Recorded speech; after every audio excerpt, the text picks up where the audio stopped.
By what mystic mooring? By Frank Owen. Weird Tales, May 1941. The fog is on yesterday's edge, for time ceases when the mists begin.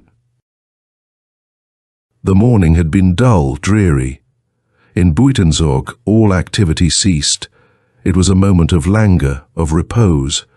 The usual strident voices of the surrounding forests were suppressed, as though nature had ended her song on a high note, of which but a faint echo remained. Over the Javanese city, a fog was slowly descending, a strange fog that shimmered and glowed with 1,000 fantastic designs. It brought a cessation of stillness, for now in the weird white-yellow glow there were voices, whispering, murmuring, as though people were speaking in the distance. Alan Wedmore sat in a corner of a cafe, gazing through the open window on a city slowly changing into a tapestry in which the figures were blurred, grotesque, occasionally formless. The air was intensely oppressive. It was difficult to breathe. Wedmore had had a touch of fever, and his head was still heavy.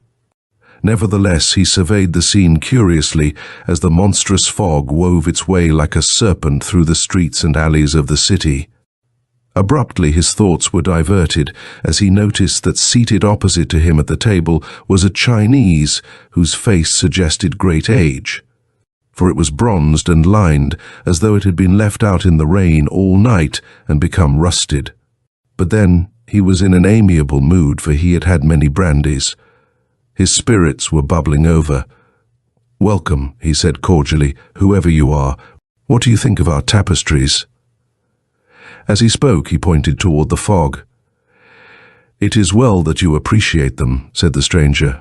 His voice was low, yet each word fell upon the air full-born, an odd voice that showed vast training in the elegant winding paths of conversation. "Tapestries," chuckled Wedmore, "not by gobelins but goblins. By many words wit is exhausted, but I have said very few.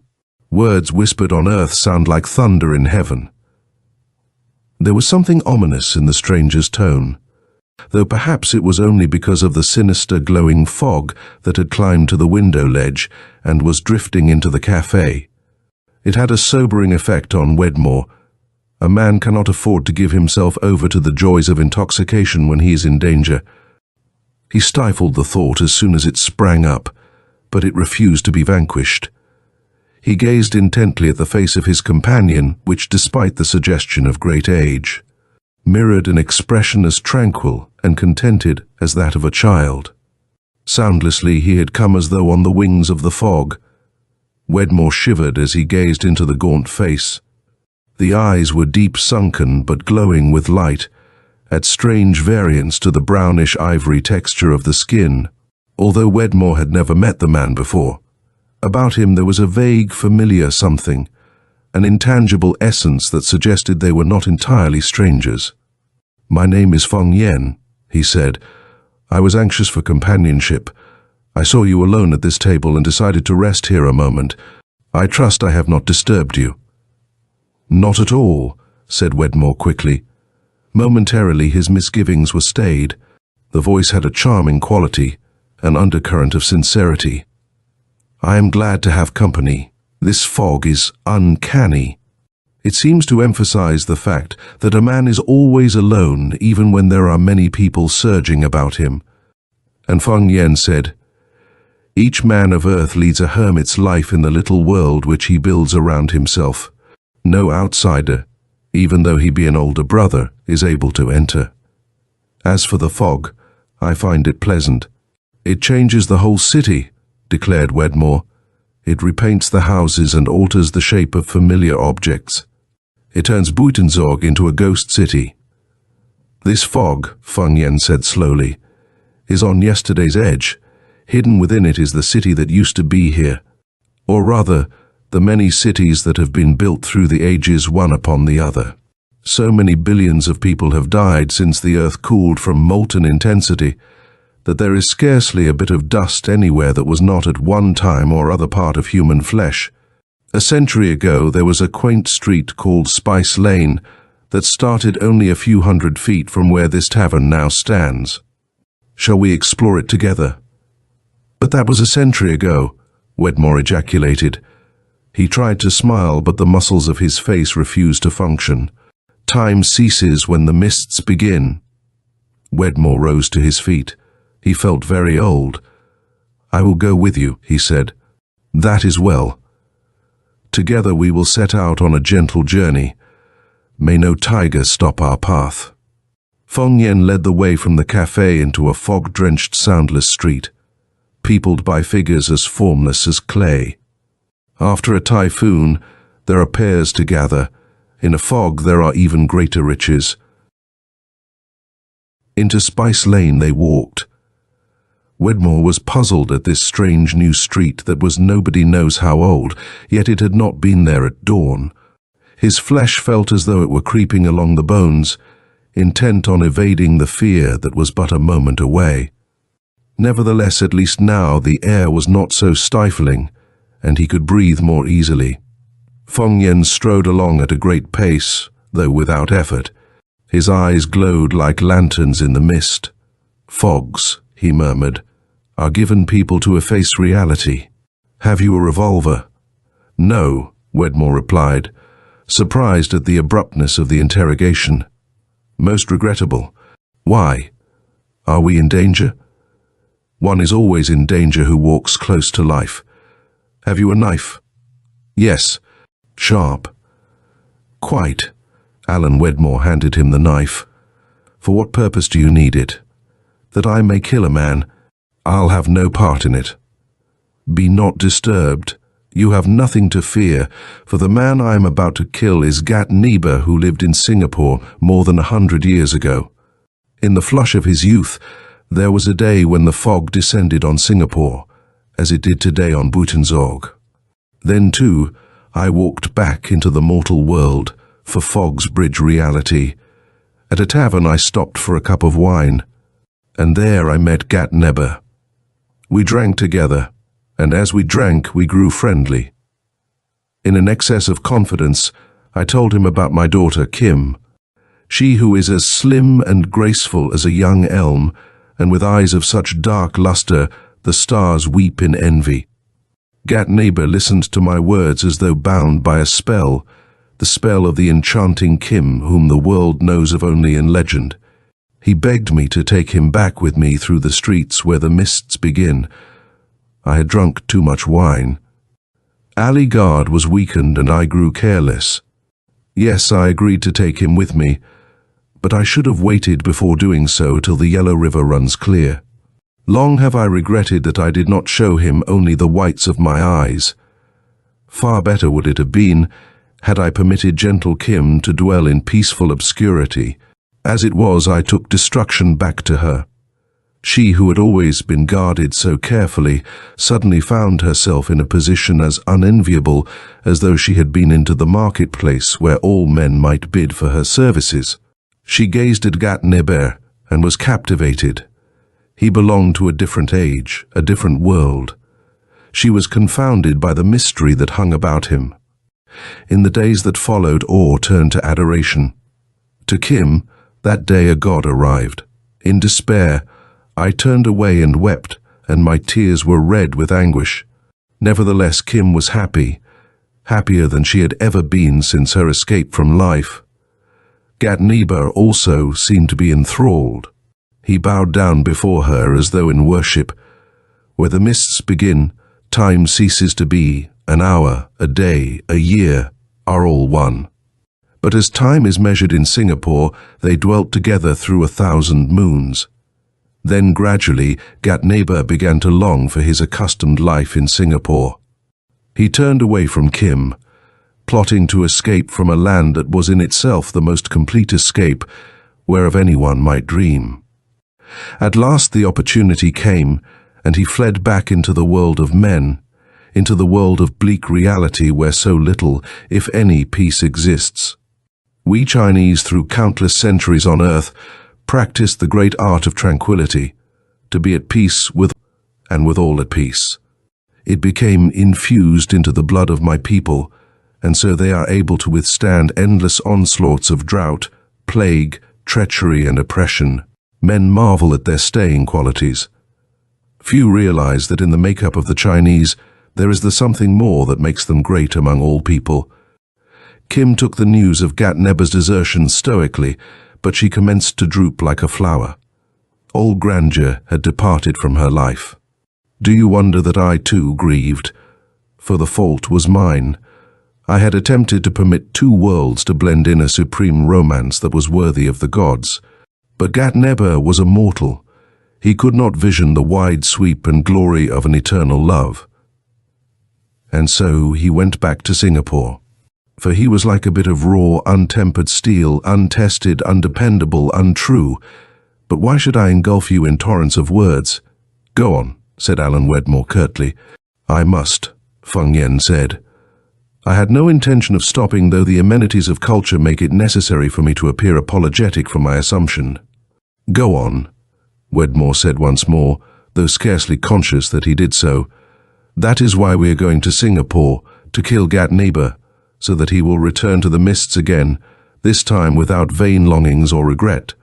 Wedmore made no protest to the contemplated slaying, but his brain worked nimbly. He must do something to prevent its consummation. Surely the opportunity would come. Mere words of objection seemed pitifully futile. While Feng Yen had been speaking, they had been walking through the leisurely winding, twisting path of Spice Lane. The air was heavy with 100 blended fragrances. Here every spice of the Indies was offered for sale, but no one seemed intent upon buying, nor did the shadowy figures of shopkeepers seem concerned. Over all hung a heavy lassitude, as though it were part of the texture of that shimmering, glowing, faintly colourful mist.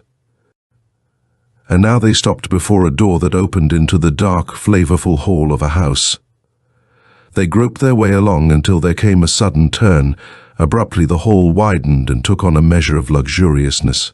The rugs were like moss beneath their feet, and numerous soft-toned lanterns burned to show them the way. Every vestige of the murmuring mists had vanished, a strange hush, as though nature were standing on tiptoe waiting. And then Kim came to them.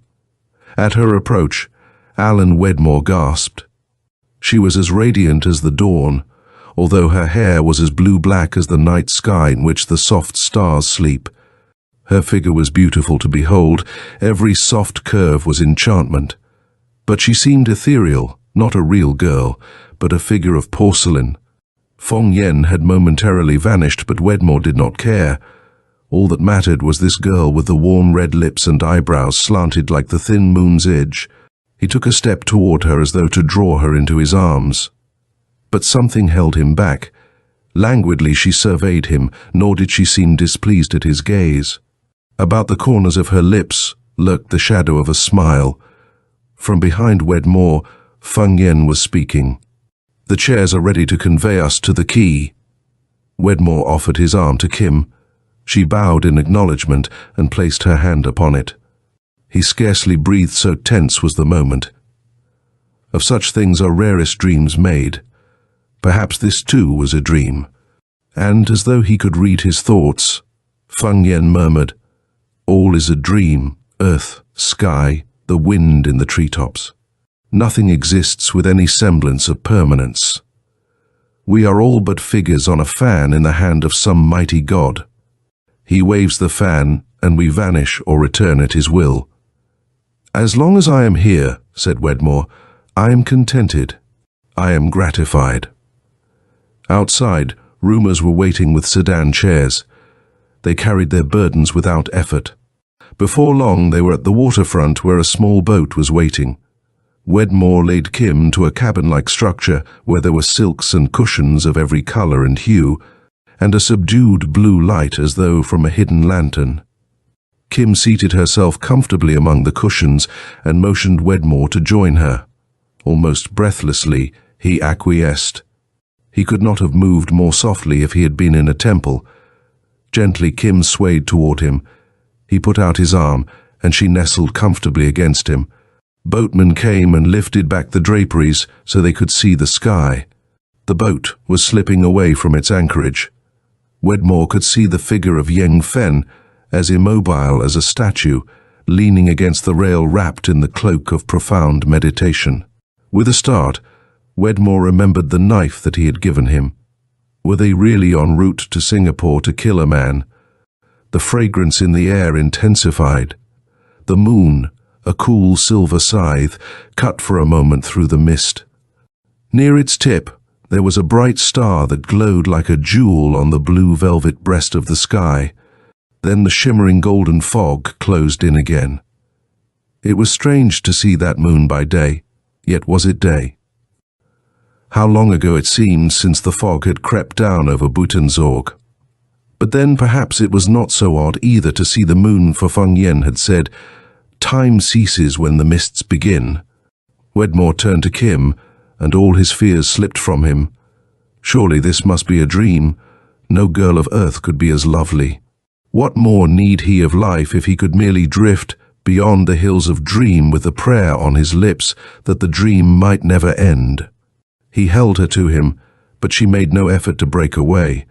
A sudden breeze rose, bringing with it music from the sky or the stars. Kim shuddered, or was she quivering with ecstasy at the thought that she was bound for Singapore? If all went well, perhaps soon she would be in his arms again. At that moment, a hatred sprang up in Wedmore, hatred for Gat Neighbour and all that he represented, a blind, reasonless hatred that was beyond ale reason. It was more than mere jealousy, like a fire consuming him. If Gat Neighbour were not destroyed, the fire would destroy him. Wedmore bent so that his cheek brushed Kim's hair. Breath of jasmine and wisteria. No net is stronger than the blue-black hair of a beloved woman. He smiled as he thought of the sudden death that Keng Yen was carrying to Gat Neighbour. He had neither misgivings nor regrets. With Gat Neighbour dead, there would be no one to stand in the way of his pursuit of Kim. Yes, it might not be such a bad idea for Gat Neighbour to die. If there were no other way for him to possess Kim, it must be done. Fortunate it was that he had given Feng Yen the knife. Not for a moment did he worry about his own future, nor did he pause to wonder if he too would be fed to a hungry knife. Kim was with him in that purple mist of solitude. Over and over his thoughts repeated themselves, like scribbled pleas in a prayer wheel. His desire was at such a high pitch, he completely overlooked the fact that Feng Yen had declared that he was resolved to snuff out the life of Gat Neighbour so that thereafter Kim could be with Gat always. Stepping into the country of the mist was like walking beyond the curtain of mortality. In this strange, lovely land he alone was mortal. But he gave this fact no heed. There was nothing to fear, nothing to dread, for only in life is there danger. Now there was nothing but music and soft lights. A great white bird flew gracefully by. Kim was in his arms. And there was nothing but beauty, fragrance and love, and a knife for Gat Neighbour that would strike swiftly and deep. As the boat sped on, beauty hung around them like splendor round the moon. With a start, Wedmore realized that Kim was weeping, and there was perfume mingled with her tears. She turned her face to his, and the tears glistened like stardust, almost without being aware of what he was doing. As though he were a puppet with no control over his motivation, he drew her close and kissed her lips, and it seemed as though time ceased. Her lips were warm and soft and clinging. It was as though he were standing on tiptoe on a mountaintop reaching for the stars. As she drew away, he murmured, "Are you sad?" "No," she said, "happy. The air is so tremulous with beauty it stirs my emotions so I cannot help weeping. I love the silence." "So do I, for in silence one may taste the genuine flavor of things." Feng Yen approached. "We will soon be in Singapore," he said. "But I thought the trip was an overnight journey on a fast steamer," Wedmore exclaimed. "Have I not told you that here time is without measure, and so we give it no regard? I am sorry, not I, for there is work to be done." At Singapore, to Wedmore's disappointment, Only he and Feng Yan disembarked. "Kim will wait over the boat," Feng Yan explained. "What happens may not be a pretty sight for women." Despite the fog, Singapore as ever was a busy place, the crossroads of the world that never sleeps. A conglomerate of races bellowed and chanted a torrent of words that became distilled into a mighty symphony. But Wedmore paid little attention to the wraith-like kaleidoscope that surged about them as they strode along. He was disturbed by a trivial matter that had happened in a world of wonder. Buitenzorg is an hour by train from Weltevreden. It is up in the hills, a cool Elysium, where the people of Java go to vacation from the sultry seacoast. Its botanical gardens are famed the world over, but it is not a port. Yet he and Feng Yan had strolled into Spice Lane, stopped for Kim. And then runners had carried them to the waterfront, where they had taken the boat for Singapore. Had the coolies run all the way to Batavia? It seemed impossible, yet apparently they had done so. He made as though to question Feng Yan, but caught himself in time. After all, what matter one more unexplainable thing in a world of magic? Before long they stopped at a crowded cafe. Feng Yan chose a table away from the throngs. A waiter brought them wine, extra-large glasses so that they need not order again too quickly. Wedmore sipped his wine and gazed as the light of the lamp overhead fell upon it. The reflection flickered and swayed until it almost seemed like a girl dancing. He leaned forward. Perhaps it was Kim dancing in the wine, even as she was dancing in his thoughts. He paid no heed as Feng Yan slipped away from the table. All that mattered was his thoughts and his dreams. So intent did his gaze become that the excitement and revelry about him blurred off into space, forgotten. Then somebody bumped the table and the wine was spilled. The spell was broken. He drew his hand across his eyes as though to bring back reality. Stupidly he gazed about him. Then he became conscious of the pandemonium that filled the cafe to bursting point. 100 men were yelling and gesticulating. Outside a crowd was forming, storming the door and pouring in like a flood. He rose to his feet and grabbed the shoulder of a sailor. "What's the matter?" he asked. "Nothing much," was the laconic reply. "Some bloke carved his friend." Wedmore fought his way through the mob until he got to a spot where he could see the body of the murdered man. He gazed down in awe. Not for a moment did he doubt that this dead, handsome youth was Gat Neber, for on his face there was a serene expression. He seemed almost to be smiling. Somehow Wedmore had no regrets, even though it was his knife that was buried in Gat's body. And he knew as he stood there that he had lost Kim forever. Now Gat was with her, there was no place for him. He closed his eyes. He must get a grip on himself. And then 2 arms stole about his body, and someone kissed him as gentle and soft as the wind's caress. When he opened his eyes, Kim had vanished, but the perfume lingered. Outside, he breathed deeply of the warm air. Now the fog was rising, rolling away in a mystery of light and dancing colors. He lifted his hand and waved. "Goodbye, Kim," he whispered. "I shall be waiting, hoping. Perhaps someday you will come back to me." With bowed head, he walked slowly back to the harbour front of Singapore. He must begin the long, tiresome journey back to Buitenzorg. End of By What Mystic Mooring by Frank Owen.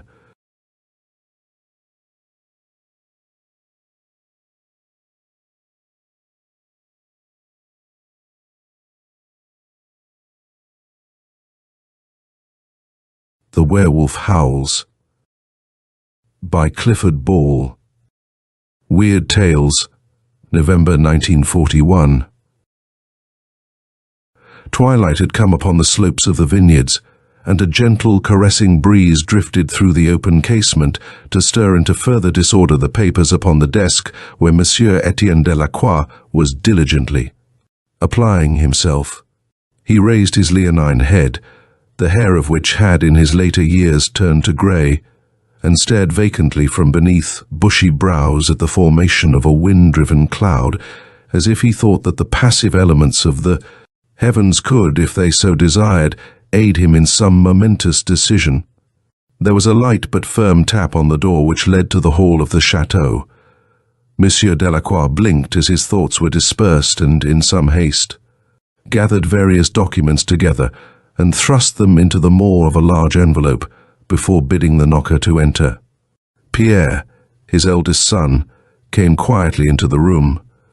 The father felt a touch of the pride he could never quite subdue when Pierre approached, for he had a great faith in his son's probity, as well as an admiration for the straight carriage and clear eye he, at his own age, could no longer achieve. Of late he had been resting a great many matters pertaining to the management of the Chateau d'Or and the business of its vineyards, which supported the estate, on the broad shoulders poised before him.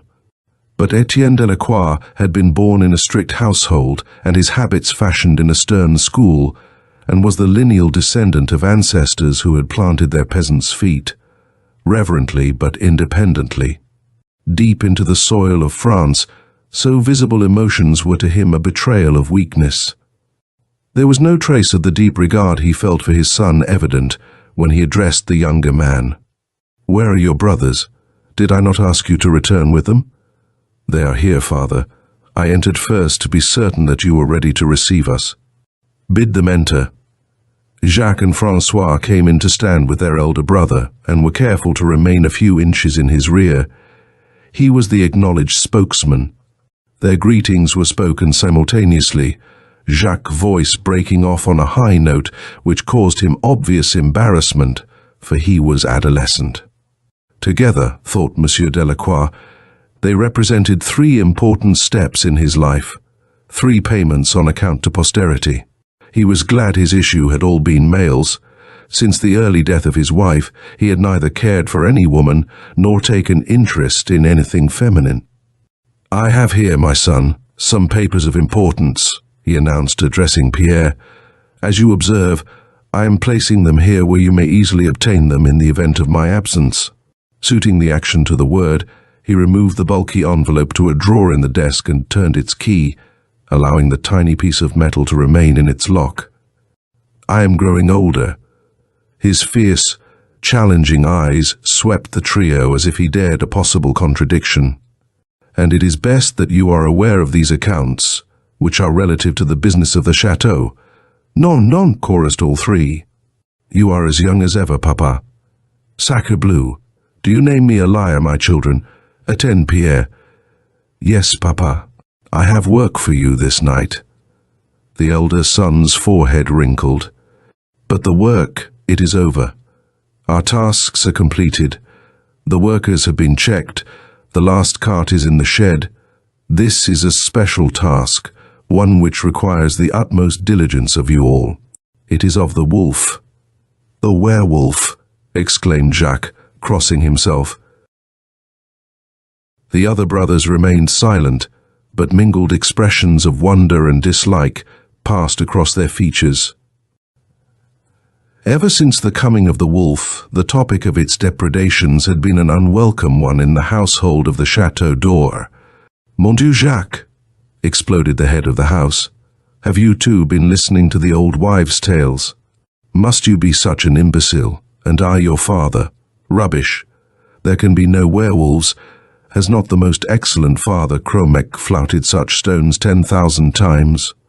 It is a common wolf, a large one, true, but nevertheless a common mongrel, a beast from the distant mountain. Of its ferocity we are unfortunately well aware, so it must be dispatched with the utmost alacrity. But the workers say, papa, that there have been no wolves in the fields for more than 100. Peste! The ever verbose workers. The animal is patently a vagrant, a stray beast driven from the mountains by the lash of its hunger. And I, Etienne Delacroix, have pronounced that it must die. The father passed a heavy hand across his forehead, for he was weary from his unaccustomed labor over the accounts. His hands trembled slightly, the result of an old nervous disorder. The fingers were thick and blunt from the hardy toil of earlier years. The blue veins were still corded from the strength which he had once possessed. "It is well," said Pierre in his own level tones. "Since the wolf came upon and destroyed poor little Marguerite de Stoury, tearing her throat to shreds, and the gendarmes who almost cornered it were unable to slap it because they could not shoot straight. And it persists in... It slashed the shoulder of old Gavroche, who is so feeble he cannot walk without 2 canes, interrupted Francois excitedly. Ravaging our ewes, concluded the single-minded Pierre, who was not to be sidetracked once he had chosen his way, whether in speech or action. The damage to our flocks has been great, Papa. It is just that we should take action since the police have failed. I have thought this wolf strange too, although I place no faith in demons. If it but seeks food, why must it slay so wantonly and feed so little? It is indeed like a great grey demon in appearance. Twice have I viewed it, leaping across the meadows in the moonlight, its long grey legs hurling it an unbelievable distance at every bound.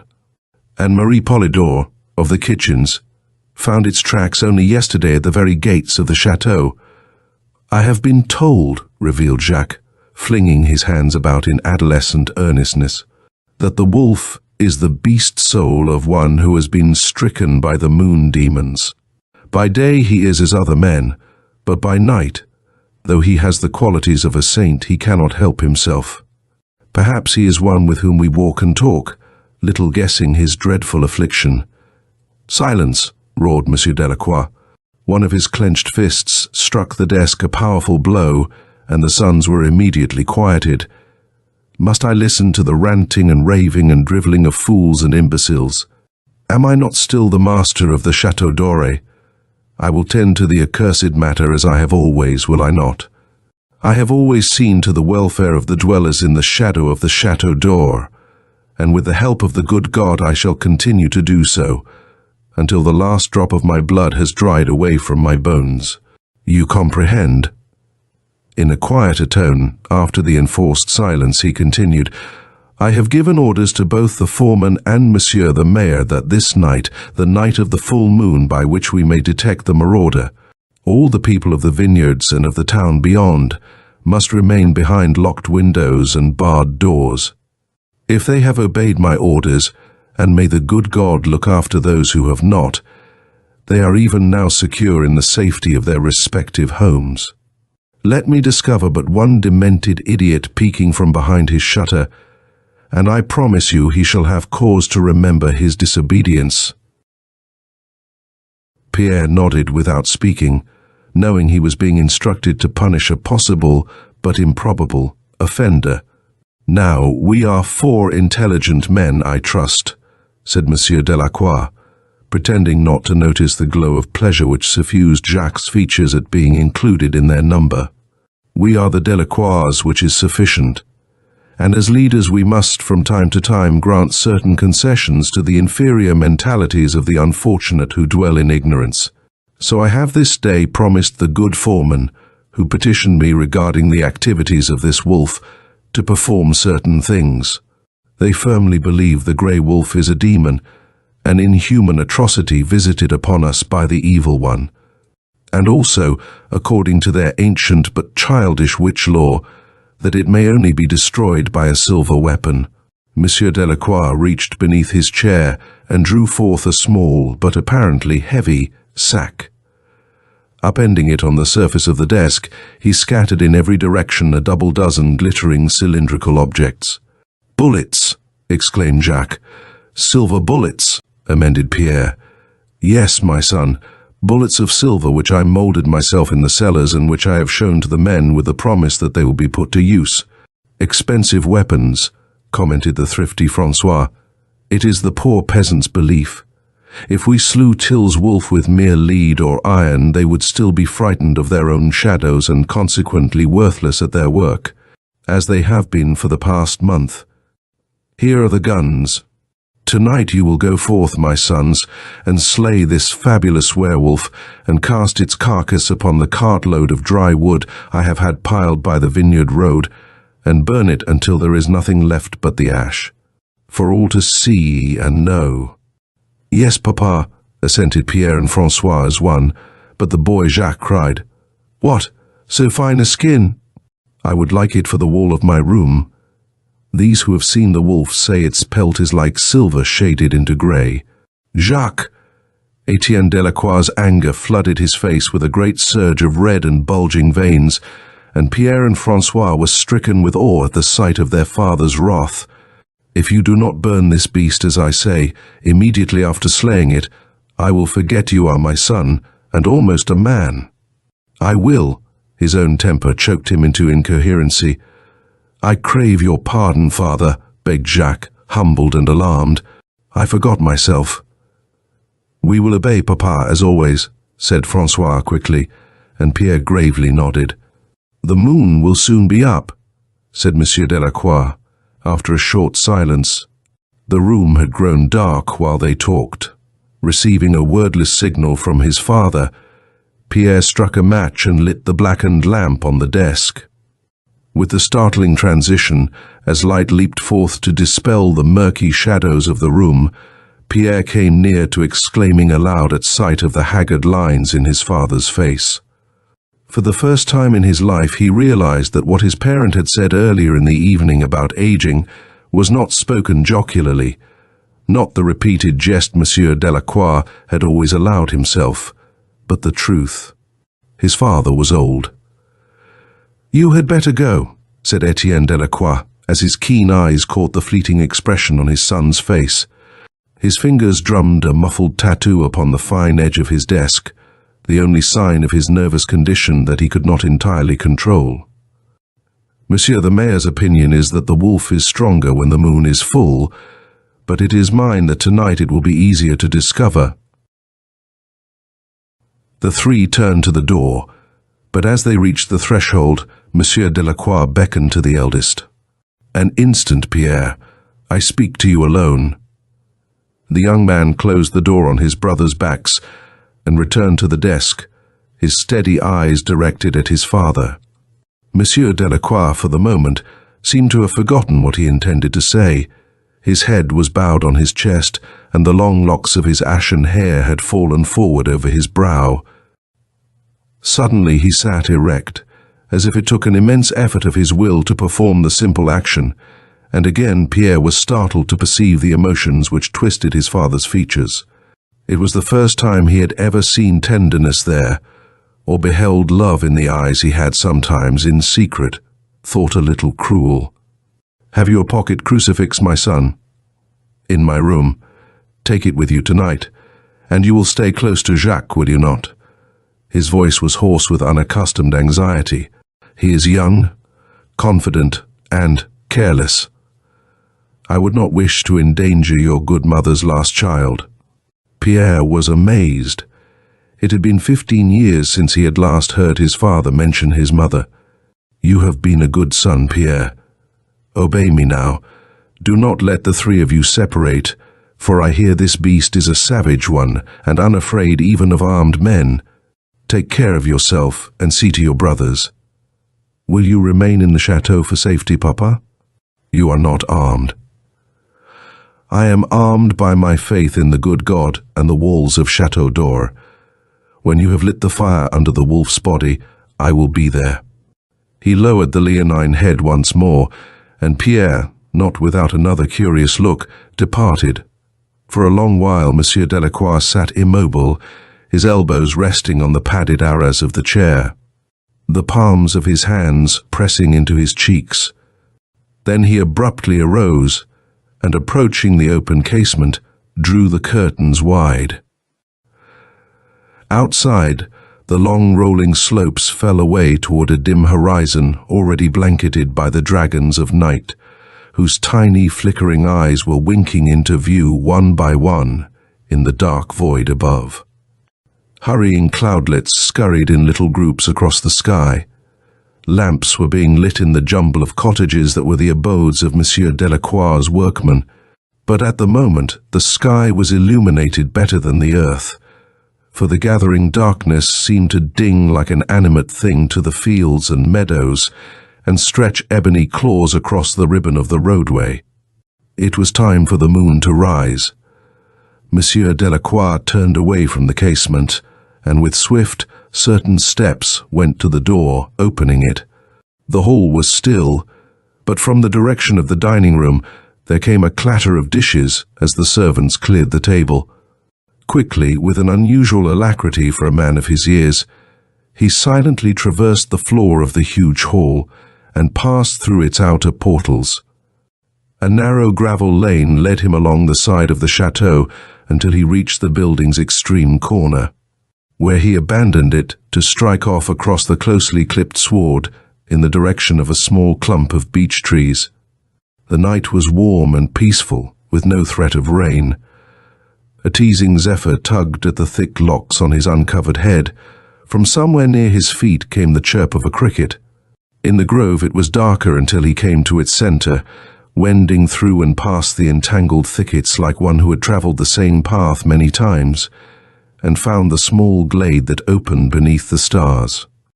Here there was more light again, but no breeze at all. In the center of the glade was an oblong, grassy mound, and at one end of it a white stone, and on the stone the name of his wife. Monsieur Delacroix stood for an instant beside the grave with lowered head, and then he sank to his knees and began to pray. In the east, the sky began to brighten, as though some torch-bearing giant drew near, walking with great strides beyond the edge of the earth. The stars struggled feebly against the superior illumination, but their strength diminished as a narrow band of encroaching yellow fire appeared on the rim of the world. With its arrival, the low monotone of prayer was checked, to continue afterward with what seemed to be some difficulty.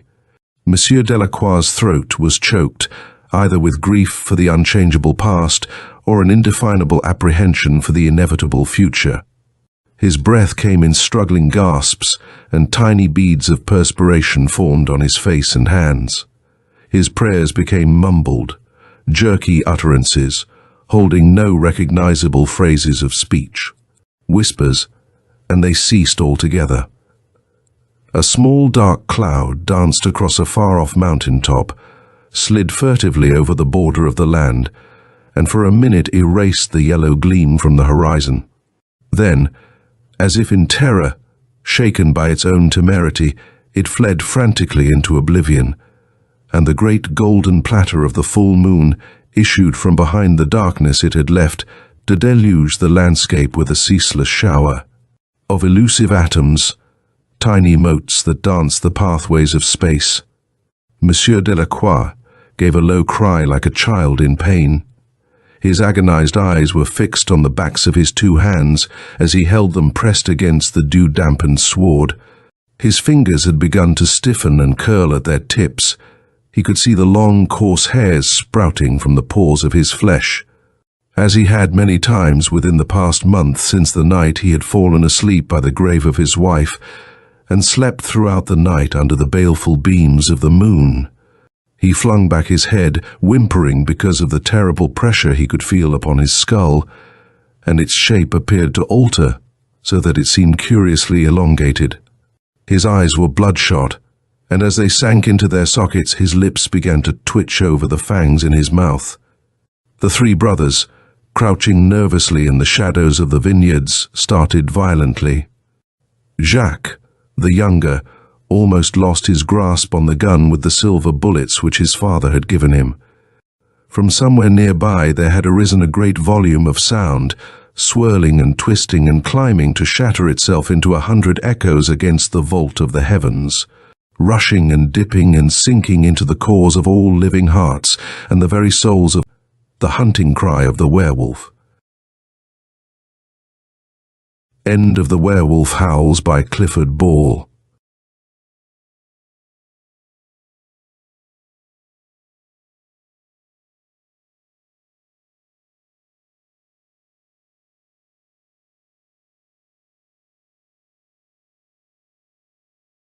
The Street of Faces by Frank Owen.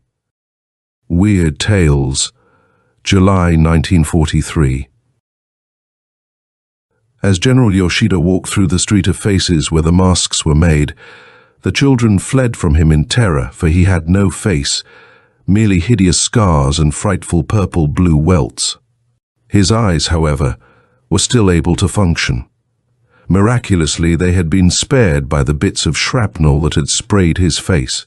For weeks he had lain in a hospital, so long that many of the officers of his command believed he was dead, and those that visited him had grave doubts. General Yoshida he might be, but they could not be sure, for his face was unrecognizable and his voice was thick as he tried to speak. They could hardly understand him. To them it seemed hardly credible that their merciless general should be reduced to such a pitiful wreck. He had always been cruel to his enemies. He never took prisoners, slaying them all in order to save rice. Many he permitted his men to bayonet. It was good practice for them, it gave them certain pleasure, and more important still, it saved ammunition. And now General Yoshida lay without a face, or at least a face that was recognizable. But his heart was strong, and as he had lain there, he had been busy plotting.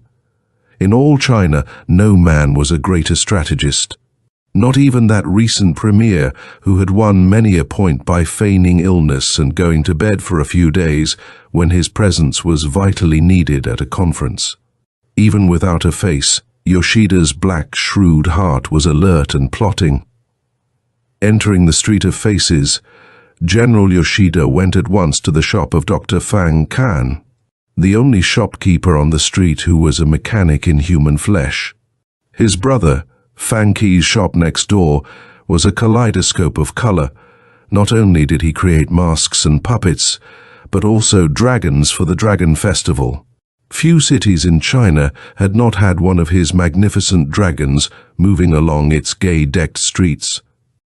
Dr. Fang Kan had just partaken of a hearty meal, and he was resting. Only the rich came to him, and now, in all of China, no man was rich. But he was not perturbed. The affairs of the country were his affairs. He believed with Confucius that to lead an uninstructed people to war is to throw them away. When called upon, he had given freely of his medical skill to reconstruct the wrecked features of soldiers. And he had done more. Though his manner was gentle, he walked by night, and many was the Japanese who had the ill fortune to encounter him on a lonely road. There was steel in his arm, and his strength was like unto that of 5 men. However, few knew of his great strength, and so he encountered little opposition as he translated the Japanese. General Yoshida, though he lacked a face, was buoyed up by arrogance. Despite the fact that he was frightfully disfigured, he was still a general. He had even walked in the presence of his glorious emperor.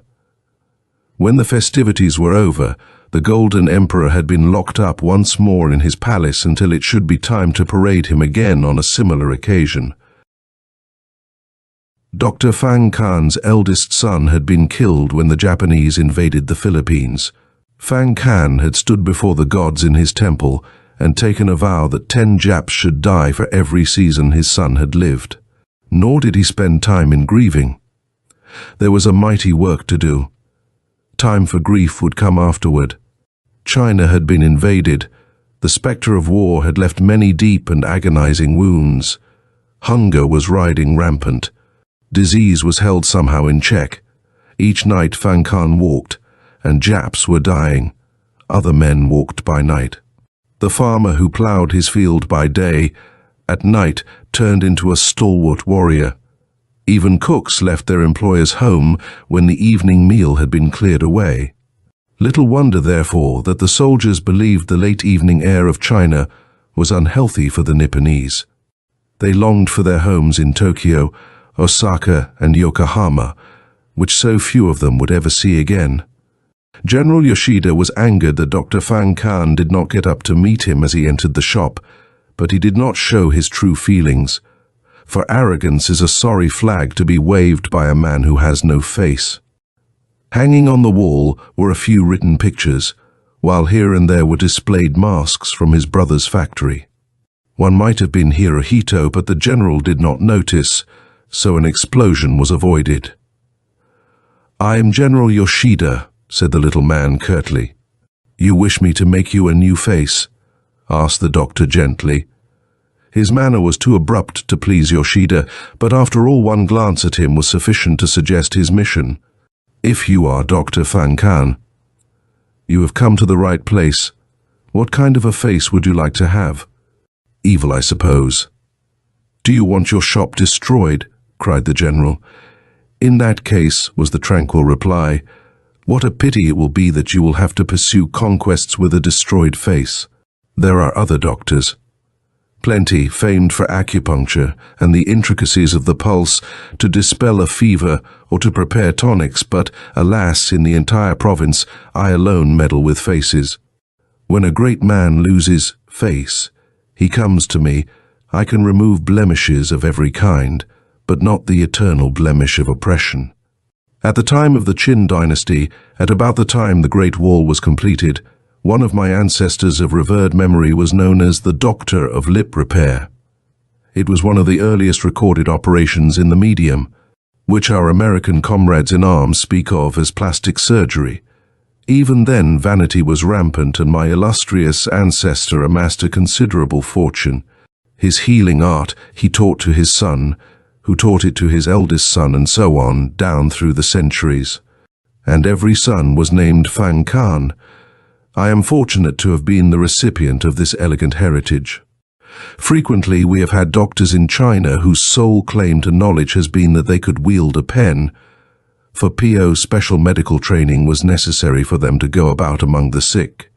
It is because of them that we have such sayings as, "To take no medicine is the best cure," and "Medicine does not kill, the physician kills." However, in the days of the Shu and Qin dynasties, medicine attained a high degree of development, and doctors were superior men.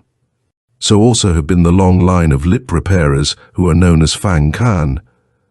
"Very interesting," spat out Yoshida, "but of what interest is that to me? Certainly to you of all people. My qualifications as a physician should be of prime importance. However, I should add that the good surgeon first cures the ills of the nation, then human ailments. You mean China must be healed of her wounds before you will help me?" There was little bombast in the general's tone now. "It's an interesting kernel to chew on, but I will not hold you to it, even though the urge to do so is great. But that too will come when the dragons that guard our earth and sleep under our mountains grow weary of this war and spew out all invaders wherever they lie festering." Dr. Fan Kan was in an amiable mood. He closed his eyes so that no single glitter of his thoughts might shine through them. Yes, it would indeed be a great moment for him when Yoshida lay at the mercy of his knife. If the knife took matters into its own hands and snuffed out a despicable, arrogant life, the air of China would have a whiff of garden freshness. Fan Kan's garden was small, but he seldom slept without walking in it for a while before retiring. That night, the chrysanthemums would report to him that all was well. General Yoshida had the sudden fear that the operation might never be performed, that at the last moment Fan Kan might decline the honor that was offered to him. However, his fears were allayed when the doctor began speaking once more. "There was an occasion when a man came to me who had the appearance of a wolf. This was decidedly awkward in his business, for he was a pirate, a brigand, captain of a junk that went about in the China seas, exacting toll from all those too weak to resist. Frequently, while vacationing on shore, he concocted various nefarious schemes that were not very successful because the intended victim always looked at his face and saw the shadow of a wolf in his expression. So he came to me. He wanted to be made over, so that his expression might be that of a philosopher. I acceded to his wishes. I gave him a handsome, gentle, benign expression. Nevertheless, the shade of the wolf still peeped out from his eyes. I was satisfied, however, for I am a doctor of lip repair. I cannot operate on the eyes." "Very interesting," said Yoshida meekly. To try to frighten the doctor with an overbearing manner was as hard as getting a mountain to follow one down the road. However, there was still hope that the doctor might indirectly help him with his carefully worked-out plans. After all, he was not a brigand, nor did his appearance suggest that of a wolf. A parallel was lacking in the story. He was a noble member of the Bushido, though without some semblance of a face, it would be hard to convince anyone of his high position. Never once did it enter his smug little mind that he was placing himself at the entire mercy of Dr. Fang Kan's knives, nor that frequently in the annals of the world. Sharp knives had cut history into interesting and more serviceable patterns. "I will start molding a new face for you tomorrow morning," said Fang Kan. "Be here with the first streaks of dawn. If you are late, I shall refuse the job." That night, the doctor spent long hours in his garden. It was refreshing to hear the wind chattering in the tall bamboo. When daylight cleft the sky with streaks of light like new-drawn swords, his knives would be at work on the loathsome Yoshida. It was a pleasant task to contemplate, but who would guarantee that it would be successful? And yet, unaccountably, fear cluttered his heart. He was weary beyond all understanding. He sat down on a marble bench. Oddly, he had the feeling that there was someone at his back. Perhaps it was Yoshida anticipating his own actions, with a knife equally as sharp as any the doctor might use in his operations. He shook his head and closed his eyes. Angered, he was at the thought of death should terrify him. In these hours of torture for China, with women and children being blown to pieces by bombs and aged, wounded people with blind eyes groping along furrows that once were roads, death was more precious than life, and a deal kinder. Let Yoshida strike, it would not matter. He was not afraid of the future. He was without debt and had taken good care of the ancestral tablets. But still the feeling of horror persisted. With considerable effort, he turned his head and looked in back of him. No one was there, and yet a short distance away, a long line of figures in dark robes were entering the garden. Silently, like slim ghosts they came. What matter that there was no gateway within the shadows from which they emerged? In regular order, they took their places in front of him, like unto an audience before the dais of a storyteller. Some looked very old, none looked young, and all had a vague something about them, a kinship with him that he could not explain. Then understanding came to him.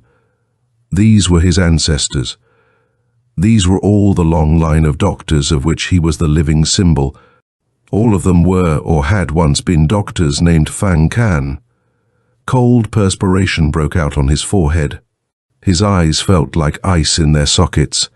His very marrow had frozen, and his blood had ceased to flow. This was ignominy indeed. He was on trial before his elders. Not one of these doctors had ever lost a patient, had ever been guilty of treachery, and he was planning the destruction of Yoshida while pretending to rebuild his face. It mattered not to his ancestors how many Japanese he killed for China, but they must not be his patients when their lives were snuffed out. These were the men who had glorified surgery.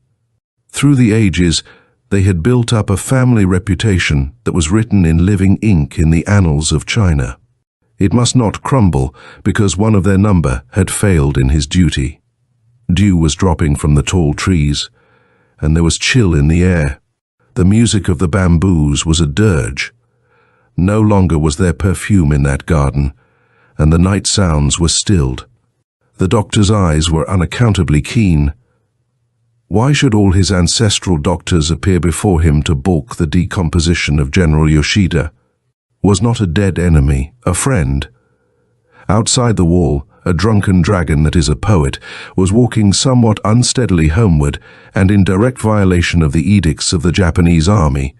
He was filling the air with song, "Sing to your heart's content, for gods and ghosts there be. How do I know I shall not die of hunger and fill the gutter?" The sound of the booming voice broke the spell. The night sounds stirred into life. Dr. Fang Can gazed about him in bewilderment. Gone were the ghosts of his ancestors. But the memory of them filled his thoughts, nor did he forget their message. Though they had not spoken, their presence was enough. He knew as surely as though their wishes had been written in flaming characters on the sky. But still, the desire to dispose of General Yoshida once and forever had grown to be a craving he could not assuage. The light of morning was burnishing the eastern sky. He bathed his face in the water of a spring. It cooled his forehead and washed away the ice beads of perspiration. There was work for him to do. As he walked into his shop, Yoshida was waiting for him. Dr. Fang Can's greeting was perfunctory. He motioned the general to follow him to the small garden-facing room that he used as his surgery, though he preferred to call it the studio wherein he modeled faces. Yoshida was somewhat arrogant, showing not the slightest trace of fear. Apparently, he was unable to grasp the absurdity of it. A Chinese enemy doctor brandishing knives about his head, and no one to witness whatever might happen. It was a moment for Yoshida to offer prayers to the gods of Shinto, but he was too busy plotting the future to worry about anything else. And Fang Can went to work. Dexterously he handled the knives that lay in a friendly row on a table before him. The last knife in the line was long and thin and deadly. It might spell finis for the arrogant general. Or perhaps it would not speak at all. Fang Can gathered sufficient skin from the chest and thighs of Yoshida to fashion a face, and if he took off a trifle more skin than was needed, set it down as merely a guarantee against emergencies. Yoshida felt little pain, for the doctor used an ancient local anesthetic that was as soothing as a fragrant balm. As the surgery progressed, Dr. Fang Can became so absorbed in his work, he forgot all else. No longer was he an enemy of this little faceless man, but a doctor performing an age-old miracle that had been handed down from father to son since the Tang dynasty. For hours he worked without cessation, as the day swallowed the sun. When the last beams of light had died, his task was done. Bandages had been applied to the sculpted likeness of a Chinese face. At Fang Can's command, servants carried Yoshida gently to a pleasant room opening upon the garden, where he could rest, sleep, recover and forget for a while that he was a despicable general, hated by all those who watched over him so carefully, fed him, and saw to it that he was as comfortable as possible. Meanwhile, the doctor put on his ancestral robes and repaired to a room where he could drink tea in quietude. Through the open window perfume drifted. Another night was upon him, but now there was no longer fear. He had been true to ancestors, true to his surgical tradition, and somehow he knew that all would work out satisfactorily for China. From the ancients, wisdom had come to him. The dead, wrapped in silence, had yet been able to convey their thoughts to him. Not for a moment did he believe he had been dreaming.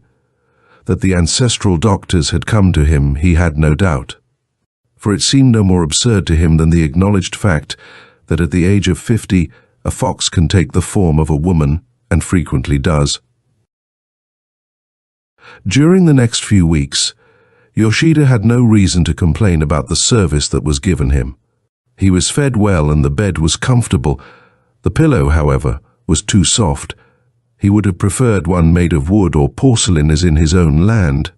Then, too, he was not used to sleeping on a bed, and for a while he was worried about the little fireplace under it for heating in the winter months. Suppose some Chinese patriot should build a fire with heat enough to roast him to death. There was reason enough for worry, but of the doctor he was not afraid. He longed to rise from the bed and sleep on rugs spread upon the floor, but he refrained. That might be interpreted as a mark of cowardice. So he endured the torture of a soft bed with pillows. The morning came at last when the bandages could be removed. Trying to suppress his excitement, Yoshida looked into the mirror which the doctor obligingly held for him. The face that gazed out at him was that of a young Chinese with a friendly smile. Dr. Fang Kan had added the suggestion of a smile in a spirit of mockery. He knew that his people were always wary of a man who had a smiling face, even though they were the most laugh-loving people in the whole world. Now, however, with China so grievously wounded, there was no reason to laugh.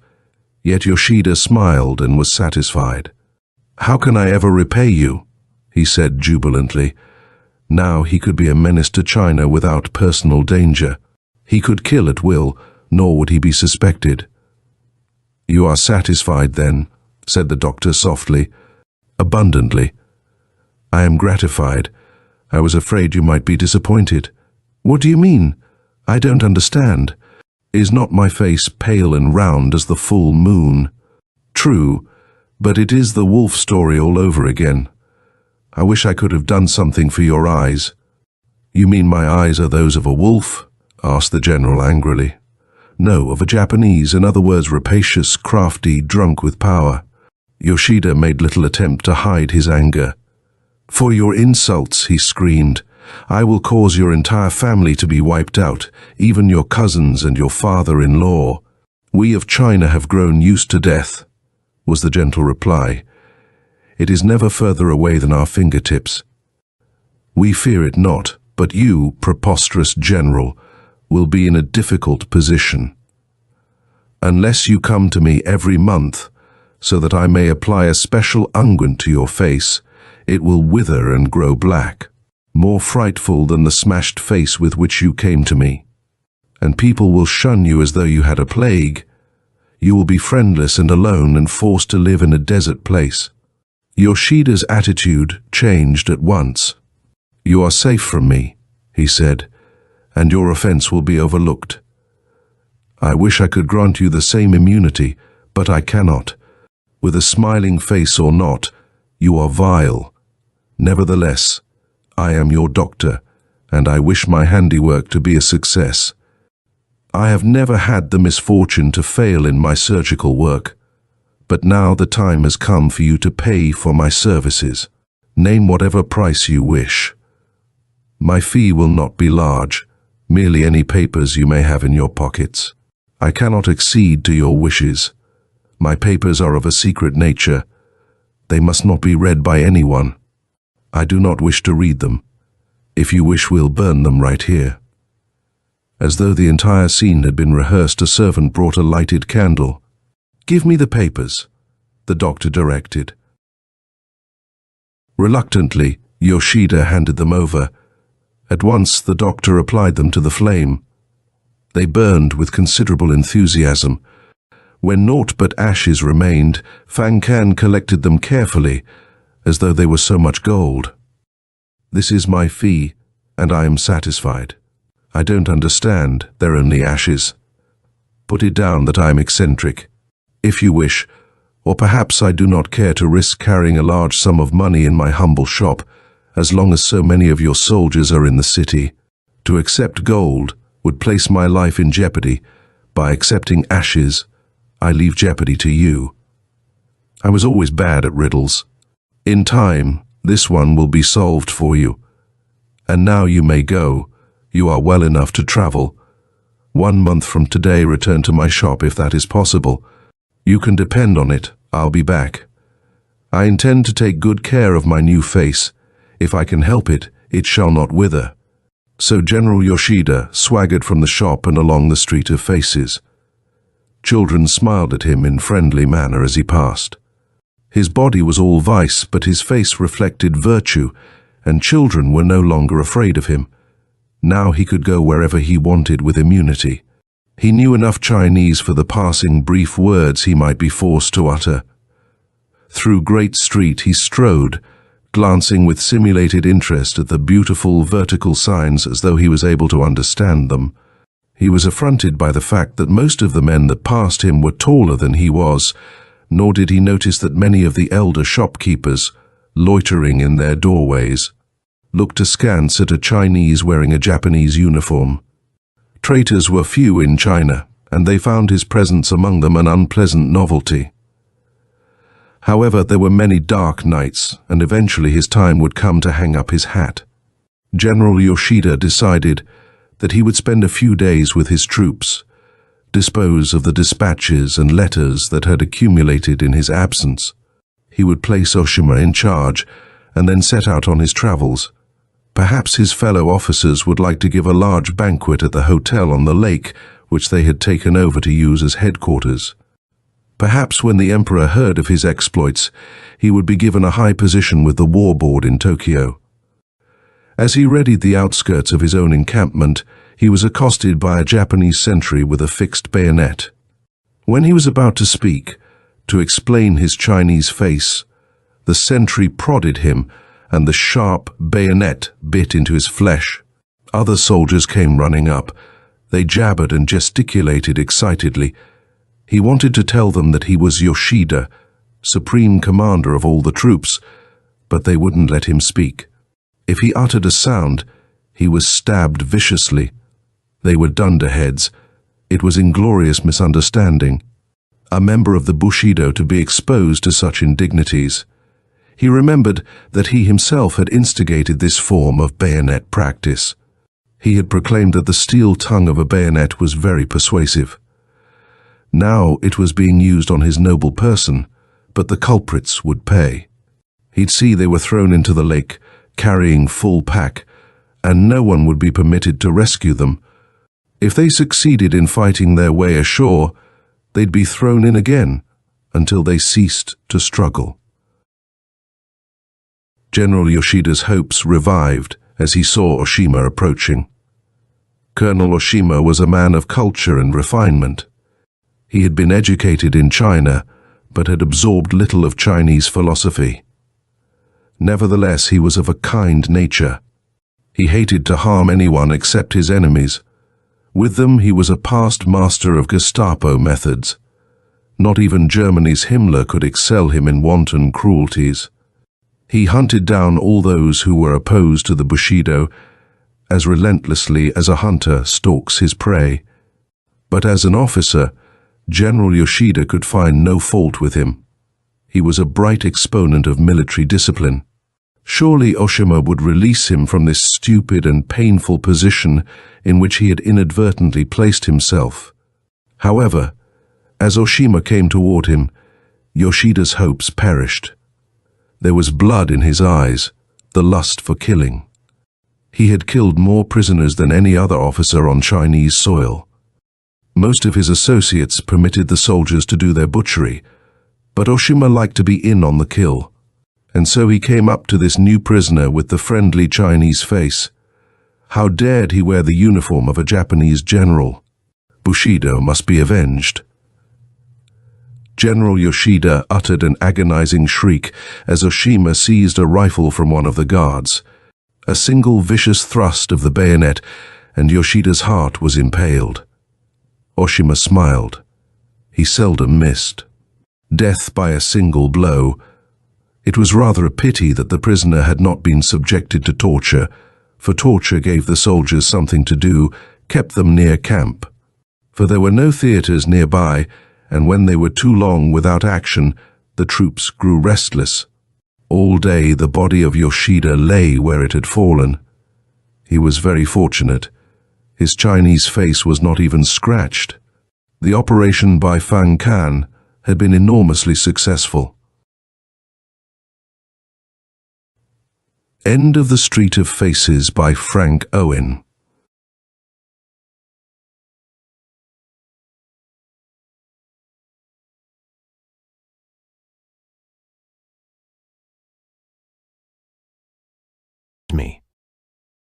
The Demon of Tlaxpam is a supernatural thriller set in a remote Mexican village where dark secrets and deadly rituals intertwine.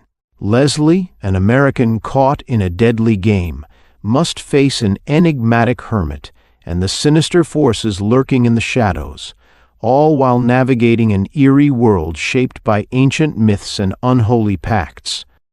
The Demon of Tlaxpam by Otis Adelbert Klein. Weird Tales, January 1929. The maniac swung around and hurled the heavy machete straight for the breast of the American. "A table for one, senor. I have very excellent place where the senor can see those dance girls do. No. Standing just within the doorway of Mexican Joe's notorious cafe, Bart Leslie scarcely noticed the diminutive head waiter, bowing solicitously before him. Leisurely, yet with piercing intentness, his eyes swept the smoke-clouded room, hovering for a moment at each table. The contortions of a dancing girl in flaming costume, slender hands on lissom hips, mantilla flying, tiny feet keeping time with the throbbing music of a brown-skinned orchestra, drew only a cursory glance from him. Perhaps the senor likes company. Yes? A table for two in a quiet corner, and I send you one very beautiful. No, where's Mexican Joe? He's talk with some friend upstairs. You wish? Tell him Bart Leslie wants to see him muy pronto. Sabe? Si, senor. Gracias, senor. Deftly catching the silver dollar which Leslie had flipped to him, he sped away among the tables and hastily climbed the stairway, which led to a gallery over the orchestra platform, and thence to the gaming rooms above. Leslie rolled a cigarette, lighted it, and waited. Presently he took a tightly wadded slip of yellow paper from his vest pocket, unfolded it, and scanned the contents. It was a Western Union telegram, and the date was the day previous. Mr. Bart Leslie. Bonita. Do me the honor to dine with me at Mexican Joe's tomorrow evening at 8. I have an important communication. Signed, Hernandez. Leslie folded and pocketed the missive once more, then glanced at his watch. It showed 5 minutes past 8. Time and place were correct, but where was Hernandez? And which Hernandez? He had known two: one, a vaquero formerly employed on the Bar X ranch, the other an ex-captain of the Gila Men, a dreaded order of bandits, counterfeiters, kidnappers, and murderers which he had helped to wipe out some time before. His meditations were interrupted by the obsequious approach of the head waiter, followed by a short, wizened Mexican whose forehead was creased by a livid scar, and whom he instantly recognized as Mexican Joe. The latter was effusive in his greeting. Ah, Senor Leslie, I am delighted. I am honored to have the great two-gun Bart, the great devil fighter, with us. Don Arturo is waiting for you in one private alcove. Myself, I will show you the way.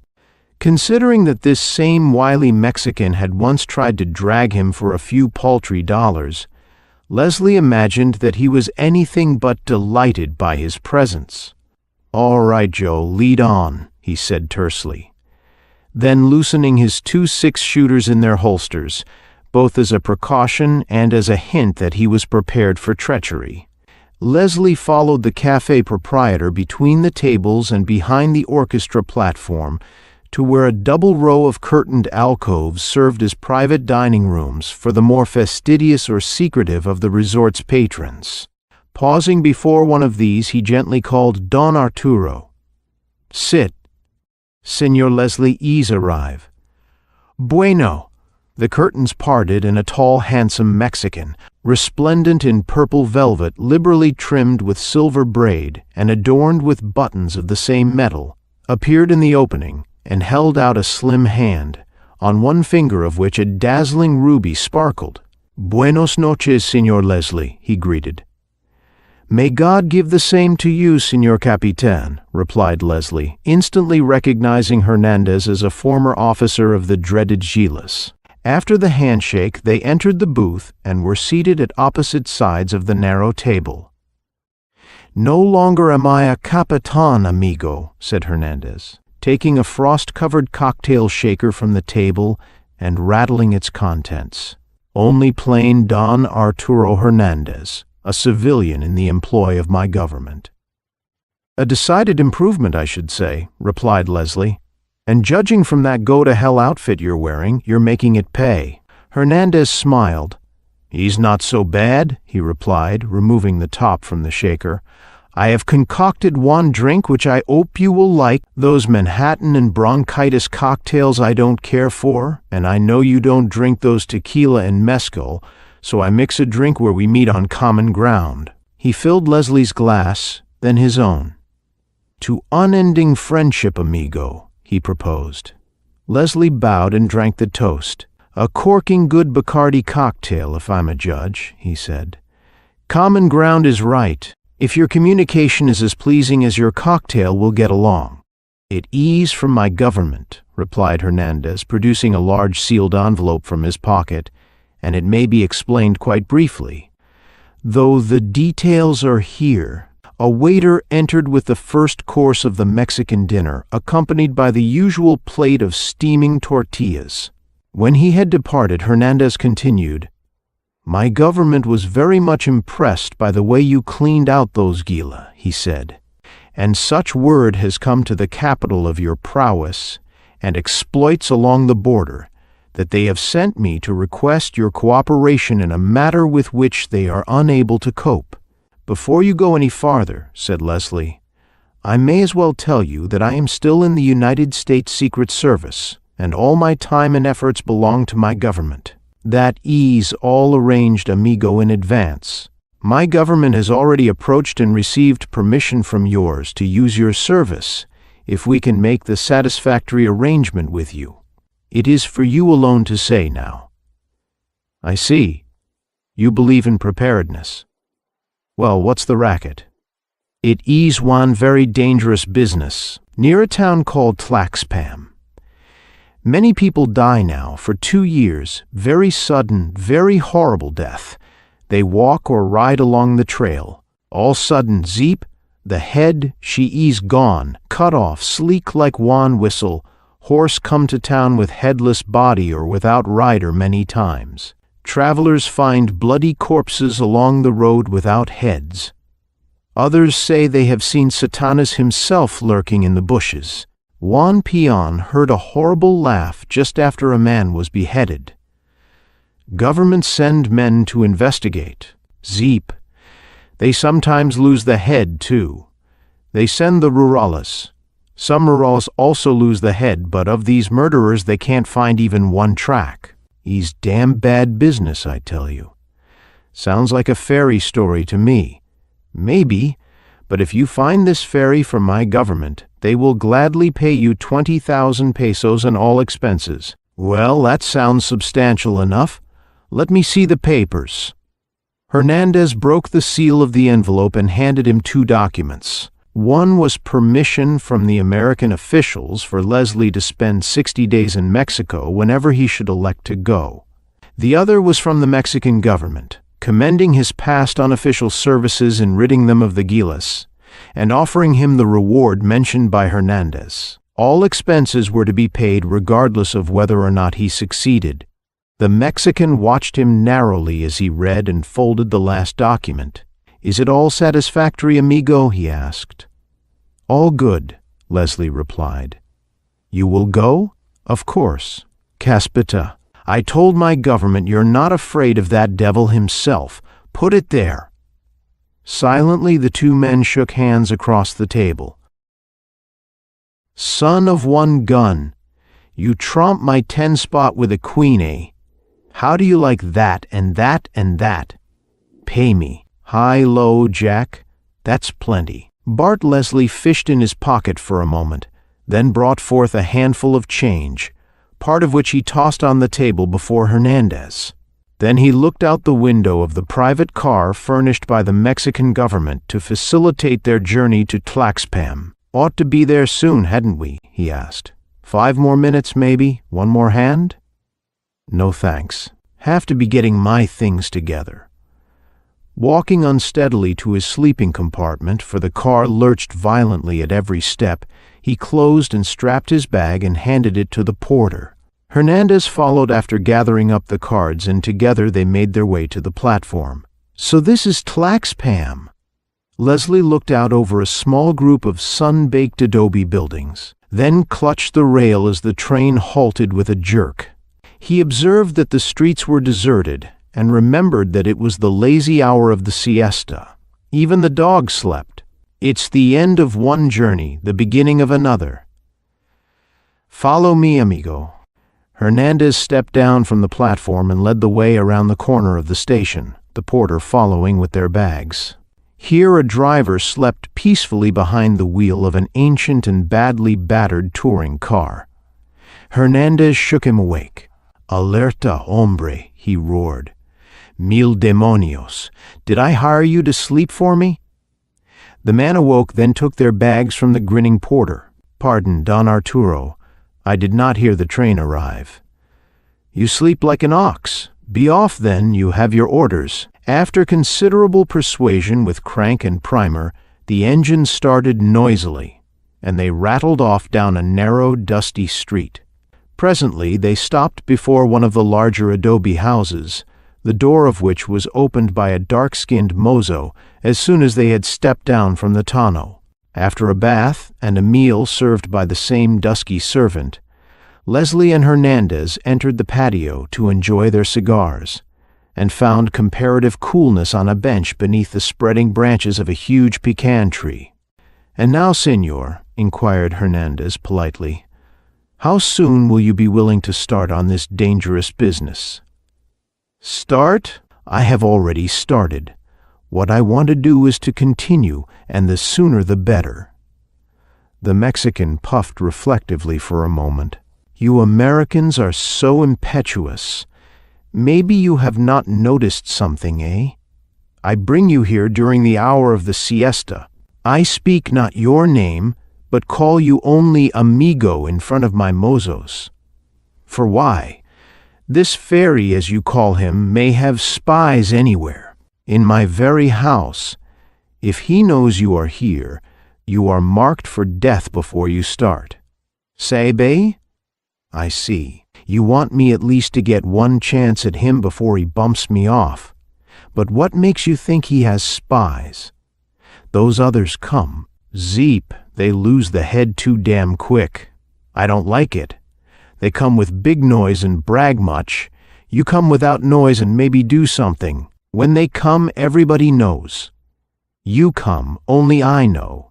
It's not a bad idea, eh? Excellent logic, I should say. In any event, it would be taking needless chances to herald my coming and my errand. But how and when do I start after your friend? Ogre would perhaps be a better name. Tonight at midnight. Between now and that time you will get all the rest and sleep you can. At 12 I will have a guide and horses to take you into the danger zone.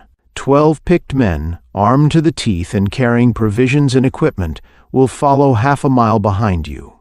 They will rush to your aid at the sound of a shot and will be subject to your command at all times. I have arranged with a friend to quarter you in case you find it necessary to make camp. And now, amigo, will you have a little siesta before dinner?" Bart Leslie tossed his cigar butt into the shrubbery, stretched his powerful arms, and grinned. "That's the best thing you've said today," he replied. From some nearby tower, a bell tolled the hour of 11. Leslie, who had retired immediately after dinner, was aroused from a sound slumber. He pushed back the covers and sat up in bed, trying to think what it was that had awakened him. Then the sound was repeated, a gentle tapping at his door. Whipping one of his guns from the holster that swung from the belt on the chair beside him, he rose and tiptoed to the door. "Que genie?" he asked. "Who is it?" "Open, amigo," came back the soft reply. "It's Hernandez." "Ahead of your schedule, aren't you?" asked Leslie as he swung the door back. To his surprise, there was no one in sight. About to step out into the dark hallway, he suddenly changed his mind as the sound of subdued breathing came to him from the right. Instinctively, he knew there was someone crouching beside the door. The warning of Hernandez flashed through his mind. Death, he was positive, lurked there in the corner of the hall. The mysterious and horrible end that had overtaken his predecessors. He must act, that was sure. But how? To shoot through the wall would be to arouse the household, perhaps the community. And if the wall were brick-lined, the bullet might be ineffective. A heavy mahogany chair standing beside the door gave him an idea.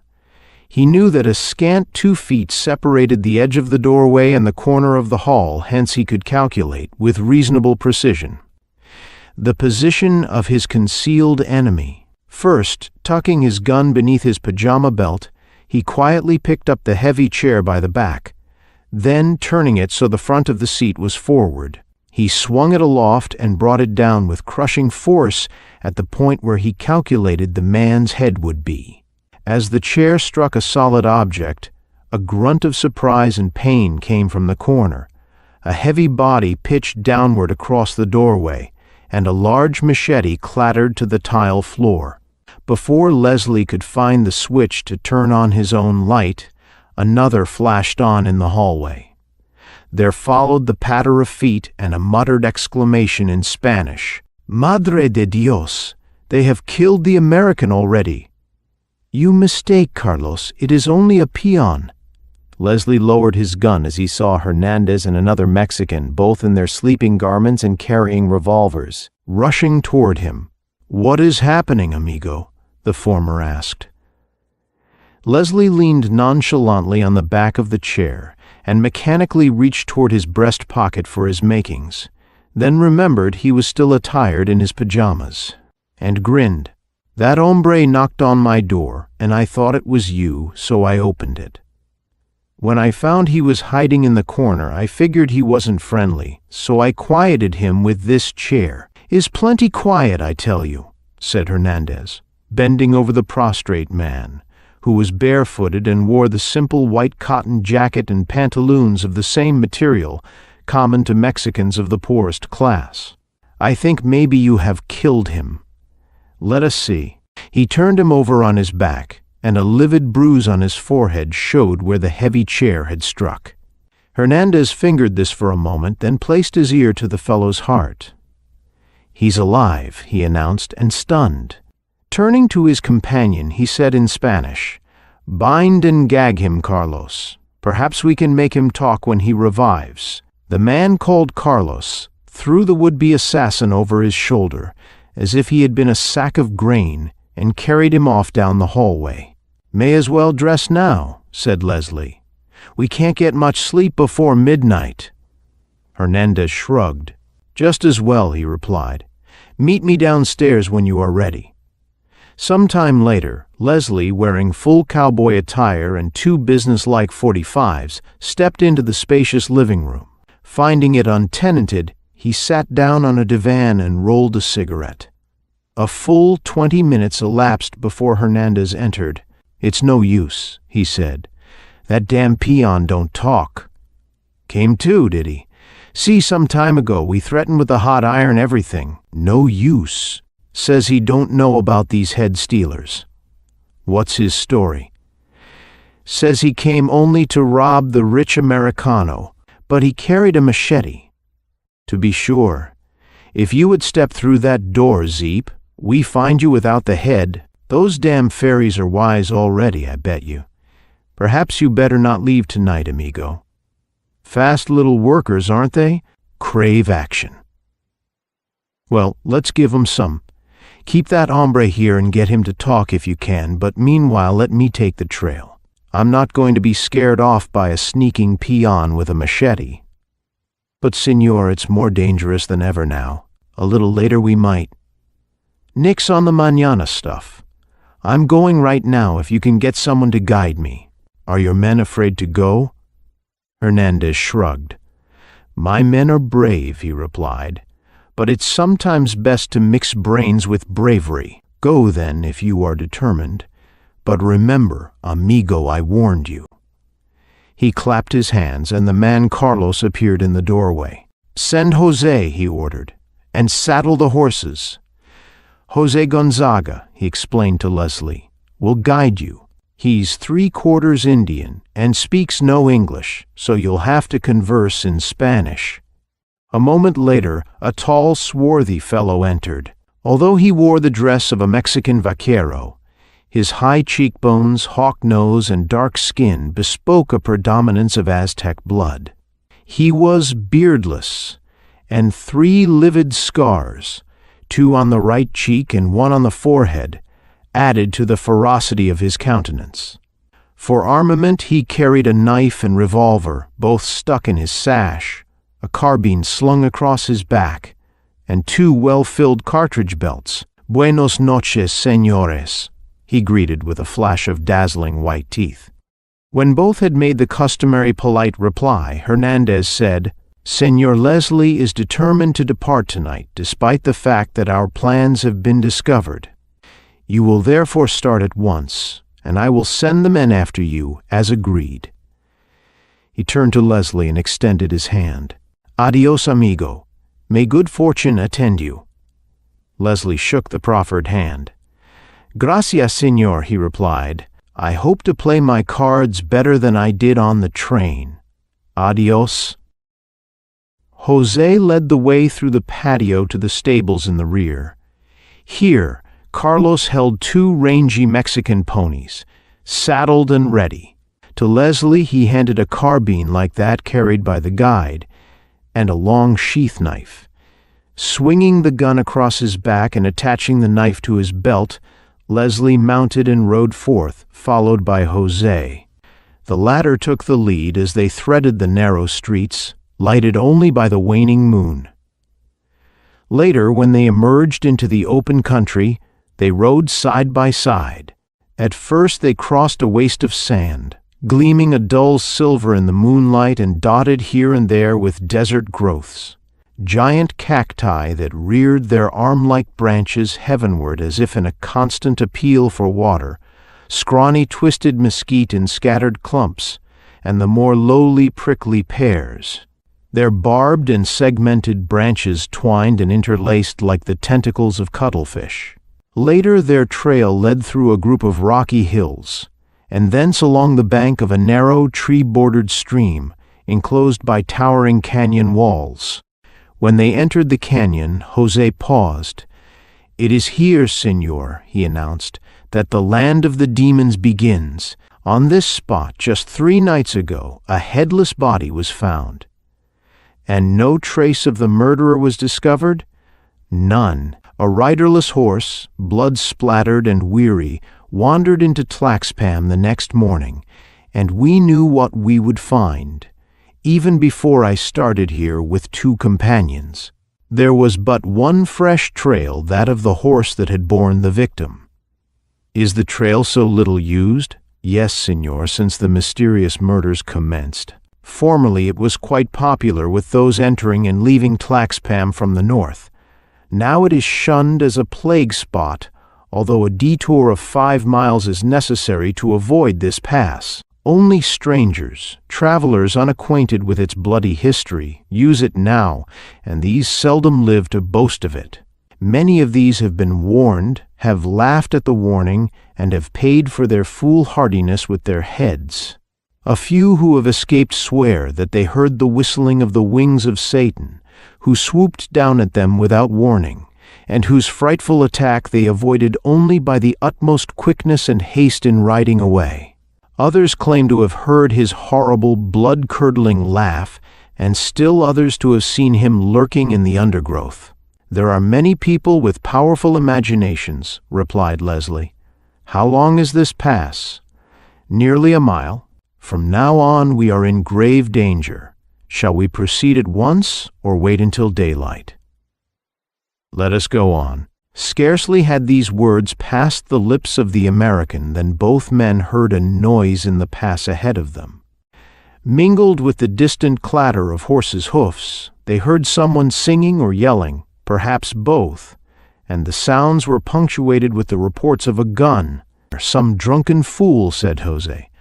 "Ah, the sounds have stopped. Perhaps the demons have killed him."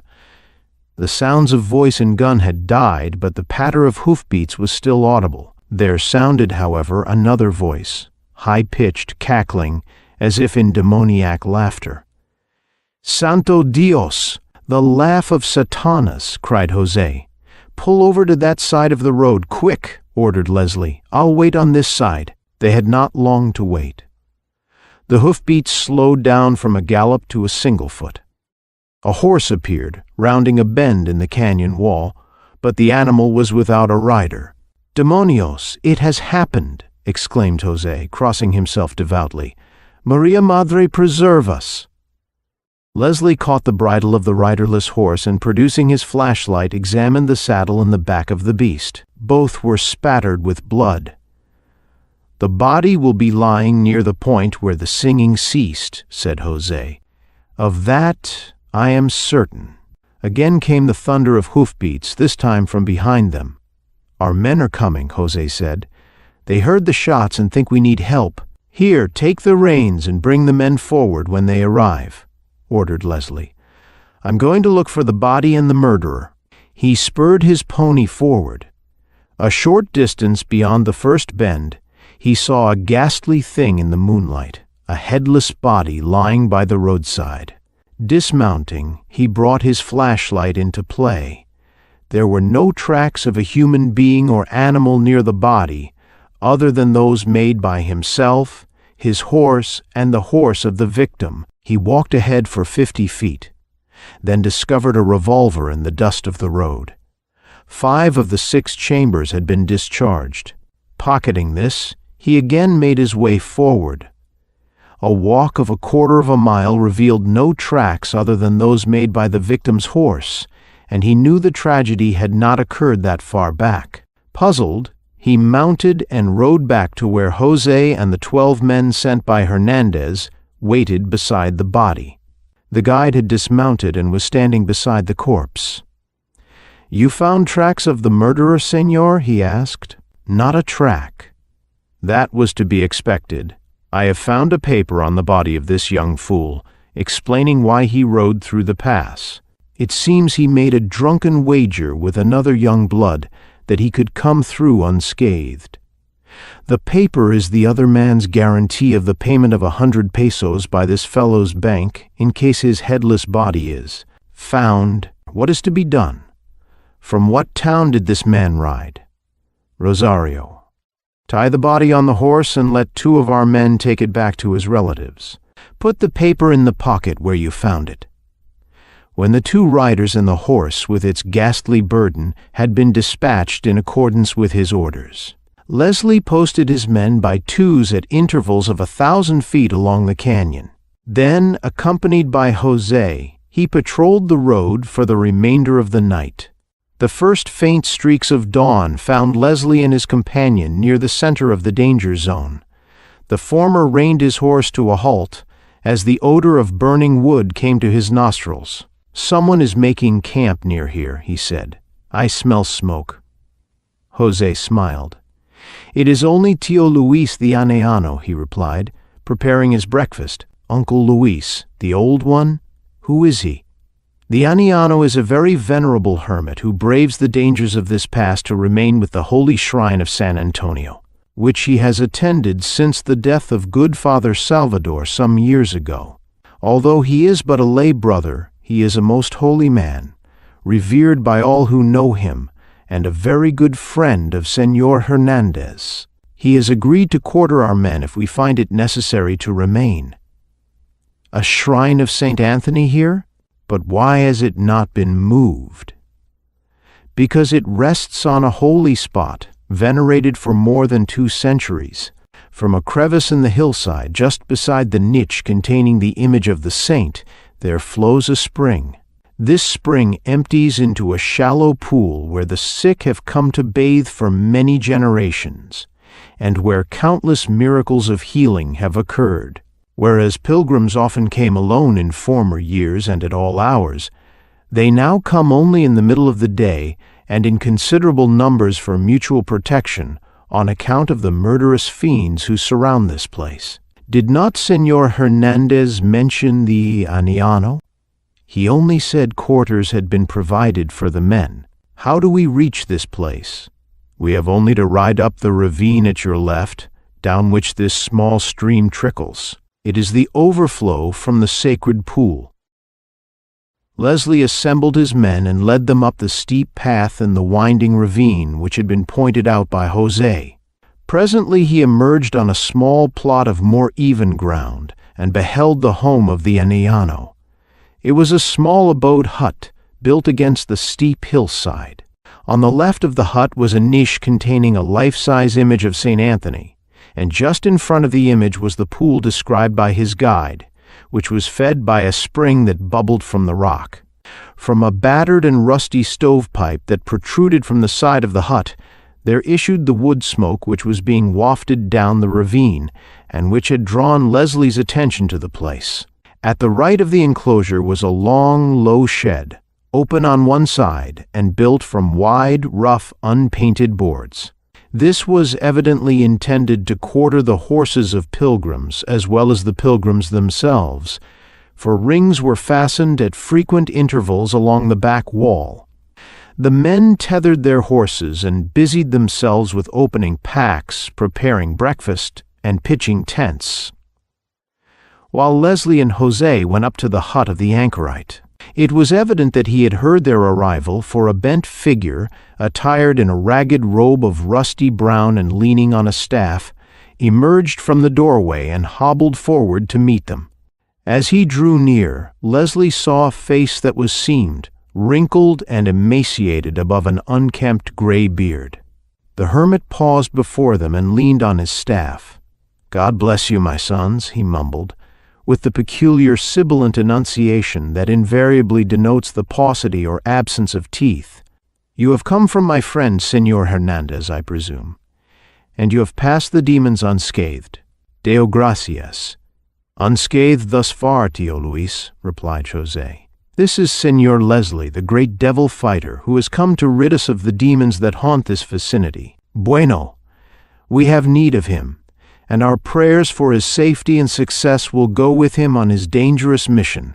But come within and join me at breakfast if you can do with my humble fare."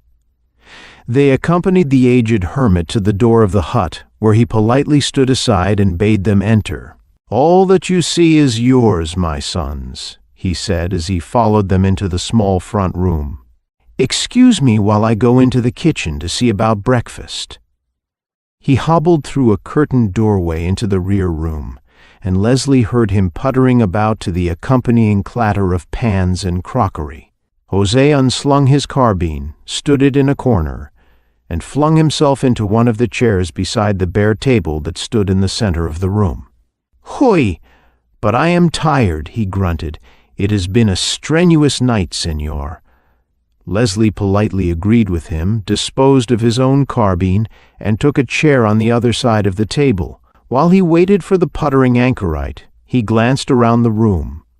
The furnishings were meager enough to suit the taste of the most humble of lay brothers. A low cot covered by a frowsy blanket, 4 crude chairs, and the table at which they sat, its bare top stained with food and beverages. Beneath the single window there stood a small, crudely constructed pulpit on which lay a book, evidently a missal. Both pulpit and book were covered with much dust, evidence that they had known little, if any, use since the passing of Father Salvador. The plastered walls were cracked, grimy, and festooned with cobwebs. Presently the anciano limped through the curtained doorway. Again apologizing for the meanness of the fare, he set before them some boiled rice, a huge chunk of honeycomb, and hot chocolate. After consulting with Jose and the anchorite, Leslie decided to post 2 guards at each end of the pass for the morning, do a little exploring on his own account, and permit the other men to rest, relieving the guards at noon. Accordingly, he set out after breakfast, resolved to make a minute examination of the scene of the tragedy enacted the night before, hoping that the morning sunlight might reveal some clue overlooked in his search by flashlight. Arriving at the place where the foolhardy rider had been beheaded, he dismounted and scanned every foot of the ground in the vicinity. The road at that point was less than 10 feet in width. On one side, the cliff rose almost perpendicularly to a height of nearly 25 feet and appeared unscalable. On the other, the stony ground sloped sharply to the water's edge. Some 30 feet from the point where the blood spots began, a clump of stunted willows had found foothold in the rocky bank.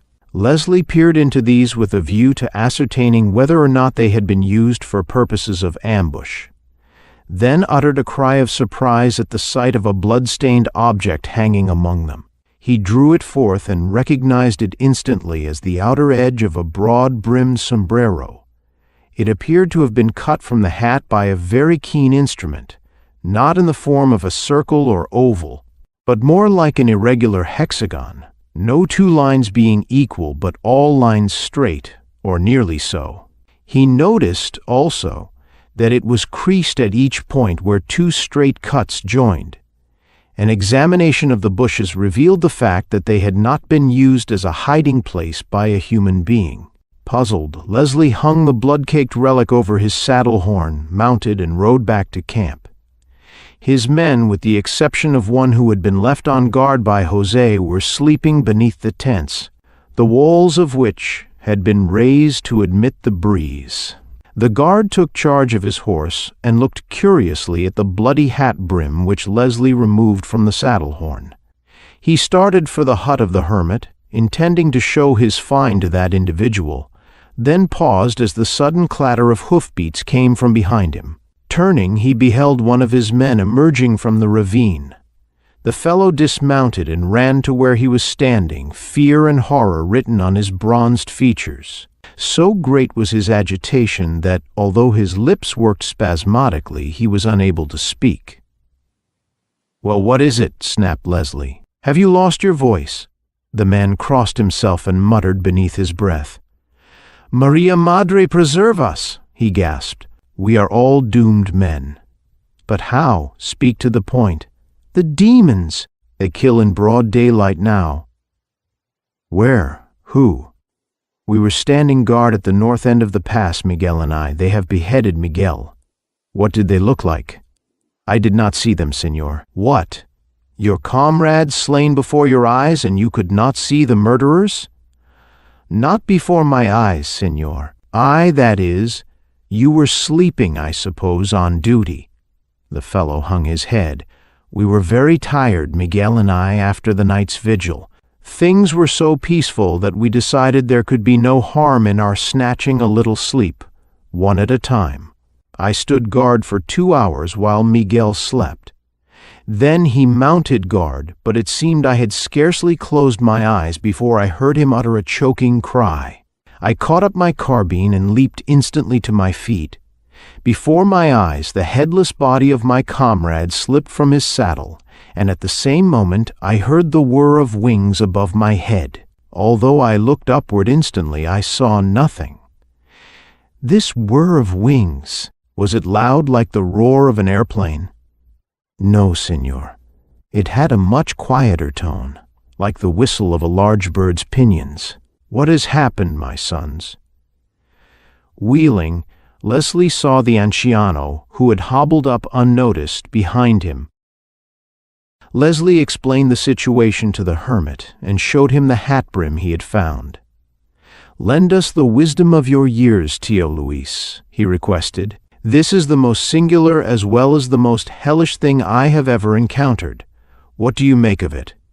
The old man turned the gruesome relic in his bony hands, squinting at it with watery eyes. "A man beheaded, the whir of wings, and this." He shook his head, handed the thing back to Leslie, and crossed himself. "I fear you are playing with fire that will destroy you, my sons. We have a saying, 'He must have iron fingers who would flay the devil.' We also have a saying that is apt, Tio Luis," Leslie replied. "Give the devil rope enough, and he'll hang himself." He turned to the guard. "Saddle my horse, Pedro, and arouse Jose. We'll see if the devil has left any more souvenirs." Once more the anchorite shook his grizzled head. "He was slain who had warning, not he who took it," he quoted. "You have my sympathy, my son, that and my prayers. The former is premature, but for the latter I thank," replied Leslie. "Ready, Pedro?" "Si, senor. Jose will be out in a moment. He is pulling on his boots." Jose emerged from the tent as Leslie started toward the horses. Together they mounted and rode down the ravine. They covered the half-mile to the north end of the canyon at a brisk gallop. The body of the slain man lay sprawled in the middle of the road, and his patient horse stood nearby, apparently not greatly frightened by the diabolical presence which had given Pedro so much alarm. Dismounting, both men looked carefully for tracks of the slayer, but their search was as fruitless as before. Nor was there a cut hat brim, such as Leslie had found on the scene of the last tragedy. Compelled at last to give up their hopeless search, they tied the body of Miguel across his saddle and took it back to camp. Leslie directed that the corpse be rolled in an extra tent fly and sent to Tlaxpam with one of the men. Then he detailed 2 guards for the north end of the pass, and 2 to relieve those at the south end, warning them to take heed from the death of Miguel, and do no sleeping on duty. These matters attended to, he instructed the camp guard to call him before sundown, and retired to his tent for a much-needed rest. It seemed to Leslie that he had not slept more than 15 minutes when he was aroused by a tug at his blanket. Opening his eyes, he saw José standing over him. "The sun nears the horizon, señor," he said, "and the anciano has bidden us to sup with him. Some pilgrims visited the shrine this afternoon and left gifts for the holy man. Among them were a pullet and a bottle of wine he desires to share with us." Pilgrims? Who were they? "Only 2 peons with their wives. They came here on donkeys from a hacienda near Tlaxpam, and departed after they had bathed in the sacred pool and deposited their gifts." "I see. Tell the anciano we accept with gratitude. A pullet and a bottle of wine will be preferable to tasajo and frijoles. I'll be along in a few minutes." José departed, and Leslie pulled on his boots. Then he buckled his 2 gun belts about him and stepped out of the tent, intending to wash for dinner at the spring. His men were squatting or lying around their cooking fires, preparing their evening meal. As he rounded the last of the tents, he saw a man disrobing beside the sacred pool. On closer approach, he recognized Pedro. "What's the matter? Sick?" he inquired. "A bath in the pool at sunset is said to cure boils," replied the Mexican, stripping off his shirt. "I have 2 on my back, señor."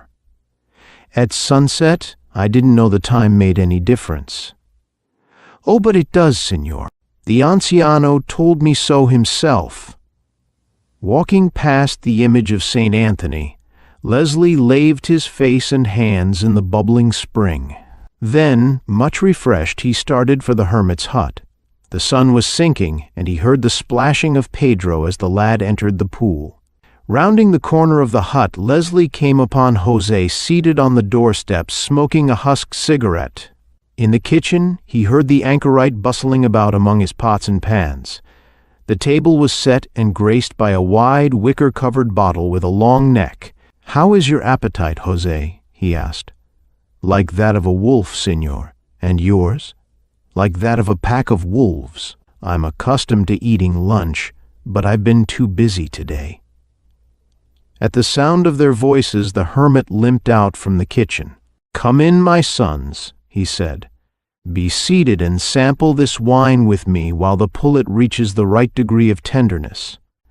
They obeyed his invitation with alacrity. "This is really an imposition, Tio Luis," said Leslie as the old man filled their glasses, "but I couldn't resist. I promise you a dozen pullets and a dozen bottles to replace these when I get back to Tlaxpam." "I also," cried José, eagerly reaching for his glass. "We are eternally indebted to you. I propose the health of our host, señor." The hermit bowed, smiled, sipped his wine, and rose. "I must look to our food," he said. The 2 men sipped their wine and discussed the events of the day. Presently, José emptied his glass and refilled it. Then the anchorite entered again. In one hand he bore a large pot from which savory odors exuded.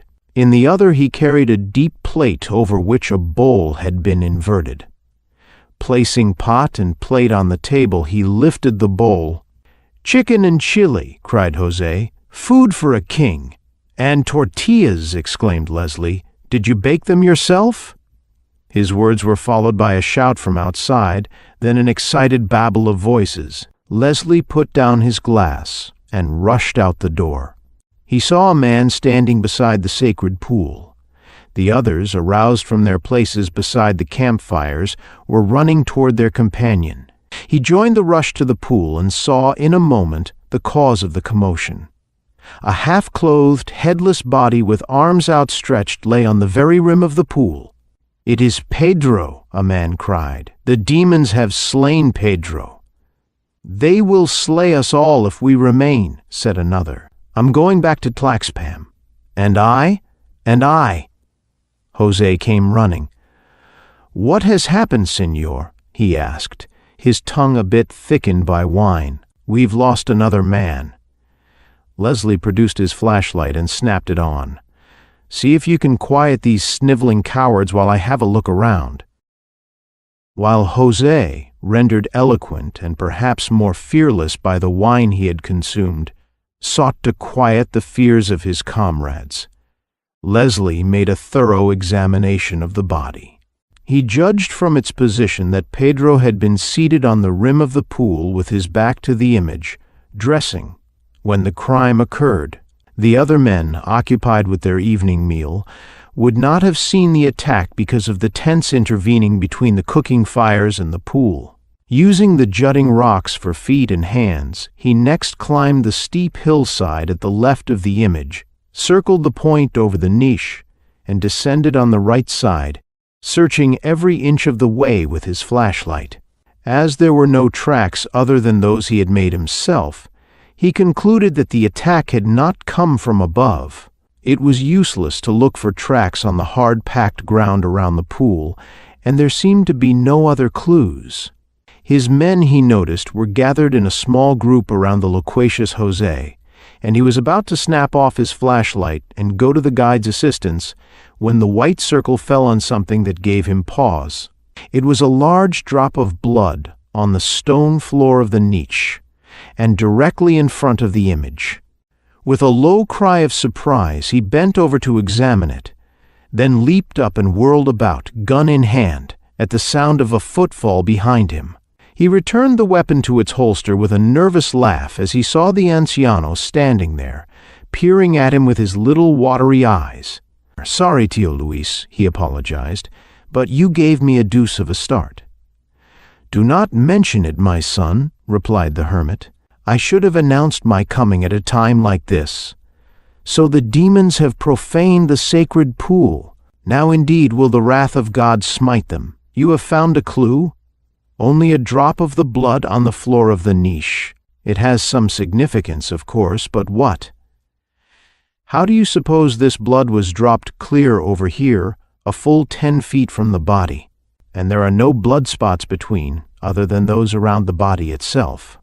It is as mysterious as all else that has happened. We have a saying, the devil lurks behind the cross, and if this be true, he would not hesitate to conceal himself in a shrine of St. Anthony.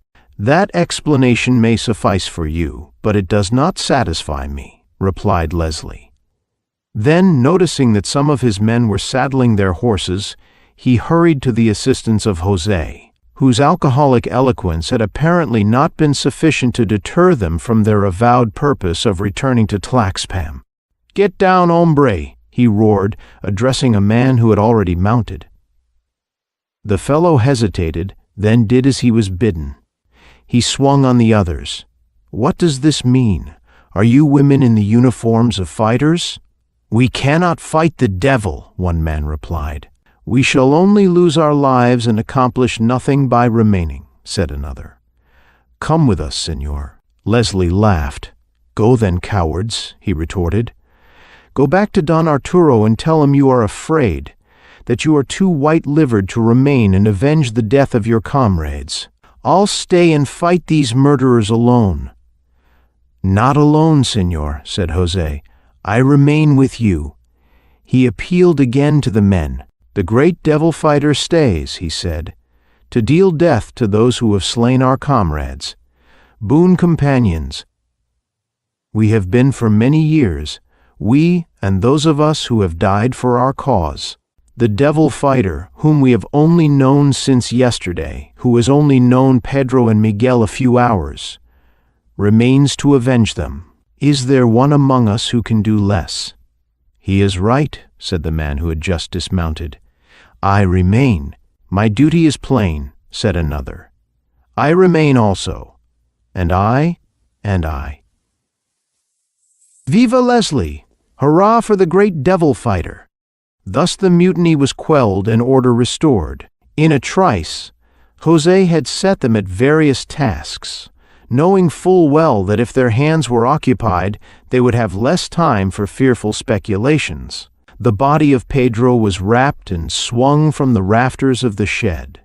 The watchfires were replenished so that most of the camp was illuminated, and men were sent to relieve the guards at the ends of the canyon.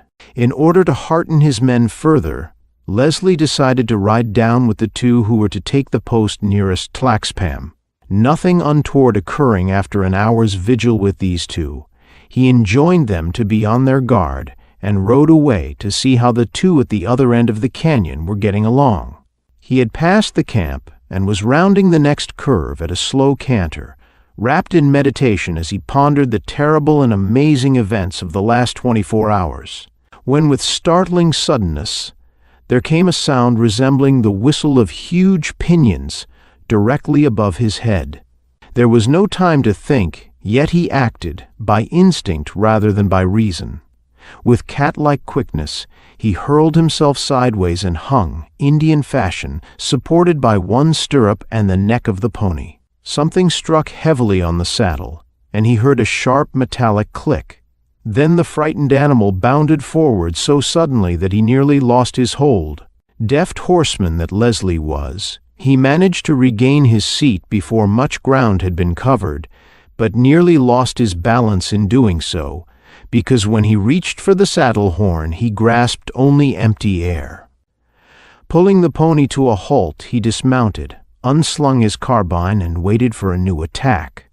5 minutes elapsed, 10, 15, yet he saw nothing save the rugged canyon bathed in the moonlight, and heard only the chirruping serenade of insects and the occasional call of a night bird. Holding the carbine in his left hand, he felt the front of the saddle with his right.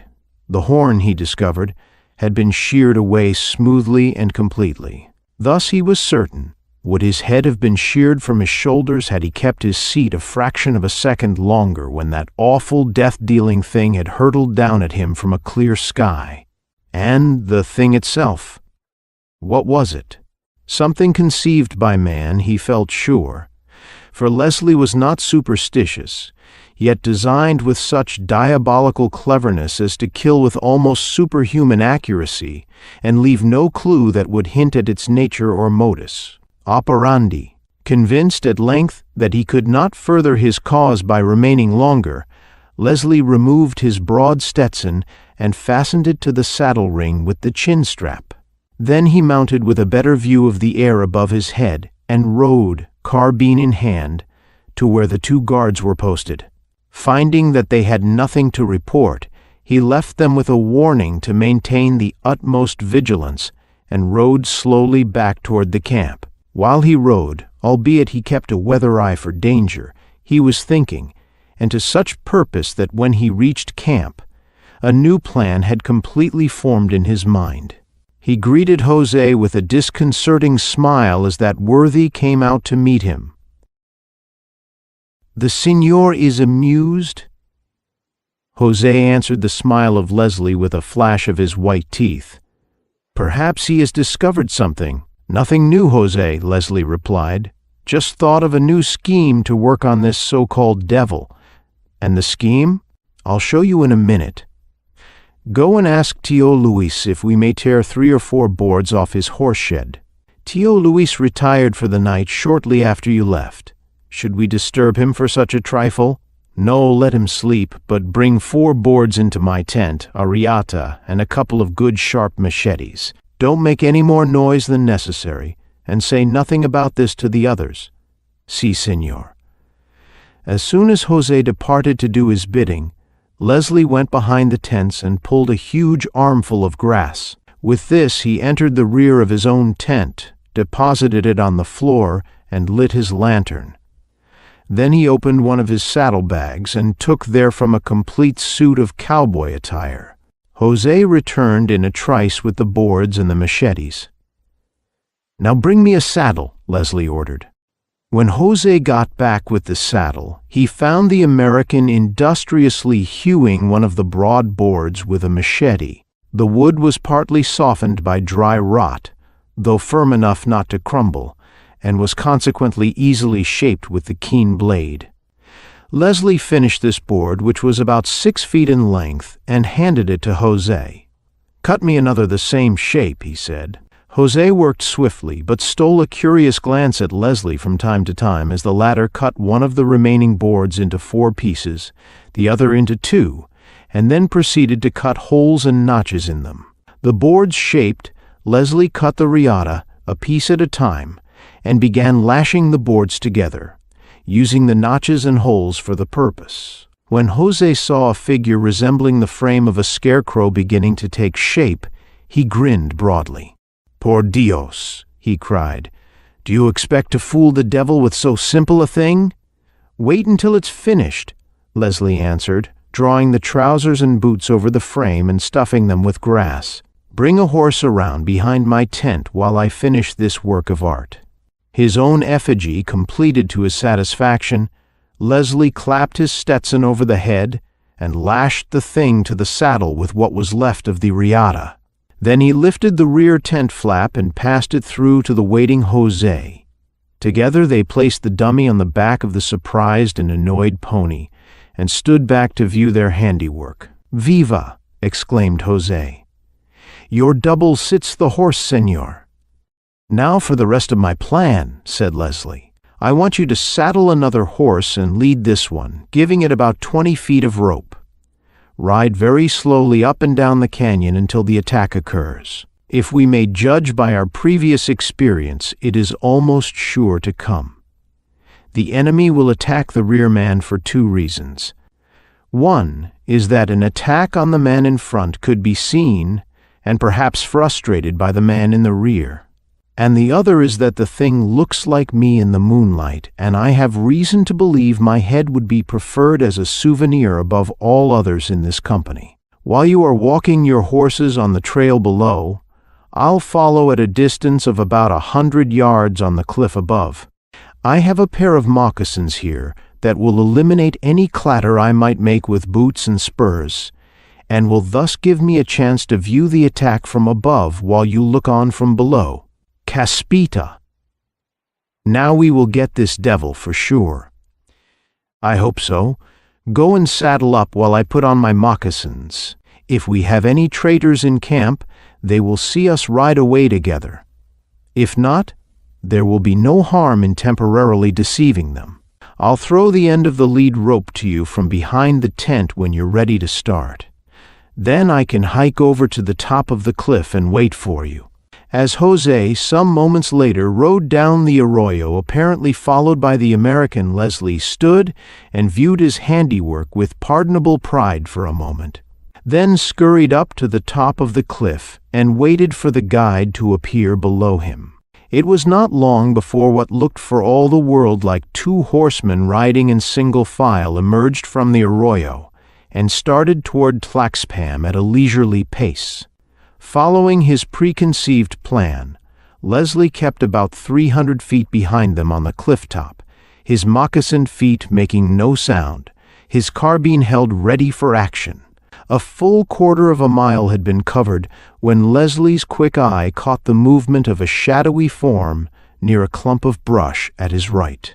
It disappeared in the bushes almost instantly, and he paused, breathlessly awaiting its reappearance. The view had been so indistinct that he was not sure whether it had been a man or an animal.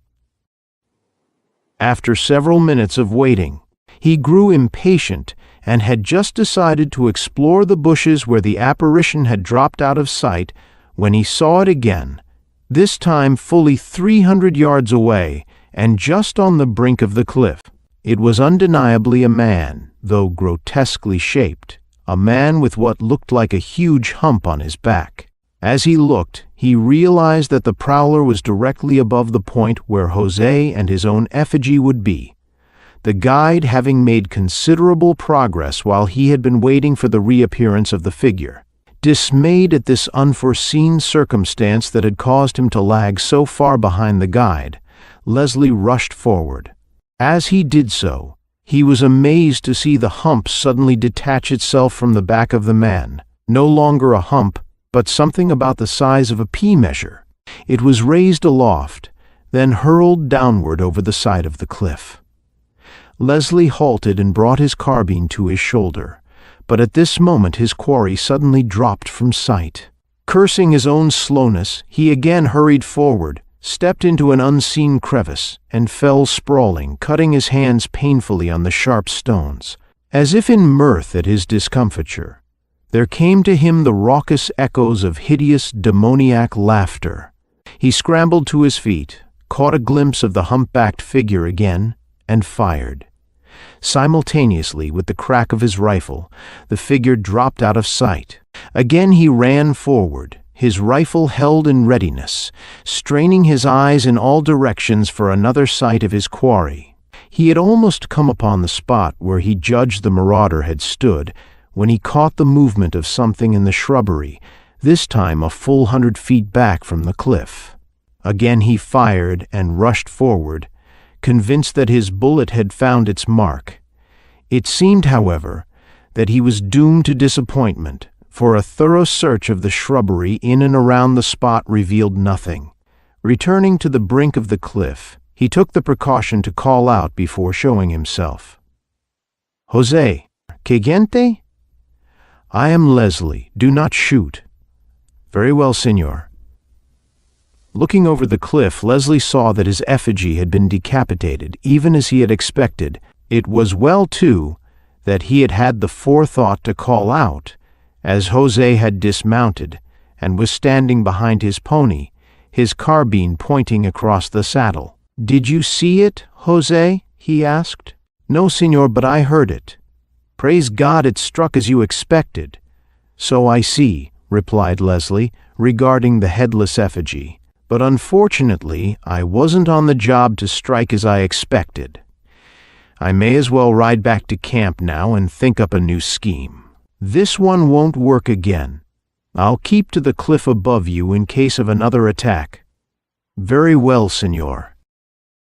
Back at camp, Leslie's men greeted him with a flood of questions, for they had heard the sound of his carbine. The appearance of Jose leading the horse which bore the headless effigy increased the amazement of the Mexicans, and Leslie left the task of explaining to the guide while he sat down on his cot to smoke a cigarette and think out the situation. Hearing laughter from the men outside as Jose told of the ruse, he decided that the salutary effect on them had been worth the effort, even though he had not succeeded in his purpose. His cigarette finished, he ground it into the dirt with his heel and paced back and forth in the tent. As he was preoccupied with his efforts to think out a new plan of campaign, it was some time before he noticed that it was growing lighter outside. He stepped out and found that most of the men had rolled themselves in their blankets to rest after the night's vigil. Two stood guard, however, and Jose squatted beside a smoldering fire, heating a pot of chocolate. He was about to join the latter beside the fire when he noticed smoke issuing from the stovepipe that protruded from the side of the Aniano's hut. Evidently the hermit was an early riser. Perhaps, thought Leslie, he could offer a suggestion for the next move in the campaign. At any rate, he should be told about the boards and the effigy. Going to the hut, Leslie rapped smartly on the door. There was no response. He rapped again. Still no response. Puzzled, he swung it open and entered. Seeing no one, he walked into the kitchen. There was nobody in sight, and no sign of a fire in the stove. Yet he had, just a moment before, seen smoke issuing from the stovepipe. Confronted with this paradoxical situation, he stepped forward and felt the pipe. It was quite warm, almost hot. He looked out the small window and saw that smoke was billowing from the pipe even more thickly than before. This led him to make an examination of the stove. One end, he now noticed, abutted against the adobe wall at the rear of the hut. He raised a lid, and a cloud of smoke whirled up into his face. Reaching inside the stove, he explored with his hand and found that it was coming through a pipe which connected the end of the stove with the adobe wall. If this told him anything, it was that someone had built a fire on the other side of the wall. But how had he gotten there? The hillside had been partly dug away when the hut was built. Evidently, the digging had been deeper than appeared on the surface. He made a quick examination of the rear wall. All appeared to be solid adobe, with the exception of a row of shelves containing canned goods, cooking utensils, and other things, which occupied one side. These were of wood, apparently built against the adobe, yet they were his only hope. He pulled on the side nearest him, but it was apparently quite firm. Pushing brought the same result. Then he tried pulling the other side, and his heart gave a sudden jump as it gave and swung toward him. The shelving he now saw was nailed to a heavy oaken door with concealed hinges, the front of which was plastered with adobe. A dark passageway yawned before him. He drew a revolver, stepped in, and pulled the door shut after him. Pausing for a moment to accustom his eyes to the semi-darkness, he noticed that what light there was came to him from around a curve in the passageway. It was of reddish hue and flickered weirdly in the gloom. As he advanced, he noticed that the floor slanted abruptly downward. He rounded the curve in the passageway, his moccasined feet making no sound, then came to a sudden halt, for not 10 feet ahead was a sight that made his flesh creep. A grinning human skull, hovering with no apparent support in midair. The fleshless features seemed to quiver with some ghoulish emotion, the eyeless sockets to sparkle with malignant intensity. Conquering his repugnance, Leslie again advanced and discovered that the skull was hung on a thin black, hence invisible wire just at the entrance of a square room.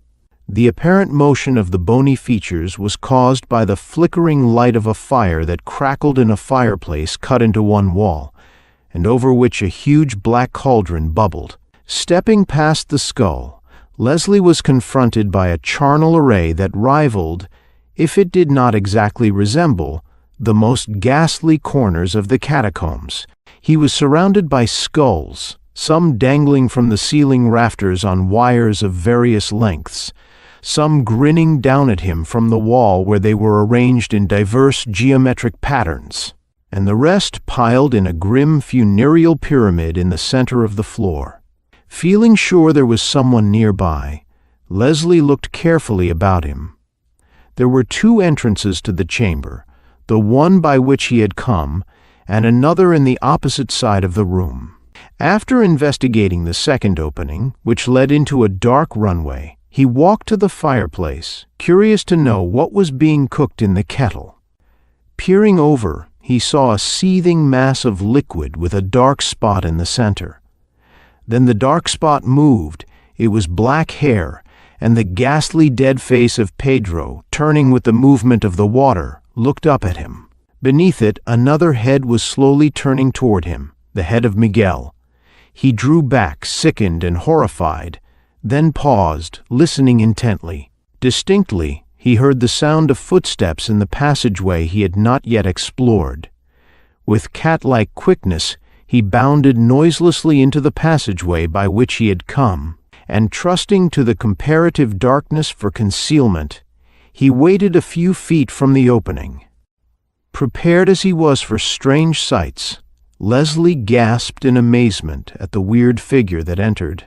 A tall, gaunt being, attired from head to foot in tight-fitting scarlet, and wearing a Mephistophelian hood and mask.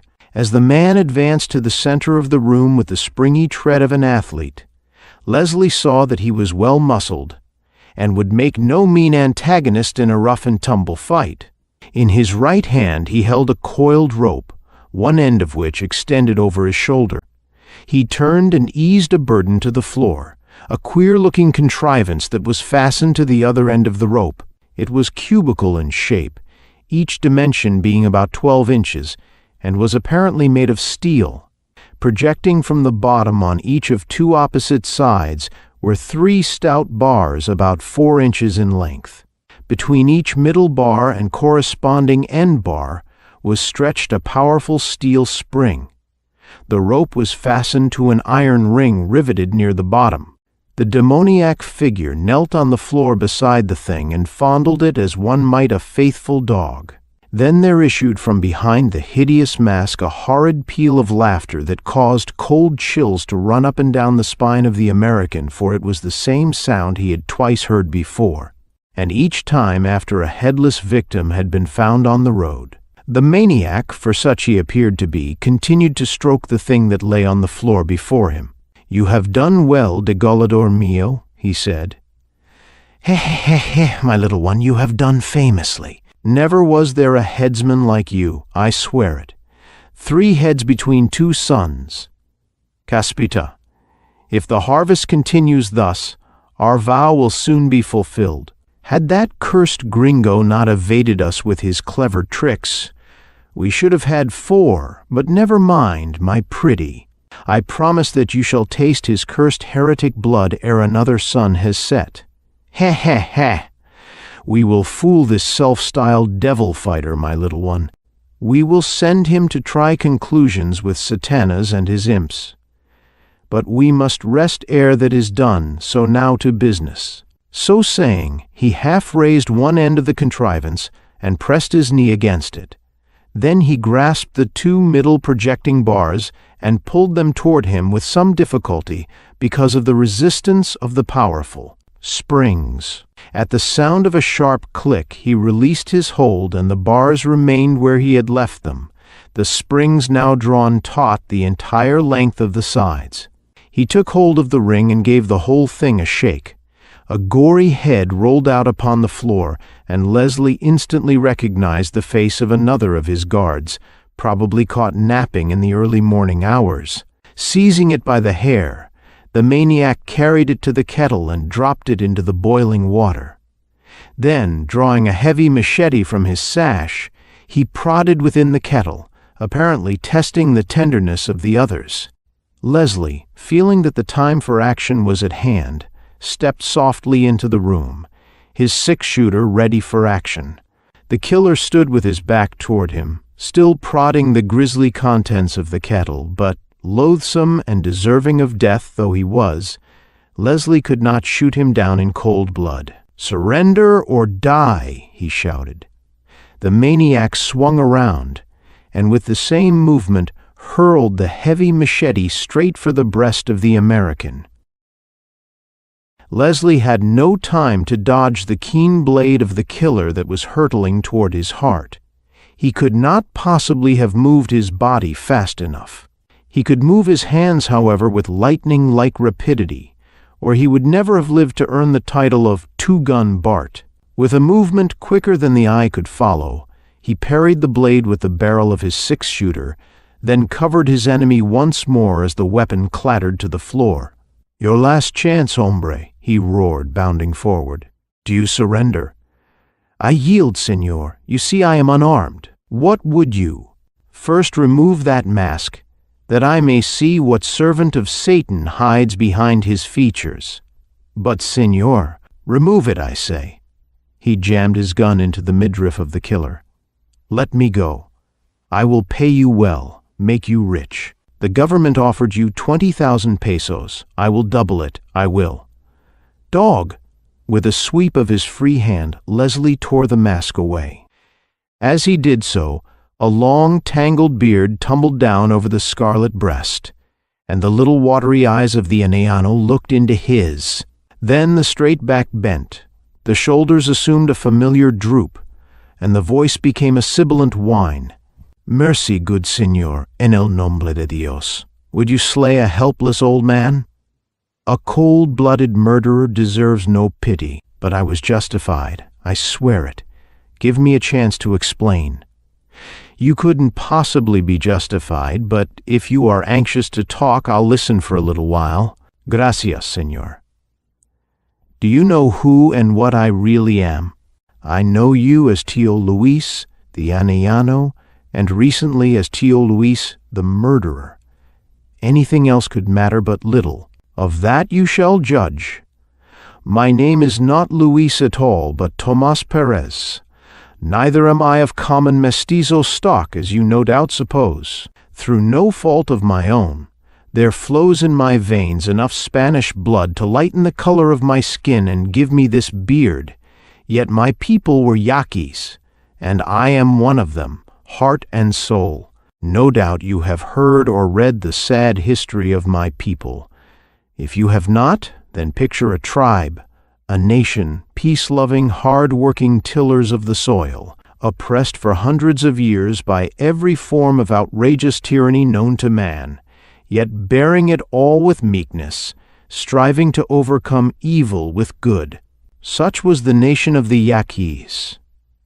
Not content with squeezing the last peso from my people by unjust taxation, the government presently began the confiscation of our lands. A few of our sturdier souls rebelled and were promptly massacred. Then came the order for wholesale deportation. My thrifty father had acquired a small but fertile farm in the rich Sonora Valley. With the help of my mother, brother, sister, and self, he had been able to eke out a meager existence and meet the extortionate demands of the tax collectors. One day the soldiers came with orders for the confiscation of our farm and our deportation. We had done nothing wrong, yet we were Yaquis. That was enough for the government. A dashing young lieutenant was in command.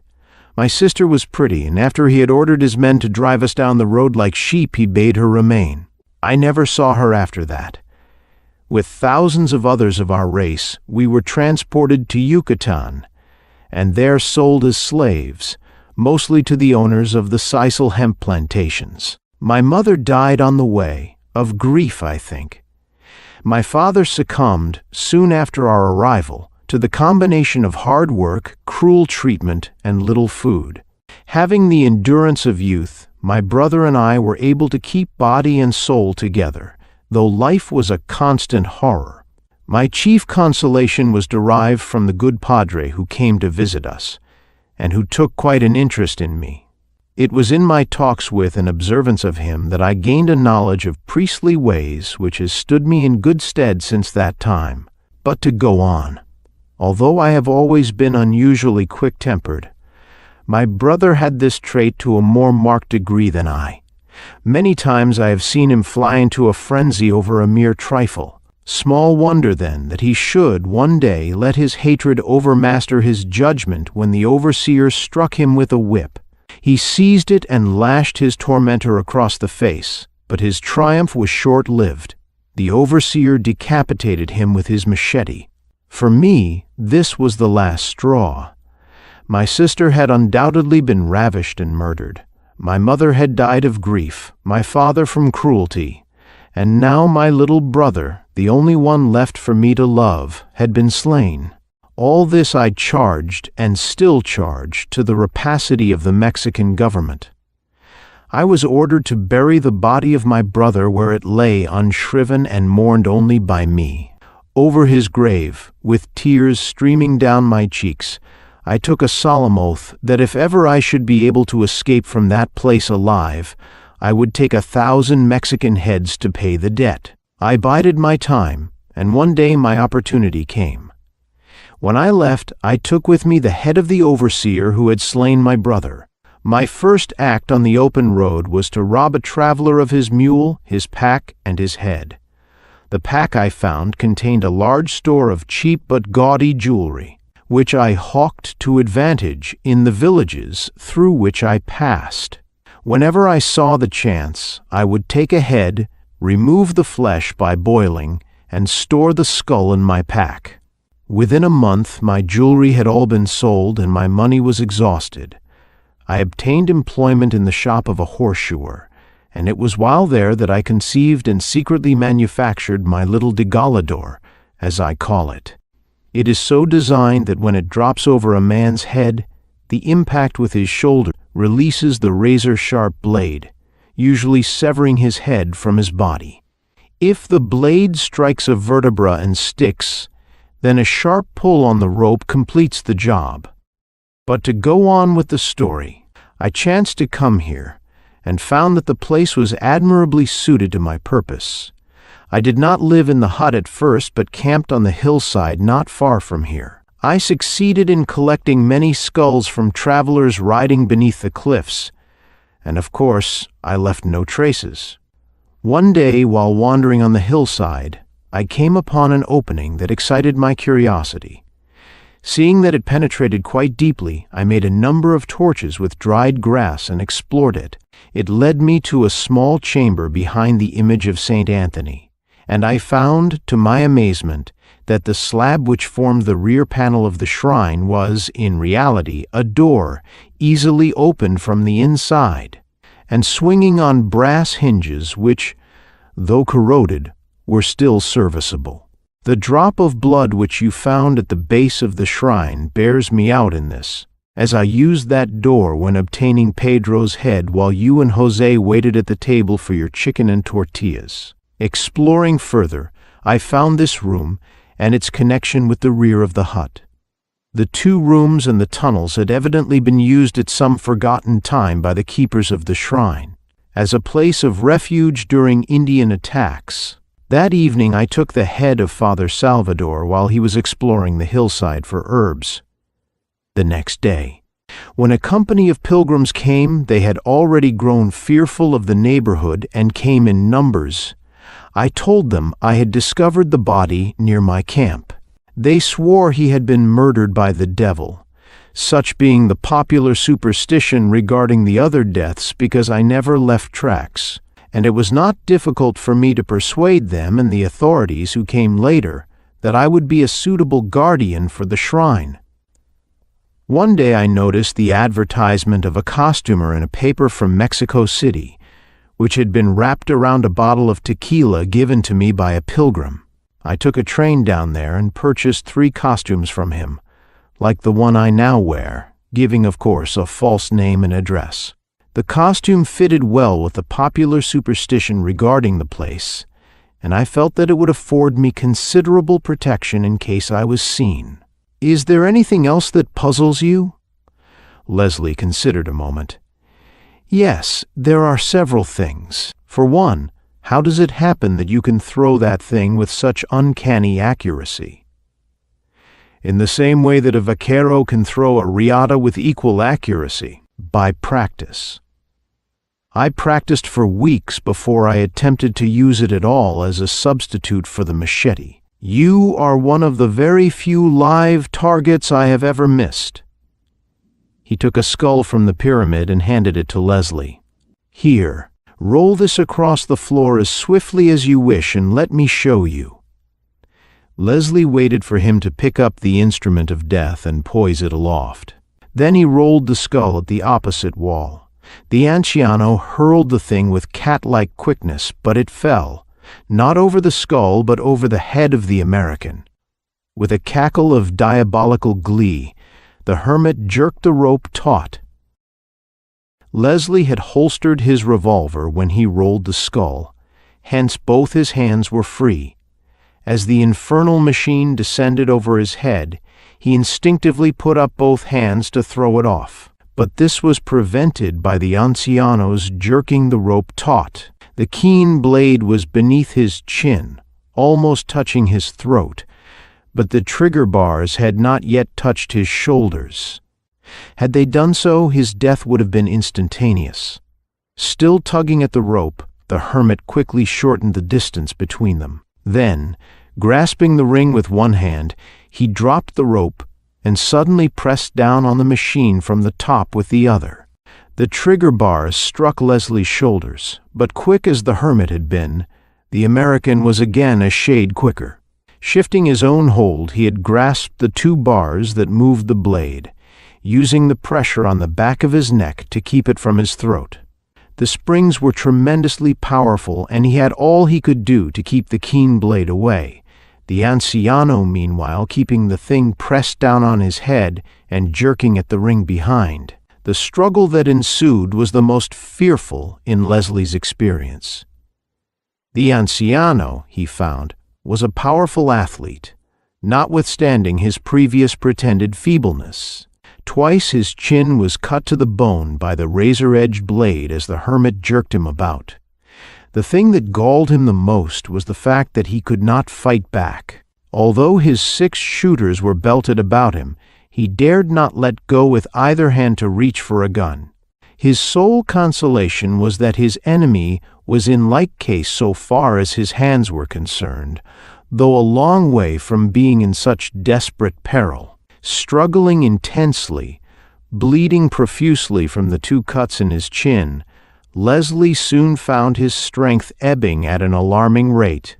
He lashed out blindly with his feet and sometimes succeeded in kicking the enemy's shins, but the softness of the moccasins rendered this ineffective. Knowing that the unequal struggle could not last much longer, Leslie at length resolved on a desperate plan. First relaxing to make it appear that his strength was gone, he suddenly bent double and at the same time pushed upward with both hands.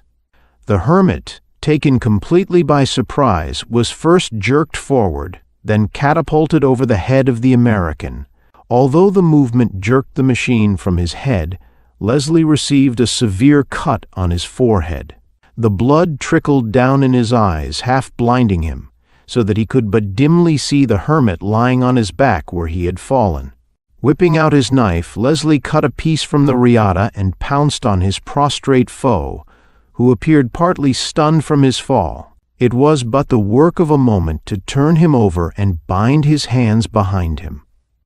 Another piece, cut from the same riata, served to secure his feet. "There, damn you!" he snarled, rising unsteadily and wiping the blood from his eyes. "I guess you won't try any more tricks." The hermit made no answer, but there came a sound that instantly put Leslie on his guard, the clatter of boots and the jingle of spurs in the passageway through which the anciano had come. Instantly suspicious, Leslie drew both 6 shooters and crouched behind the pyramid of skulls, convinced that no one but an enemy could have come from that direction. He lowered both guns with a nervous laugh a moment later, as José stepped through the doorway. Behind him came a dapper caballero whom Leslie instantly recognized. "Hernandez!" he cried in surprise. "How the devil did you get here?" "Es ver simple, amigo," Hernandez replied, warmly shaking the proffered hand. "I get desperate and use the hot iron on that damn peon today. Then he's talk plenty. Es time Tio Luis gave him the order to get your head, promising him many blessings in return. He's tie him that he who cuts a heretic gets 8 years absolution. Right away I smell the mouse and ride out here with 2 men.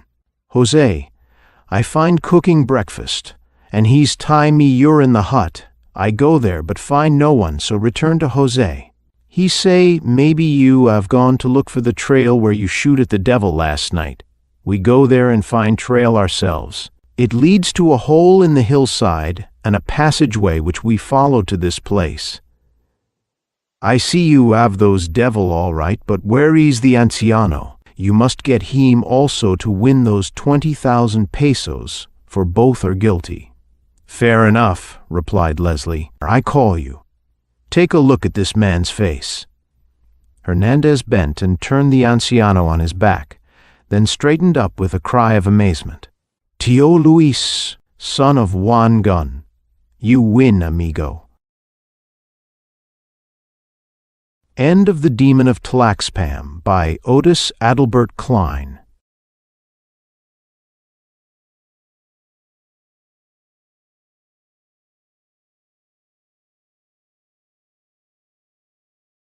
The Duel of the Sorcerers is a supernatural horror story with dark magic, mystery, and a battle between good and evil.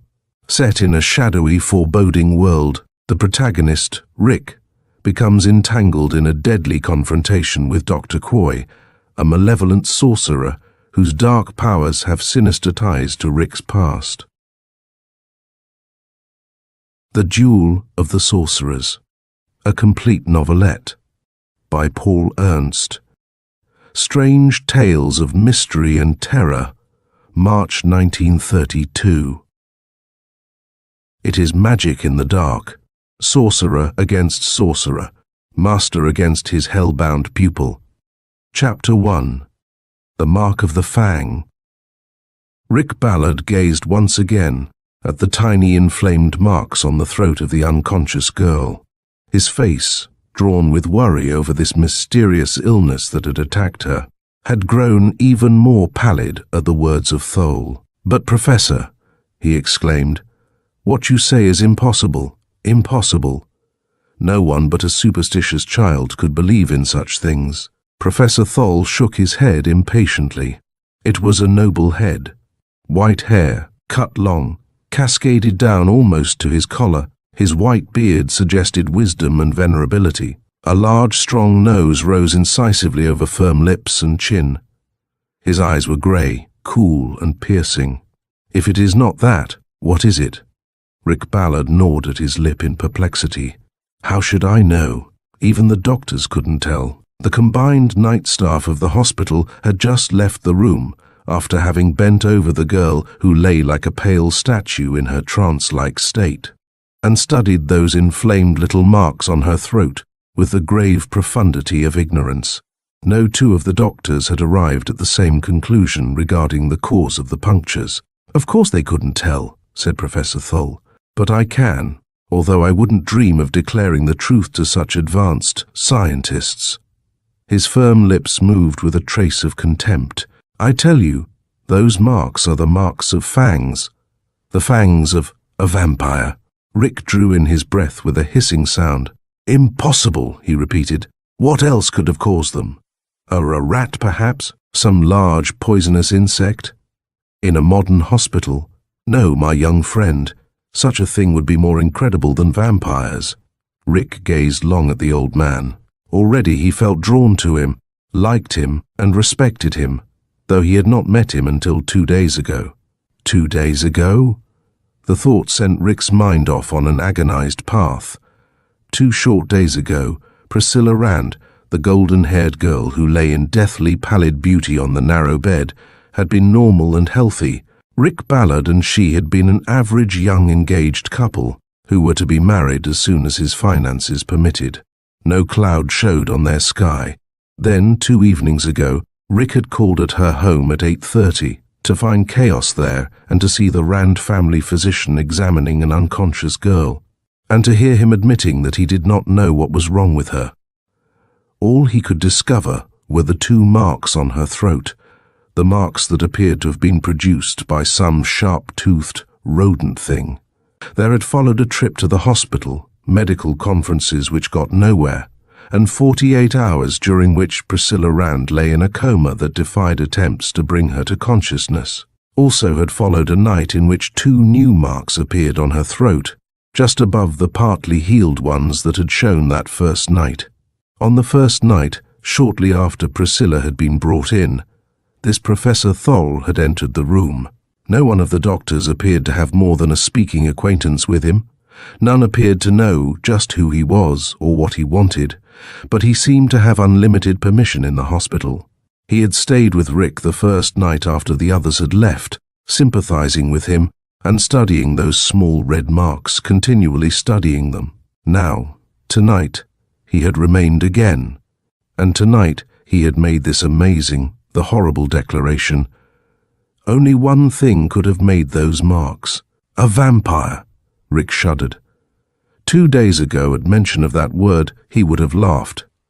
Now, gazing at those sinister little red dots in the soft white flesh of Priscilla's throat, and listening to the distinguished-looking elderly man beside him, Rick didn't know what to think. Professor Thole smiled at him. "Is it so hard to believe? But I tell you, I know. Have I spent 30 years of study not to know something of vampirism? Why, the odor in the room alone is enough to tell infallibly what's wrong." "Odor?" echoed Rick almost stupidly. His eyes, bloodshot with worry, went questioningly toward the professor. "Yes. Surely you've noticed it, both last night and tonight. I am surprised the physicians here didn't remark on it." Rick sniffed. He had noticed a slight odor, a shade stronger than the smell of antiseptics usually to be found in a hospital, but he had dismissed it from his mind. He wasn't used to hospitals. He had accepted it as a natural odor, Now he concentrated on it again. More distinctly it came to his nostrils, and now he shivered a little, and an inexplicable icy feeling crept up his spine. A faint but unmistakable smell of things mouldering and ancient, a sort of stench of death, hung in the air of that small room. Or was it but the product of his imagination? "You're really smelling it," said Professor Thole. "You're not imagining it. It is the odor of the vampire, the visiting card, so to speak, a vampire leaves behind." "Well, are you convinced?" "I don't know," whispered Rick. "But you must be convinced," said the professor earnestly. "I need your help, Mr. Ballard, and to help me, you must believe. I think I can prove to you that I am right." "In heaven's name, how?" Rick burst out. Thole leaned again over the unconscious girl. He listened to her faint breathing, stared at the red marks. Then he nodded his head. "I am almost certain that tonight the vampire was driven off by the appearance of the night nurse before he had completed his unearthly purpose. The regularity of Miss Rand's breathing and the look of those fang marks both indicate it. If that is true, he may return. We will watch and see." "But—" Rick stopped. Then he spread his hands in a gesture of utter despair. "All right, I'll do anything you say. Anything. Consider me entirely in your hands." Efficiency, methodically, Professor Thole set the stage for the possible return of the thing he stated was responsible for Priscilla Rand's baffling illness.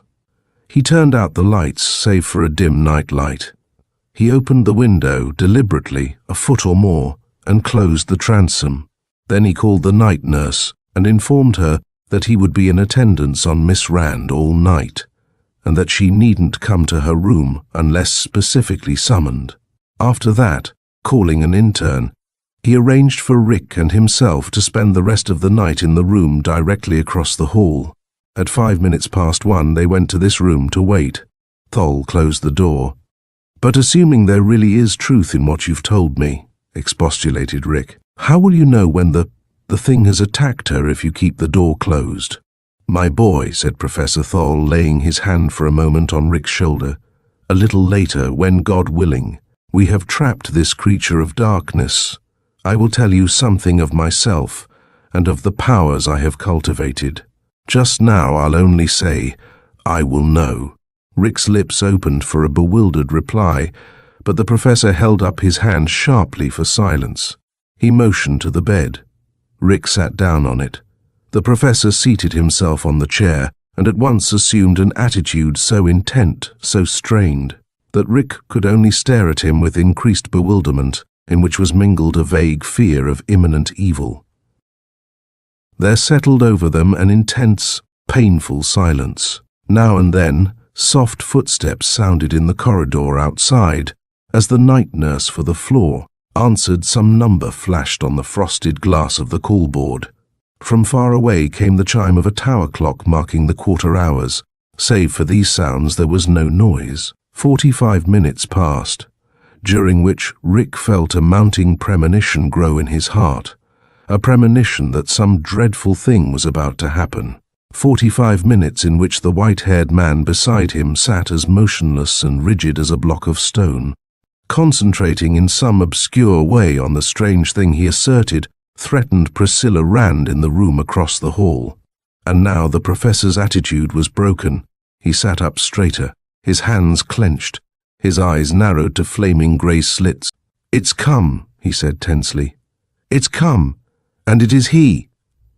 He started for the door, moving quickly but noiselessly. "Follow me," he whispered to Rick. "But on your life, make no sound." Rick tiptoed after him, out the door, across the corridor, to the door of Priscilla's room. And as he went, he felt the cold perspiration start out on his body, felt his heart pounding violently. Professor Thole's every look and gesture implied authority and learning. In spite of all his training, in spite of all his sophisticated contempt for superstitions, Rick felt that this man must be right in whatever he might say. But if Thole was right, what awful spectacle would be revealed behind the closed door of Priscilla's room? The professor glanced at Rick. "Steady," he whispered. "Keep your head, whatever happens." Then, with a long breath, the professor laid his hand on the knob, turned it abruptly, flung open the door, and bounded into the dimly lit room with Rick close behind. Never would Rick forget the sensation of that moment, the first dreadful knowledge of the presence they had surprised at its dread work within those four walls. The shock was stamped on his brain in lines of flame. First, there was the odor of corruption as they stood inside the closed doorway and blinked in the dim light. That terrible, sickening stench. Stronger, more intense, it now was than it had been when Rick had first noticed it. This was the unmistakable odor of the grave, rancidity, of rotting corpses, breathtaking, overpowering. He felt that if he was forced to breathe it any longer, he would go mad, and then he saw the thing they had come to seek, saw it on the bed with Priscilla, on her very pillow, half hidden by her long golden hair, next to her bared throat. Something small and dark and bat-like, it was barely to be seen in the vague light. Something with a reddened and repulsive snout that stared at them with beady, wicked eyes and squeaked and mewed. Something that flapped loathsome wings and darted up in flight, even as Professor Thole leaped to the window and closed it shut. "We've got him," grated Thole, his voice harsh with triumph.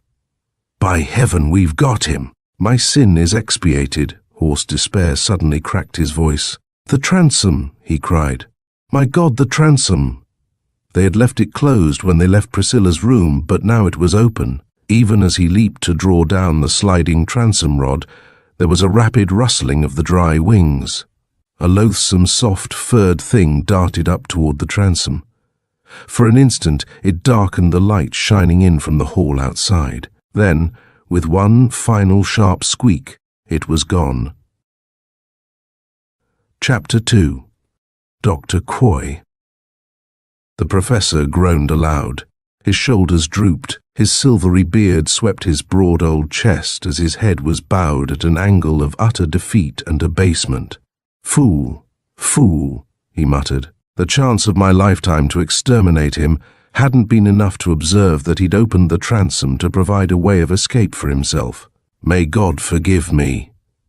Rick, meanwhile, was gasping in the poisonous air of the room. "Do you mind?" he said finally. "Is it all right to open the window? This sickening smell."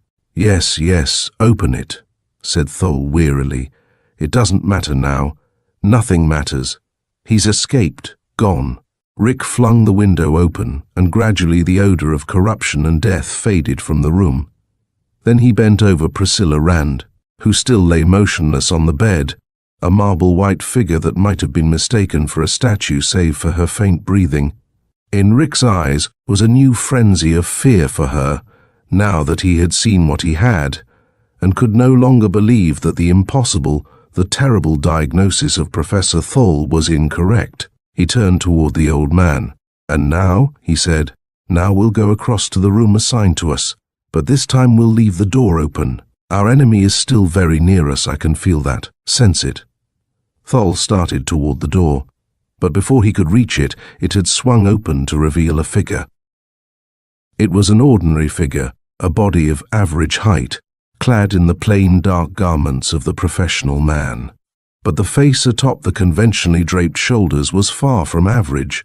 It was a long and narrow countenance, with a long, high-arched nose and a narrow, long chin. In the dead whiteness of the skin, an unwholesome, set pallor with blood-red, greenish lips like a fresh wound. The eyes were dark and narrow and had a hint of a slant, like the eyes of an Oriental, but as none of the other features carried out the hint, this was probably an individual and not a racial peculiarity. The man stood there a moment, peering at them out of his secretive, narrow black eyes. "What are you doing here?" he demanded curtly at last. "The hospital has long been closed to visitors for the evening." Rick glared. He had seen this curious-looking fellow, one of the staff doctors, once before, and he had formed for him one of those reasonless, instantaneous hatreds with which complete strangers now and then inspire one. "We have permission to be here," he said angrily. He turned to the professor for confirmation, but Thole seemed not to have heard what had been said. He was staring at the doctor, staring with an odd intensity that left deep puckers around his keen old eyes. And then came a most unlooked-for interruption. From the bed behind them sounded a rustling of bedclothes. Priscilla Rand, immobile as a statue for over 48 hours, was moving. Both Rick and Thole whirled to gaze at her. She was sitting bolt upright. Her pale lips were parted a trifle. Her face, framed by her silky gold hair, had the dreamy look of a sleepwalker, and her wide eyes were turned full on the red-lipped, dark-eyed doctor. Then, abruptly, she screamed. It was terrible, that sound, cutting like a knife thrust through the air of the bleak room. "Oh!" she choked, raising her hand to point fearfully at the doctor. "Oh, stop him! Stop!" She fell back on the bed, as lifeless as before. Thole's bearded lips writhed back in a snarl that was almost animalistic as he turned to face the doctor. "So it's you," he grated. "You, spawn of hell, and you dare to stand there and ask me what I'm doing here?" Cold curiosity was the only emotion reflected on the doctor's face. He smiled, a maddening, supercilious smile that made Rick ache to plant his fist in the death mask of a countenance, though he had as yet no idea of the real significance of the scene. "You have made a mistake in identities," the man told Thole. "I'm quite sure we've never seen each other before. My name is—" "Your name is Coy," burst out the professor, his voice cracking with impotent rage.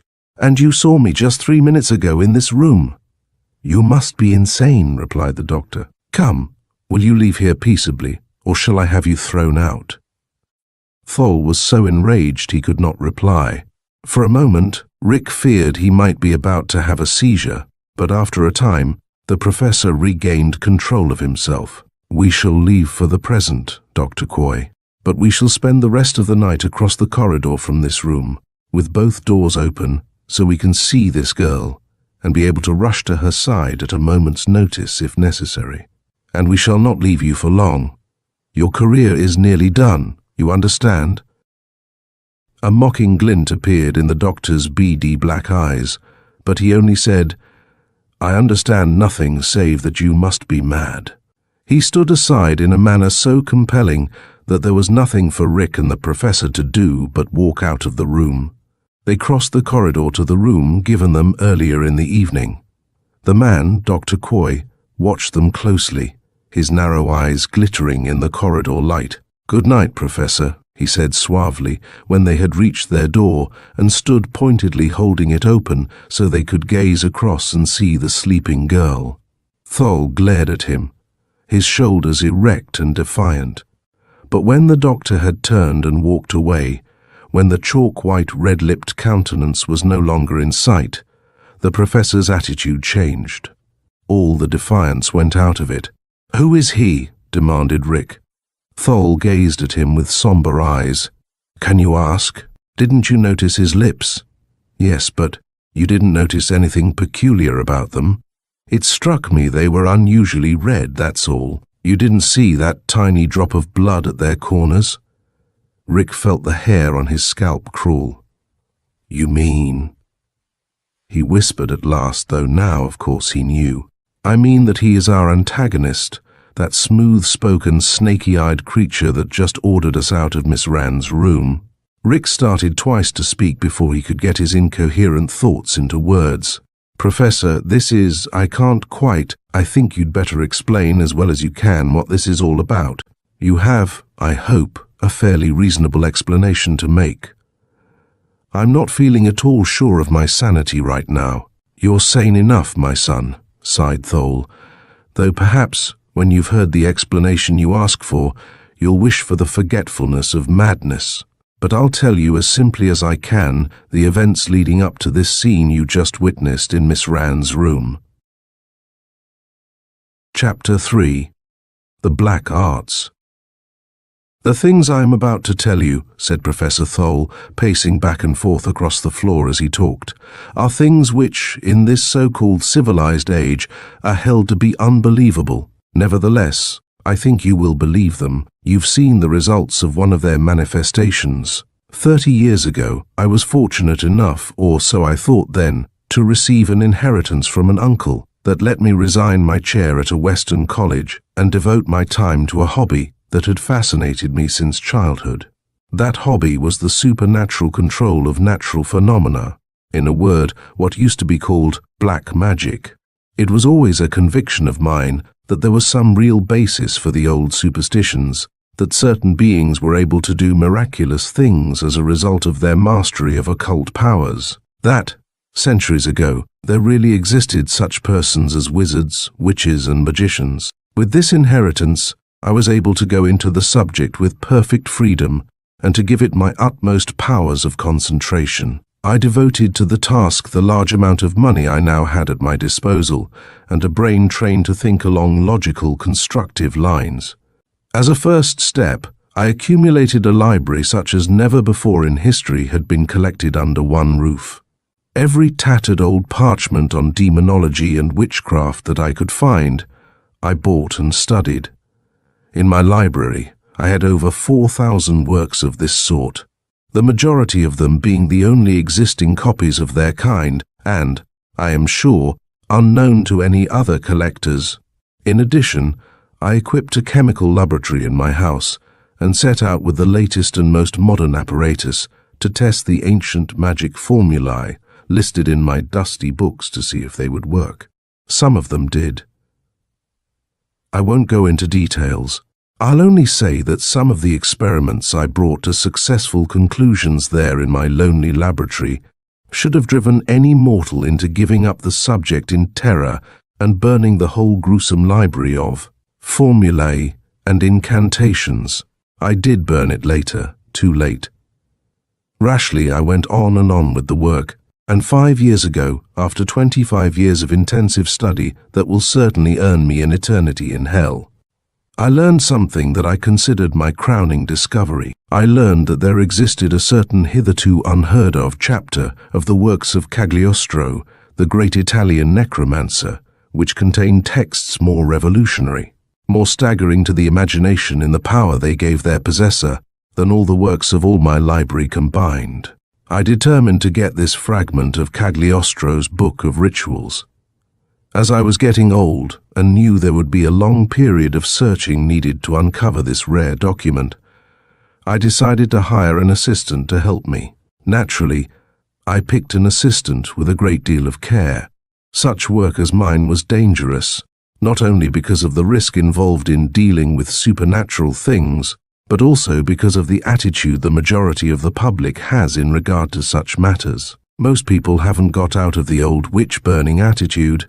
I didn't dare take any chances of my line of endeavor being made public. The man I finally hired seemed ideal. He was from a famous college, extremely intelligent, quiet, and self-effacing. He was a graduate physician. From the very start, he showed an interest in demonology fully as great as my own. So great indeed that I could not resist the temptation to teach him all I knew and have him help me in the laboratory, as well as in the work of tracing that fatal lost chapter of Cagliostro's. His name was Coy, Dr. Herbert Coy. 3 years went by. Twice I sent Dr. Coy to Italy to verify rumors of the location of the document I sought. Each time, he came back and reported failure to find it. Meanwhile, the student was surpassing the master. I was neither stupid nor ungifted at my chosen work, but he, it seemed, had pure genius for it. Rapidly, I found my own knowledge and ability along the forbidden line of the black arts being eclipsed by his. It puzzled me that with 3 years of effort, he could go beyond the mark I had reached in nearly 30 years. But I soon found the reason for it. The muscles of Thol's jaws set in harsh ridges. I came into the laboratory unexpectedly one day to find him attempting an experiment of his own, working on calculations which, it developed, were to cheat death in a way I will make clear in a moment or two. Warned by a queer new rebelliousness against my authority that had lately come into Coy's bearing, I had forbidden him to use my apparatus or library alone.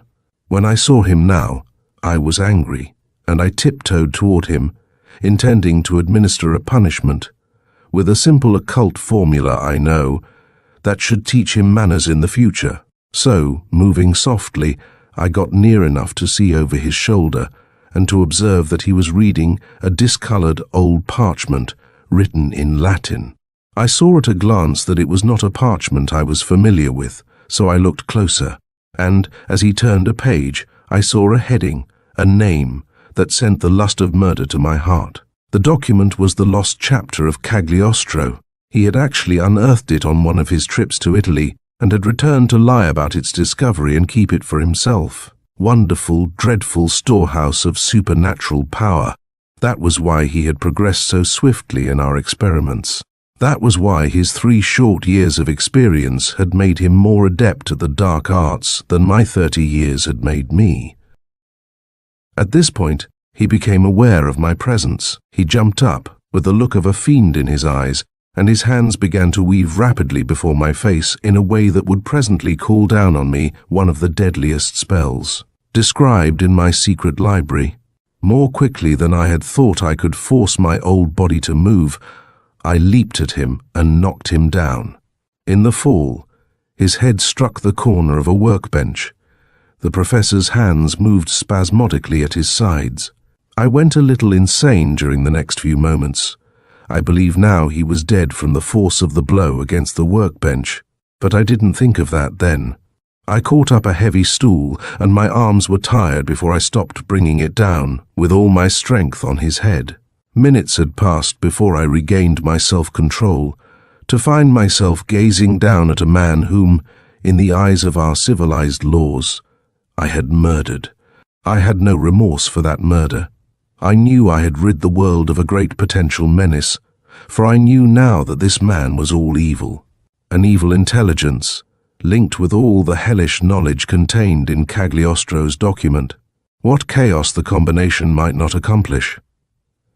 I hid the body in a secret vault in the cellar of the big house I own, here in the city. I burned my library, all but the precious Cagliostro, which I couldn't bear to part with. I easily turned aside all inquiries into the disappearance of my employee, Dr. Coy, and I thought that the matter was closed. This was 2 years ago. The professor groaned and buried his head in his hands. I soon found that I was hideously wrong, that the matter was not closed.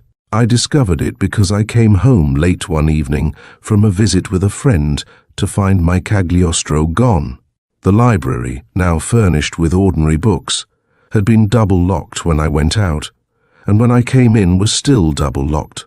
The safe, in which I had put the invaluable document, was still closed and showed no signs of having been tampered with. Yet when I opened it, the chapter was gone. There could only be one answer to the problem of its theft, but for a time my mind refused to accept that answer. I went upstairs to my laboratory, more dead than alive, and employed all my acquired powers of divination to the problem. All the rest of the night I worked, and I learned at last just what had occurred. Dr. Coy had passed from life to death with full knowledge of Cagliostro's secret of circumventing death impressed on his intelligence, of partially circumventing it, that is, only partially, which is at once the most terrible part of the whole thing, and the chief weapon in our hands. The evil soul of the man had sought and found a lodging in some body of one who had just died a mutilated natural death. Beyond that, such a body had not been mutilated as he could not bring to life. But he could preserve it indefinitely, bend it to his bidding, could undead, make himself special through the vampire arts, and still mingle with the world of the living, though not actually alive himself. And so he goes, with infinite powers at his command to do his evil will, a corpse unburied, animated with a live man's hate, bound to the frightful existence of the vampire.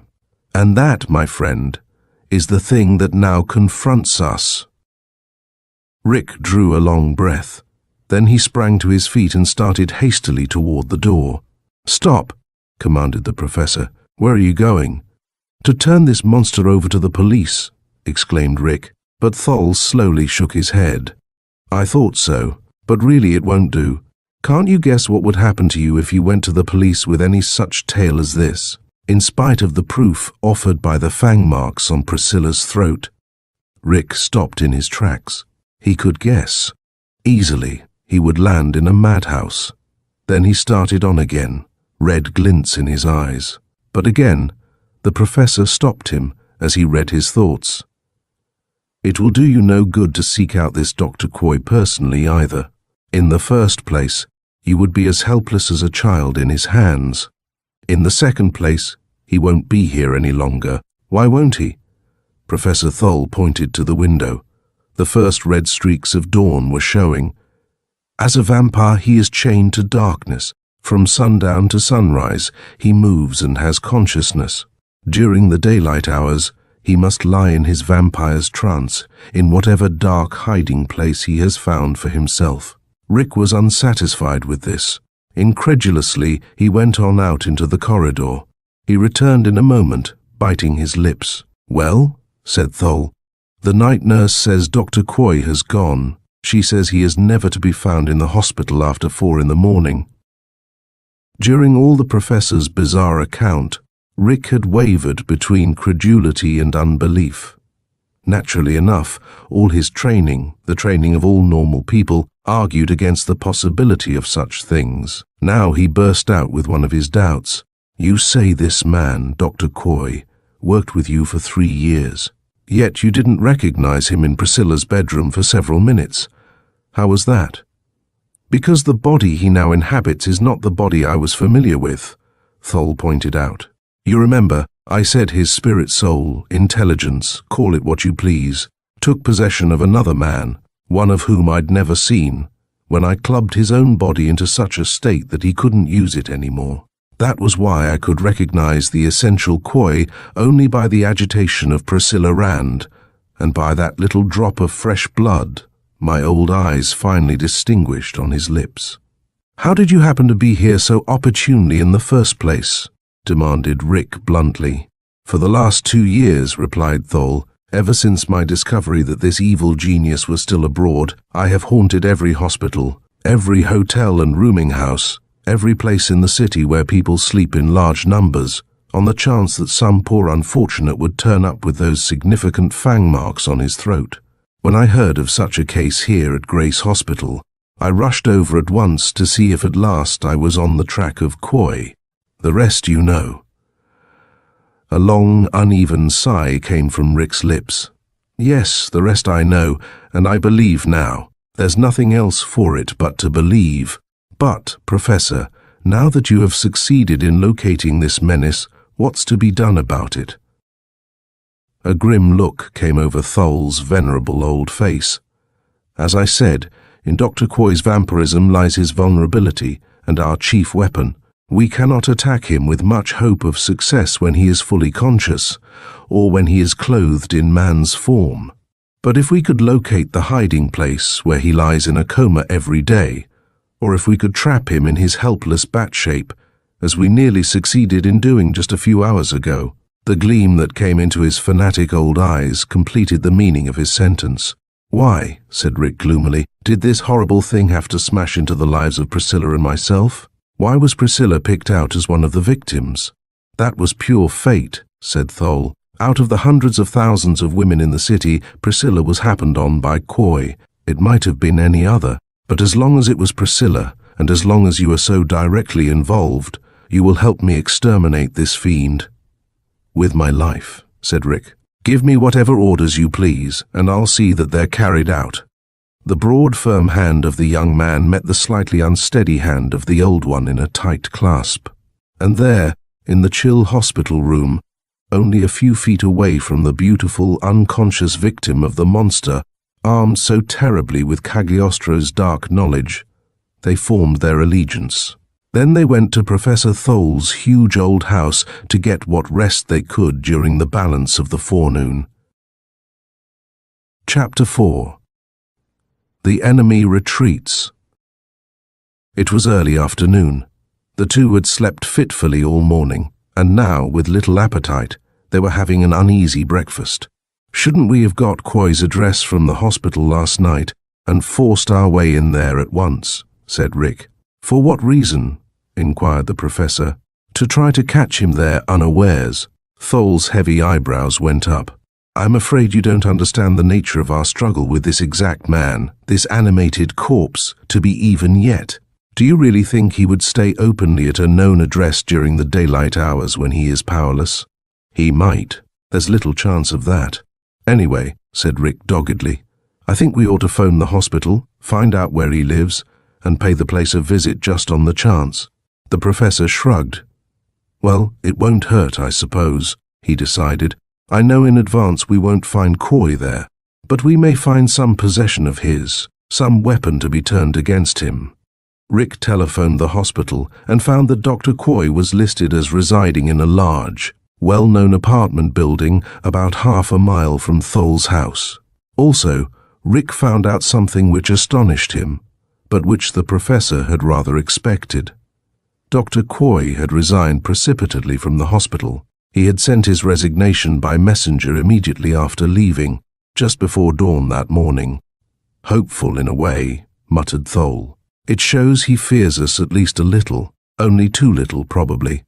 He knows, and rightly, that he is my superior in occult power. Well, shall we go? A few minutes later, they stood before the hall door of the apartment given as Dr. Coy's. Boldly, Rick rang the bell, but there was no answer. How will we get in? He asked.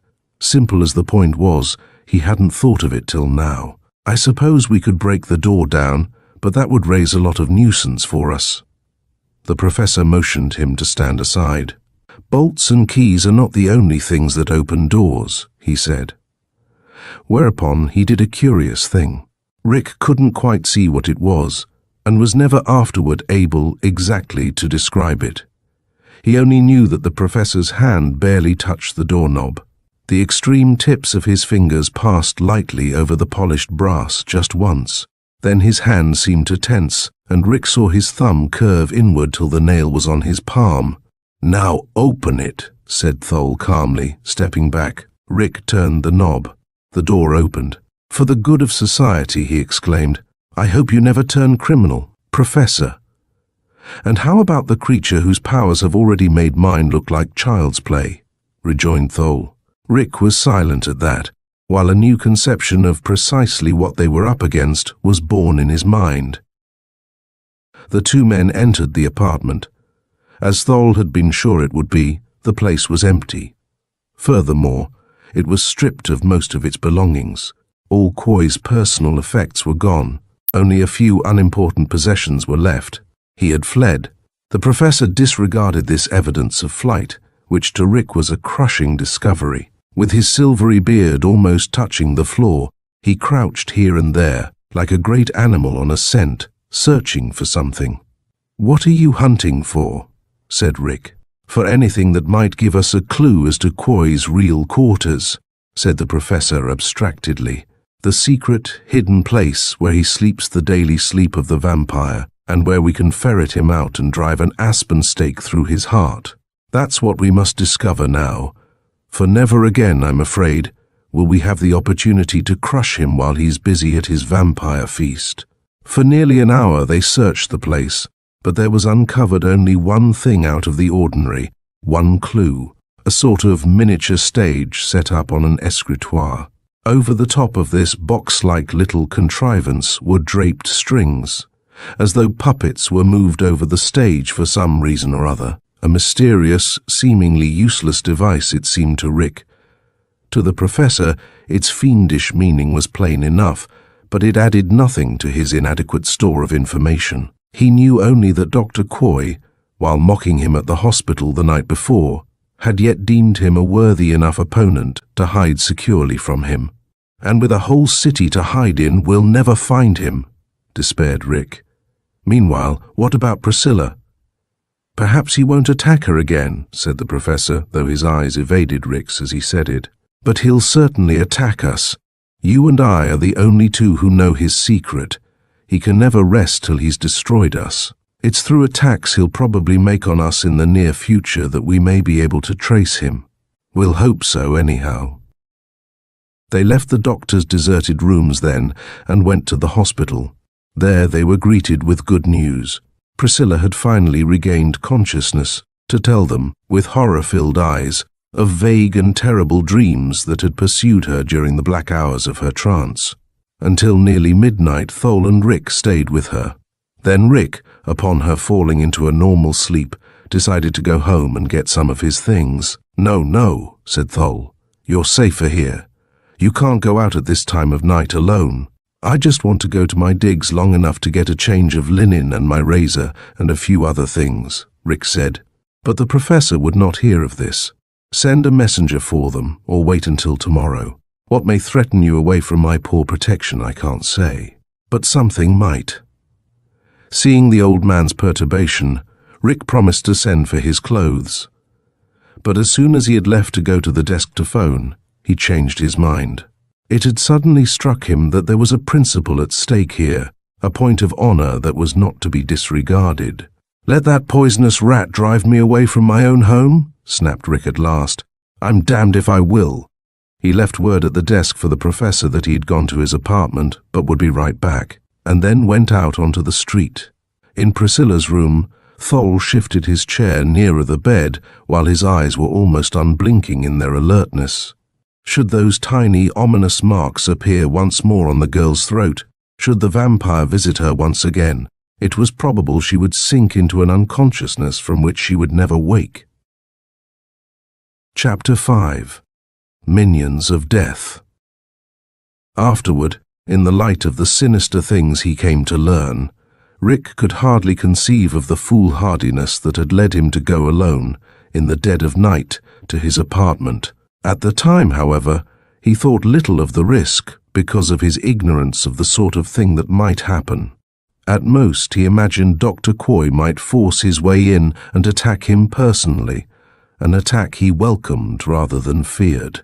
At the least, his inward conviction, and this was not to be molested at all, he would be. In his ignorance, then, and in his weariness and desire for a change into clean things, he had almost dismissed Dr. Quoy and all his possible machinations from his mind by the time he got to his own door.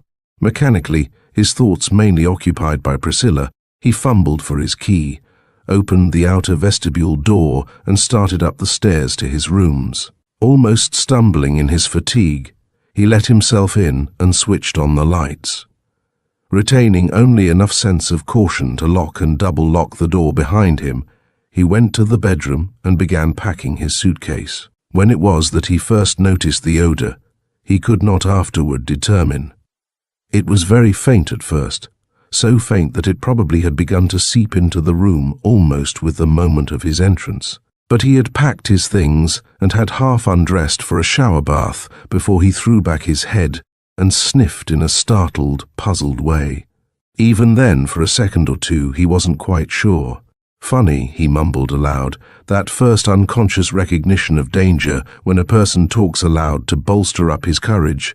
Funny, I thought I smelled something odd. His voice died away as suddenly he knew he had smelled something odd, something he had smelled before, a strange and ghastly odor of the grave, of things long dead and clad in mildewed, clotted shrouds, of putrefaction and corruption, of inanimate lumps that rotted in secret places, buried from the light of the sun and the vision of mortal eyes.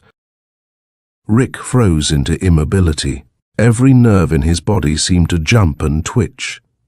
An icy chill started at the tips of his feet and crept slowly up to his set jaw, till the jaw muscles quivered and strained in ridges that distorted his face.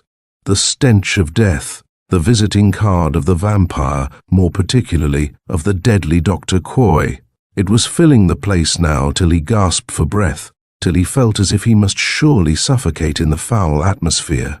For a long moment, Rick stood there, in a room seemingly deserted save for himself, but which he knew was slowly being occupied by another, a dreadful tenant. Each beat of his heart exaggerated the sensations of suffocation. His tongue seemed glued to the roof of his mouth. The veins in his neck seemed to swell and harden, till the odd thought assailed him that if they were touched, they would snap like dry twigs. Then Rick moved. He started to leave the room, running toward the hall door. This stench, this loathsome signature of Quoy. Never had he known such panic fear as it induced. Escape was all that was in his mind now. He had almost got out of the room when the events presaged by the terrible odour began. The first manifestation was a sudden paralysis, binding him from head to foot until it was only with difficulty that he could roll his eyeballs. Lot's wife, turned to a pillar of salt, could have been no more helpless and rigid. He had got near enough the bedroom doorway to be able to look through it and see the hall door and the possible escape it represented. Yet he could no more complete that short journey than he could fly, and now a smothered gasp came from Rick's stiff lips, a gasp that was intended for a shout. Something soft and slimy, something boneless and smooth and loathsome, had crawled over his stockinged foot. He fought against the rigidity that held him, willed his head to tilt downward, that he might see what dread thing it was that had crawled across his flesh, to leave its viscous, cold trail behind it. His head remained set on his neck, locked immovably on his shoulders. Not even the inch that would have allowed him to see the floor at his feet could he move it. Then, while his straining eyes tried to roll down enough to vision whatever repulsive mass it was that had touched him, another slimy body trailed its cold length over his instep. And another, and then a fourth. And now his eyeballs, straining downward, caught just a flash of some moving, tapered, yellowish-white thing that might have been the tail of some unbelievably huge white earthworm. The stench of the grave grew even more appalling. Rick gagged in the poison of it, gagged, then gasped for breath again. Something crawling and hairy had started a slow, tortuous, many-legged path down his bare arm. In the thin air of the doorway before him, a tiny commotion began to be visible to him. The air wavered and shimmered in ragged small columns, much as heat rays shimmer and vibrate above a hot plate in the sun. The small columns shaped into more definite lines and grew less shifting in movement. They grew clearer, bolder. White patches etched themselves in behind them. Two narrow, dark slits split the white patches. A blood-red, writhing gash appeared suddenly over a triangle that was now revealed as a long, narrow chin.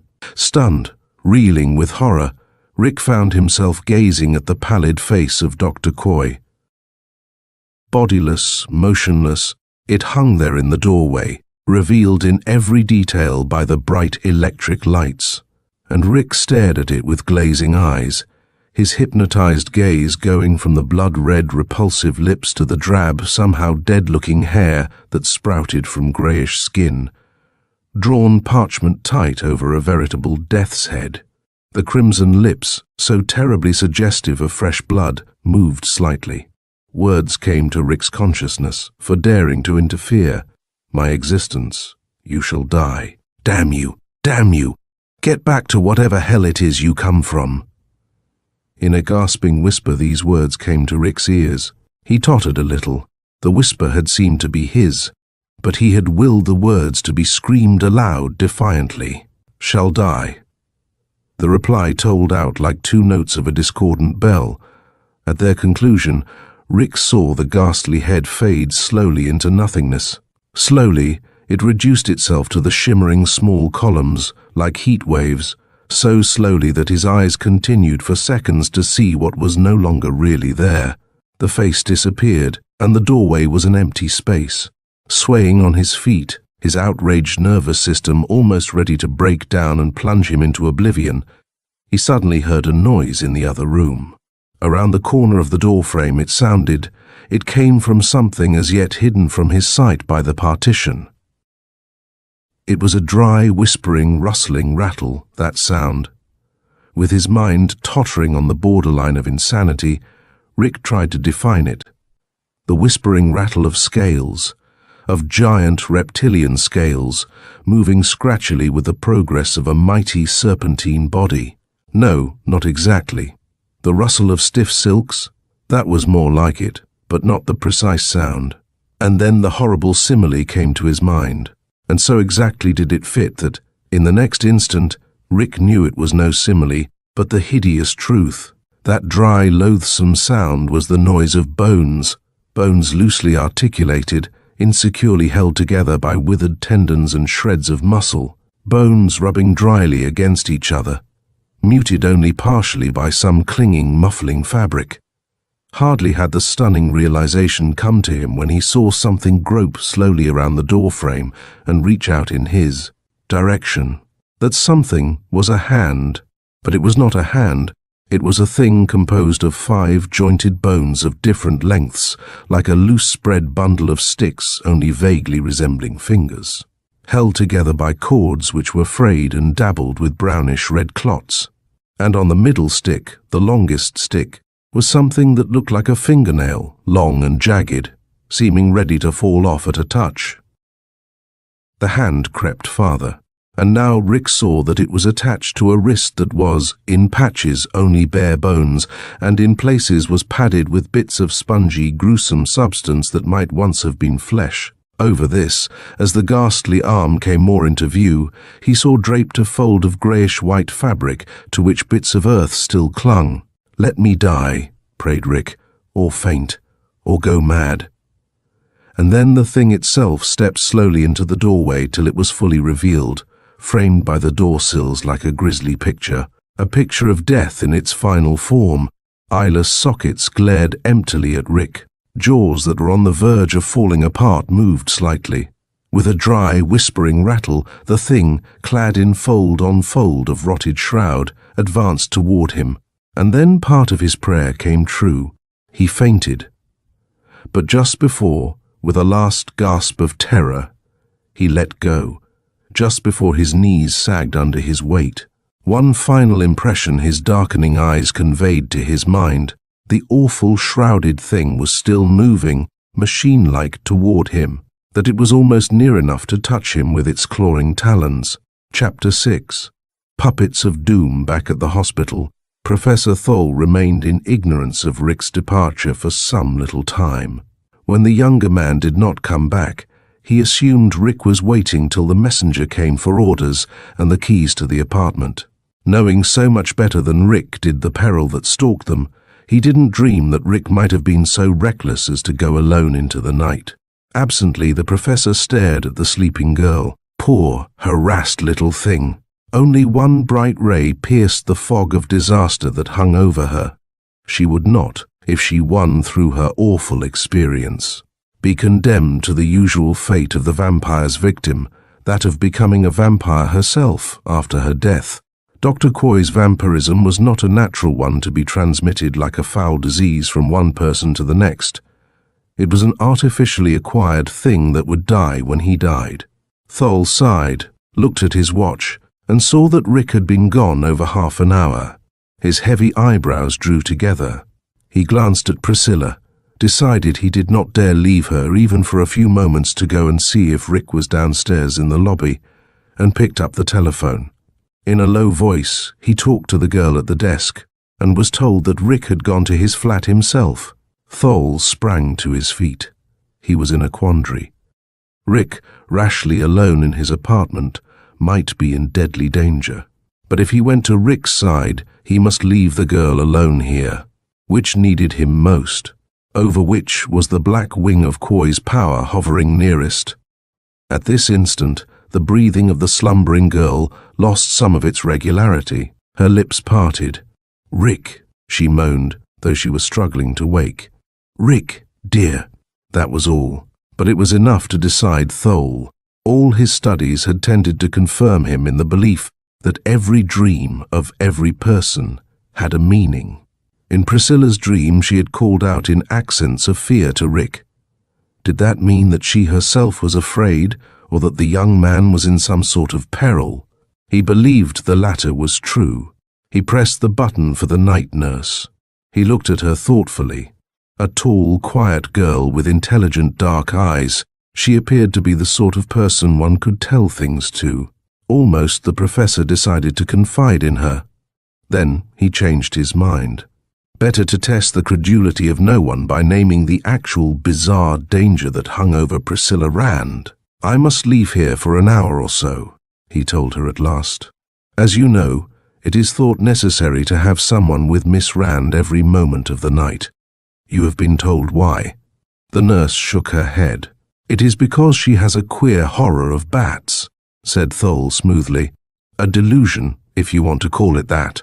Therefore, someone must be with her constantly to reassure her if she wakes in terror.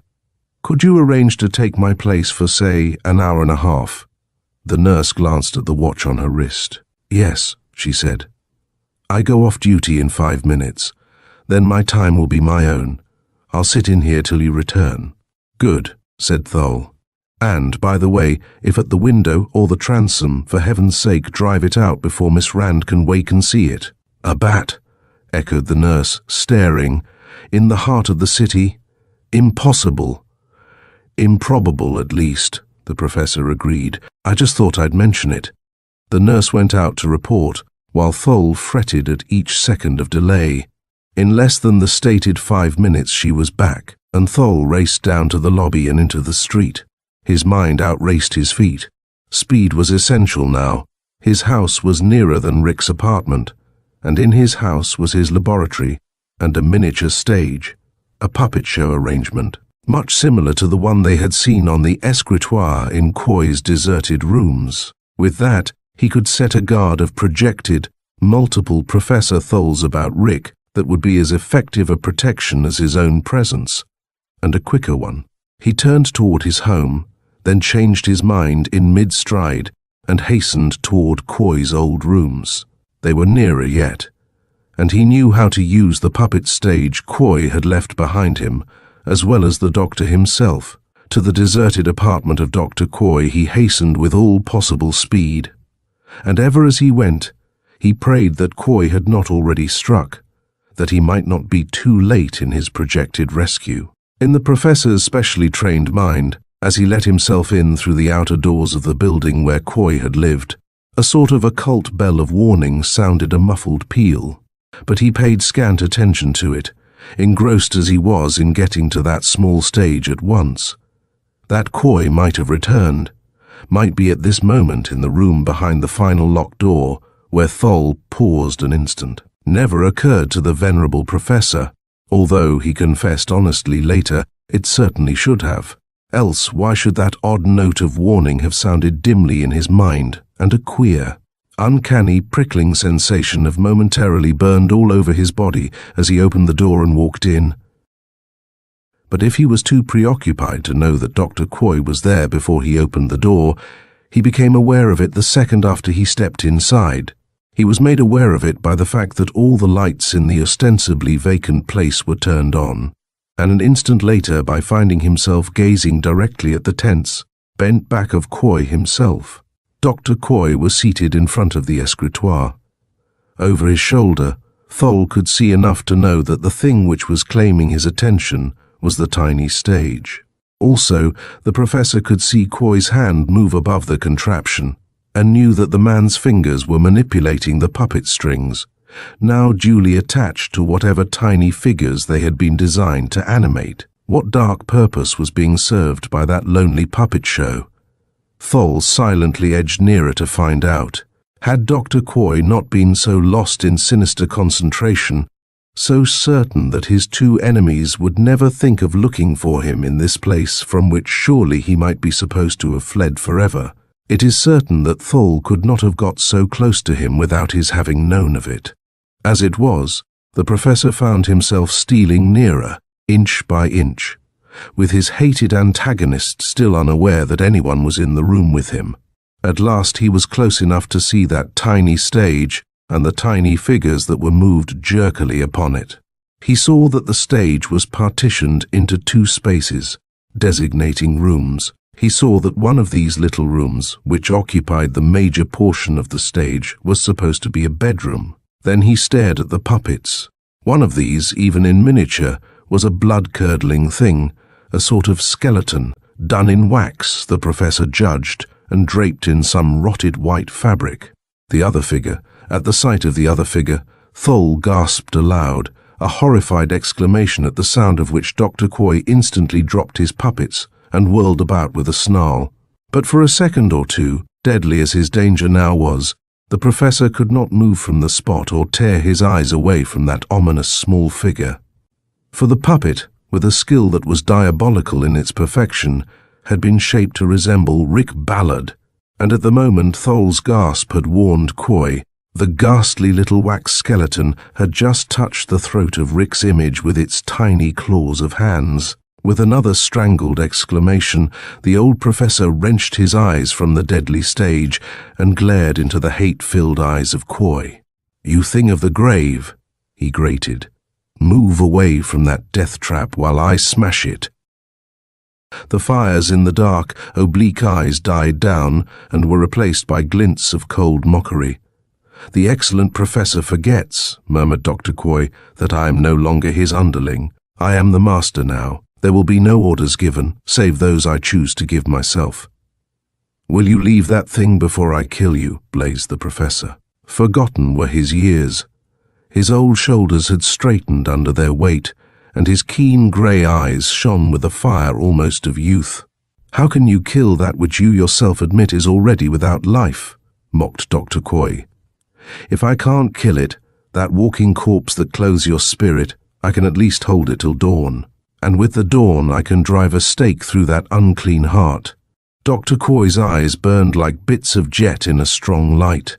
Like lightning, his narrow, long hands began a weird sign. With a cry of rage, Professor Thol flung himself at him. Coy eluded the clutching old hands with a snake-like writhe, but the professor, in his charge, knocked over the puppet stage on the escritoire. An instant later, he had smashed it to matchwood. With the destruction of the Eerie tool, there was an ear-shattering report, like the roar of a gun. Dr. Coy's face was maniacal as he confronted the professor, but before he could begin whatever infernal incantation he was about to hurl at him, there came a peremptory knocking at the door. The knocking grew louder, changed to heavy blows as someone tried to burst the door in. A voice sounded, "Hello, is somebody in trouble there?" I heard a shot. A second later, the door was wrenched from its frame almost enough to spring the lock. And then, just as it gave completely, Coy flung one swift look of rage at Thol and disappeared. Even in that crowded moment, with death only just averted, and his aged body trembling leaf-like under the terrific strain that had been put upon it, the professor had time for one terrible flash of realization. Coy had mastered that last and most terrible of all the black arts, dematerialization. Thol groaned. With that fearful knowledge, what chaos might not Coy be able to bring down at will upon an ignorant and helpless world? A man stepped over the smashed ruin of the door, a man who hastened to the professor and put a supporting hand under his arm. "What's wrong?" he asked. "Burglary? Attempted murder? What?" "Burglary," said Professor Thol weakly. "I was in here, and someone attacked me from behind. I didn't even have a chance to see the man." His rescuer, a powerfully built, red-haired fellow, stared suspiciously. "Yes? And what were you doing in here?"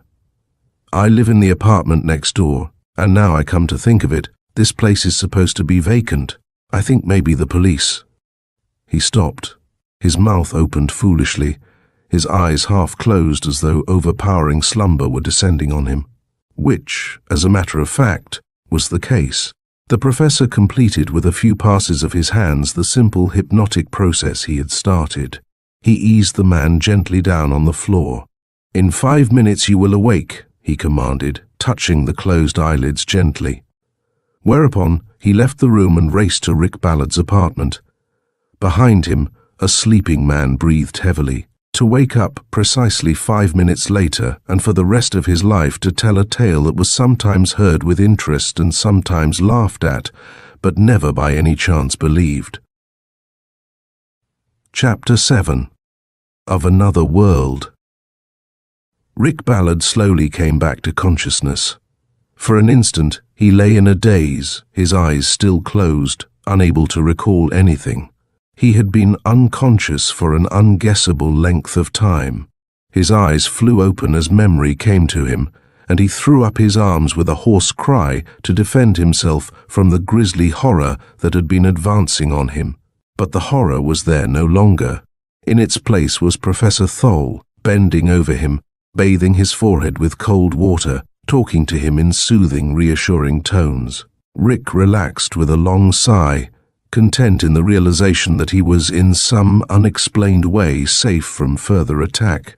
In a short time, his fit, muscular body had sprung back to almost a state of normalcy, and he was listening, almost sheepishly, to the professor's account of his trip to Dr. Coy's rooms and of what he had found there. Then he told his story. "All I saw was a succession of hypnotic images," marveled Rick, "yet they certainly seemed real. I felt the cold, slimy things. Like snakes they seemed, crawling around my feet. I felt something hairy and spidery crawl down my arm. I thought I saw Dr. Coy's face, and I was sure I saw that spectre from the grave. And now I find they were only mind pictures instead of the real thing."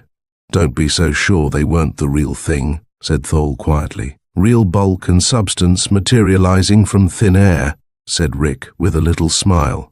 "No, I can't believe that, and it isn't necessary to believe it. The other fits in too logically. The hypnotic images induced in my mind from a distance by Dr. Coy." Thole echoed Rick's first statement. "Thin air? There is no such thing. The apparently empty air about us is as teeming with life as the tropic seas." He stretched out his arm and swept it in front of him. "When I do that, I have no doubt whatever that I have passed my hand through the substance of some living thing, moving and breathing and solid. But in some other dimension, that is as unconscious of us as we are of it. Dr. Coy has the power of drawing things from other dimensions into this, or of shifting objects from this to others and back again. Believe me, the things you saw were actually here, not existing only as figments of your imagination." Rick shook his head. "It makes me out an awful coward to keel over at the sight of brain phantoms," he said, "but I'm perfectly certain now that I was attacked by nothing more dangerous nor solid." Thole sighed. Then he reached behind him and brought into view a newspaper, rolled lengthways, as though bundled around some long cylindrical thing. "Perhaps then you'll believe this. One of your visitors, due possibly to sudden death, possibly to the fact that Coy's invocations were incomplete, didn't return to its own dimension." He unwrapped the paper. Rick gasped as his eyes gazed at the thing the professor had rolled up and hidden from sight on his entrance there. The walls seemed about to fall in on him, while the floor swayed dizzily under his feet. And still his eyes would not close, would not turn away from the one visitor that had not returned to its own world, a worm-like thing that was yet longer and bigger than any worm we know. A legless, cylindrical, viscous mass, colored a dirty yellowish gray, with its soft, pulpy head smashed in as though it had been inadvertently stepped on. As though from a long distance, Rick heard the professor saying apologetically, "I shouldn't have shown it to you. You're not recovered yet from your shock. I am very sorry." Dusk was falling. The sun's flaming disk was half hidden under the ragged skyline of the city to the west. Rick and the professor were in Priscilla Rand's room at the hospital. Priscilla, now judged almost well by the hospital staff, although they were still baffled by her mysterious sickness, was sitting up in bed. Her cheeks, which had almost regained all their normal color, were now pallid again. Professor Thole had decided she was strong enough to stand the shock of knowing precisely what danger threatened her, and was telling her of Dr. Coy. There was a hush as he finished. Priscilla gazed out the window at the tip of the dying sun and watched it sink slowly behind the skyline. Now her wide eyes went back to the venerable bearded face. "What are we going to do?" she whispered. Not once had she doubted the truth of Thole's astounding story. Her woman's instinct told her it was all fact, forbade her a single one of the doubts that had lingered so long in Rick's mind. This man, this monster, seems all-powerful. "Powerful enough," admitted the professor, "but only in the hours of darkness, remember. During the daytime he is in a helpless trance. It is during the daytime we must find him and destroy him.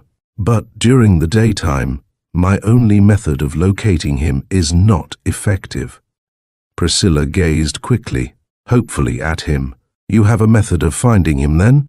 "Yes, a rather terrible method, and one that involves great risk to you, even more than to Rick and myself. To me.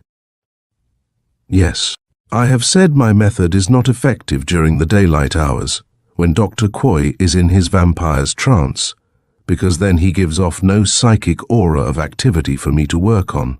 But if we try to search for him at night, it means that you must be left unguarded. And that, burst out Rick, catching her hand, is not to be thought of.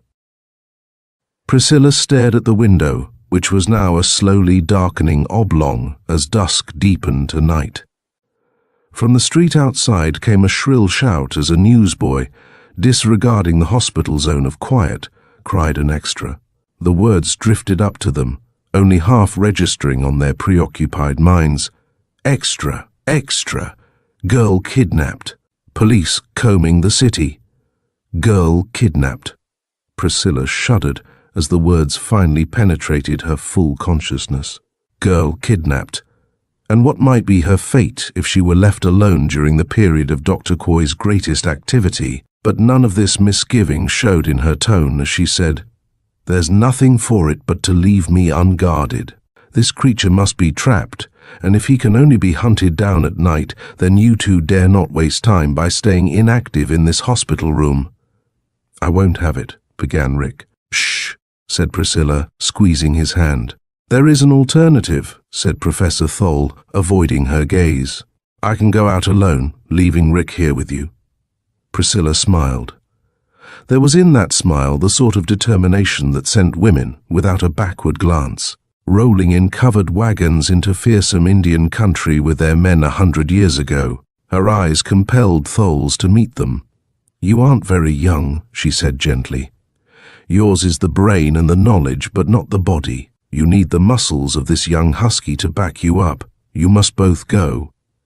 And so it was finally decided. There was, really, nothing else to do. It was foolish to wait passively for Coy to come and attack them, illogical to do anything but try to search him out as speedily as possible, taking whatever risks might come up on the way. They went out, with admiration in their eyes for the quiet courage of Priscilla, and with fear in their hearts for what might happen to her during the long night. And as they went, the final cries of the unseen newsboy came faintly from the distance.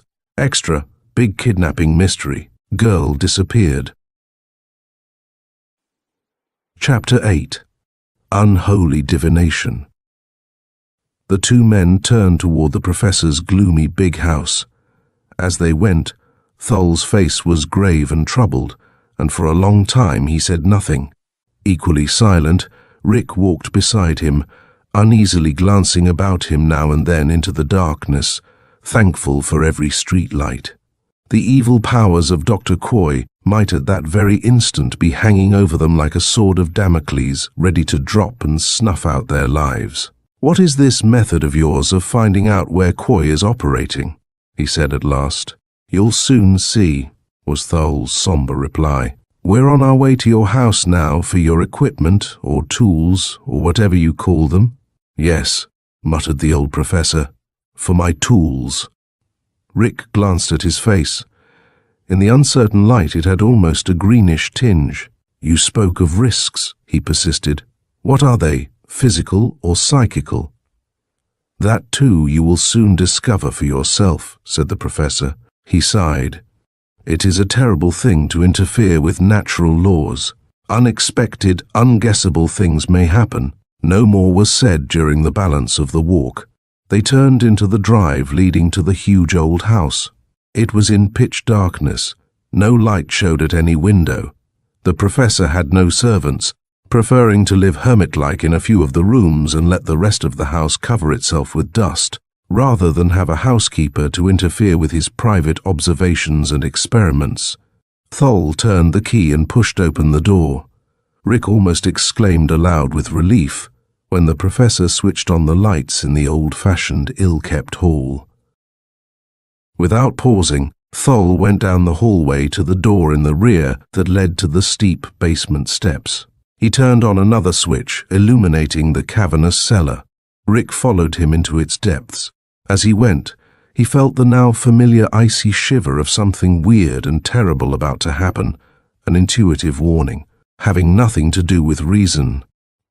"I'm becoming positively psychic," he said aloud, with a twisted grin. He said it more to break the oppressive silence than because he expected an answer, but the professor replied quite seriously, "Probably you are temporarily endowed with a reflection of my own psychic sensitivity. But please do not talk any more. A hard mental struggle lies before me. I must compose my mind for it." They traversed the big cellar to the rear wall. Here the professor halted. Rick, gazing at it, could see no more than that it resembled any other wall, constructed of blank cement blocks which were cracked here and there with the weight of the old house. But the professor's eyes gleamed a little as he bent nearer one of the blocks and touched a ragged crack that split it diagonally from end to end. Rick stared. The cracked block, and 4 more above and below it, swung aside to form a narrow doorway. Thol motioned, and Rick followed him through it and into a low tunnel, the roof of which was crudely shored up with timbers. At Thol's touch, the secret door slid into place, leaving them in the darkness of the tomb. Rick felt the professor tug at his arm. He walked ahead, paused a moment while he surmised. Thol opened another portal, then followed forward a few steps. They stopped, and thrusting out his arms on either side, Rick could touch nothing. They were in a fairly large chamber or cave. He heard the professor mutter something under his breath. Then there was a click and light flashed up. The prosaic electric light bulb, hanging from a cord in the roof, intensified rather than diminished the horror of that underground place. The harsh, glaring light shone only too clearly on the festooned spider webs and the slow, oozing drops of moisture that appeared from the raw earth of the walls to drip monotonously between the rough supporting timbers. The air of the place was damp, stifling. It was like a crypt. And then Rick started, while his face went chalk white. He stared with pounding heart at something stretched out in one corner, something that sprawled in ghastly rigidity on the earth floor. Like a crypt. The place was a crypt in actual fact. There was its corpse. It was the body of a man of average height. To judge by the condition of the flesh and the look of the splotched, discolored clothes that covered it, the body had been there a long time. Another thing that hinted that it had lain there for long was the hair on face and head, curled and rank and unkempt, like foul weeds growing on a grave mound. The face was covered with dried, reddish-brown splotches, and these were seen to have come from the head, the back and top of which were horribly crushed in. "My God," whispered Rick, "who was this?" "That is the mortal part of the man I hired in an evil moment to be my assistant, Dr. Herbert Coy. And that," the grim professor said, "is the tool I am about to use in trying to locate Coy's whereabouts. To that lump of clay is chained the spirit of the man whose body Coy now wears, a spirit that shall be my helper." Rick was speechless. The overpowering closeness of the air in that hidden cave, the subtle warning of dread things about to happen, above all the presence there of that ghastly pallid figure, filled him with a longing to be through at once and rush back out into the clean, open air. The professor knelt beside the sprawled body. His hands went slowly toward the red, splotched face, but before they touched it, he gazed up at Rick. "This is a moment of great danger," he said. "I have never dared try such an experiment as this before, so I do not know exactly what may happen. Whatever it is, be on the alert for it." Wordlessly, Rick nodded. The professor began the procedure that was to haunt Rick from then on in nightmare-ridden sleep. A sentence came sonorously from the professor's lips. Rather, it was a succession of sounds, no one of which was familiar to Rick, but which in combination sounded like a phrase in some forgotten tongue. Thol's long, sensitive fingers lightly touched the lid of the right eye that was sunk deep in the grisly ruin of the face. Then he was silent. For what seemed to Rick hours, the tableau held Thol kneeling motionless beside the corpse, his eyes half closed and his face tense, as if he were concentrating all his mental powers on some gigantic task. Rick standing beside him and a bit to the rear, staring at the pallid thing which had once housed a spirit that was now walking abroad, clothed in another's flesh. Then an astounding, an awful thing happened. The right eyelid, which Thol had touched lightly, quivered perceptibly. Jerkily, a fraction of an inch at a time, it opened to reveal the sunken, shriveled eyeball beneath. And at sight of that shrunken eye, Rick felt his throat contract till his lungs labored for breath. The eye was alive. The body was patently lifeless. The face was a clotted mass, obviously verging on actual decomposition. But in that deathly face, the eye lived and moved. It rolled in its socket and glared first at Rick and then at Thol. An instant later, a second miracle took place. The withered lips moved, disclosing jaws from which several teeth had already dropped out. A voice sounded, a voice that was harsh and hoarse, that was dull and hollow, as a voice might be that is heard in a tunnel a long way off. "I am here. What do you wish?" Rick was battered by a very insanity of terror at the sound of that sepulchral voice. But with an enormous effort of will, he kept from shrieking aloud and remained motionless by the professor's side. "I command you," said Thol in a low, shaken voice, "to direct us to the presence of you-know-who." With the last three words, a fearful change took place in the rigid body. The eye fairly flamed. The lips writhed and hissed. The whole figure twitched as if galvanized by an electric charge. "Where is he?" said Thol. "I command you to tell." The loosened yellow teeth clashed together. A last spasmodic quiver touched the stark limbs. Then the corpse was still. There was silence, a silence so deep that Rick could hear, like a drumbeat, the thudding of his heart. "My God," groaned Thol, "have I failed?" He stopped. From the dead lips there came the hoarse, sepulchral voice. "The one you seek, stone house with red roof, beside the cemetery men call Tyne Tin." "Yes," said the professor. Beads of sweat stood out on his face as he leaned over the corpse and willed it to go on. "Yes, Tin, be quick, or too late." The voice went on, haltingly. "Tin, tin," like the mechanical failure of a clockwork thing that has run down. The hollow voice faltered and stopped. "Go on," cried Thol, his face livid with excitement. But the lips moved no more. The voice was stilled. The professor clenched his fists in helpless anguish. But Rick thought he had understood. "Maybe the thing means Tinsdale Hollow Cemetery," he suggested shakily. He stopped, appalled, and at the look in his eyes, the professor whirled to gaze at the corpse. That fearsome object, with a soft snapping of stiffened joints and withered tendons, was getting to its feet. The single opened eye glared with the fires of hell as the body lurched toward the two who had dared to use it, in defiance of the laws of death, for their own mortal purpose. "The door!" gasped Thol. "Quick!" But already the corpse had launched itself stiffly toward them, its gaunt arms flailing like jointed tree branches as it reached the professor. Fighting down a wave of repulsion that was nauseating in its intensity, Rick sprang to help the old man. He lashed out with his fists, battering at the dead thing. His fists found nothing solid to injure.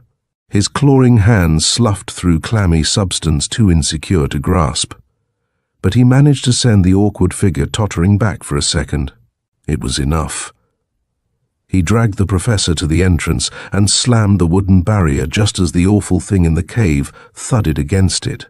Staggering a little, like creatures moving endlessly in a nightmare, they returned the way they had come, leaving behind them a huddled figure bathed only too clearly in the raw glare of the electric bulb.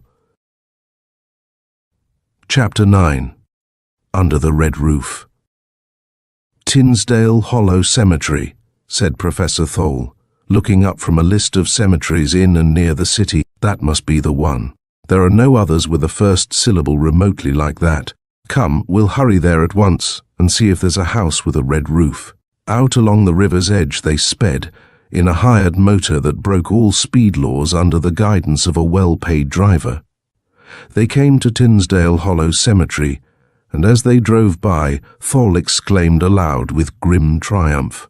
"There," he said, pointing. Rick's eyes followed his leveled finger, and by the light of one of the sparsely scattered electric lamps saw an old stone house with a red tile roof and boarded windows, on a weedy lot just across the fence from the cemetery. Indeed, less than 20 yards away from it was a newly dug grave, looking like a bloody gash in the earth because of the dull reddish color of the dirt prevailing in that section. They got out, paid the driver, and dismissed the car. Then, sure that no one was around at that late hour to see them, they walked cautiously up to the house and around it to the rear. No light showed anywhere in the house. The boarded windows were as blank as blind eyes. An atmosphere of desertion and decay hung over the place. Plainly it had not been occupied for years. "Can this be right?" whispered Rick dubiously, staring about him. "Next to a graveyard, a deserted house. Yes, I think it's the right place," the professor whispered back. "And God willing, our enemy will be inside alone." "And if he is?" "It is near dawn. Between us, we will try to hold him till his trance overcomes him. Then he will be at our mercy." A doubt that had persisted in Rick's mind since the first mention of tracking Dr. Quoy came from his lips. With all his uncanny powers, won't he know automatically when we are near him? Won't he be aware of all our movements and be ready for us? The professor shrugged. "Probably he will. Almost certainly he will. Our only chance is that he may be so engrossed in some of his black work that his very concentration will let us creep up on him." He turned to the locked rear door. It soon opened under his manipulations. He pushed it aside gently, noiselessly, and the two men tiptoed into a dark room that had once evidently been used as a kitchen. At once, the gruesome stench of death assailed their nostrils. The grave was very close. That odor silently insisted. Death was all around them in that dark old house. But they stole onward, through a doorway, down a hall, and into a middle room that might once have been a drawing room or parlor. At the threshold of this room they stopped, utterly paralyzed by the sight that met them. The room was dimly lit by a solitary stub of candle that flickered and guttered on the floor. It had so nearly burned itself out that, just as they stared with terrified eyes at the scene of horror there, the tiny flame leaped higher in its expiring burst and gilded every detail with pallid flame. A veritable lake of red widened sluggishly, slowly, in the center of the floor. The walls were daubed with red. Red was smeared on the doorframe beside them. Sodden with it, a little heap of torn blue fabric, what was left of a woman's street suit, lay near the dying candle. And in the center of the horrible red lake was a white, distorted figure. A girl's figure that seemed at first entirely nude, and at second glance to have a filmy red mantle thrown over it. The demon, Quoy, was gone. They had come too late to catch him. Only this, his handiwork, was here to greet them. Silently, almost felled by this crowning horror in a fearful night, they turned and ran. "Anthropomancy," said Professor Thol as they wearily entered his house. "Anthropomancy, the most hellish of all the black practices. So that is the answer to the kidnapping mystery we heard cried in the papers." "May God strike him dead," said Rick hoarsely. "May God let us extinguish the black soul of him," amended the professor. "Death alone has no meaning for Dr. Quoy." They flung themselves down in the professor's room, Rick on a low couch, Thol on the bed. "We'll sleep if we can," said Thol. "Sleep?" Rick shook his head. "I feel as though I'll never be able to sleep again. Fatigue does marvelous things," said the professor. "Close your eyes. Give exhausted nature a chance." Presently, Rick's eyes drooped. Now they were closed in slumber. It may have been exhausted nature that brought him sleep. It may perhaps have been a few obscure, odd gestures the old professor made with his slender hands, as though he were weaving strange patterns in the air. It was afternoon when Rick woke, to find Professor Thol engaged in the prosaic task of setting a meal on the table in the center of the room. He took a hurried cold shower, dashing the icy water into his still tired eyes, and sat down to eat a tasteless meal and talk the situation over with the professor. "After all, we know one thing that is faintly heartening," said Thole. "Dr. Quoy is at least disturbed enough to want to divine the future in his own fiendish way. That would seem to indicate that he fears that future. If we could only know what he read in the results of his unspeakable surgery. Probably death for you and me," said Rick gloomily, "and a little later for Priscilla. Unless," he added hopefully, "he will decide to pick out some other victim now that Priscilla has been warned against him." Professor Thole shook his head. "A vampire never relinquishes a victim," he said heavily. "As long as Dr. Quoy remains at large, Priscilla is doomed." They went to the hospital then to find a somewhat rebellious patient on their hands. "I'm perfectly all right now," protested Priscilla. "I'm feeling fine. I think I ought to go home." Thole gazed thoughtfully at her. It didn't need a specialist to tell that she was speaking the truth. The flush of delicate health lay bright on her skin. Her long, honey-colored hair seemed to crackle with vitality. Her eyes had lost their sunken look and were clear as spring water. Nevertheless, Thole shook his head. "Who lives at home with you?"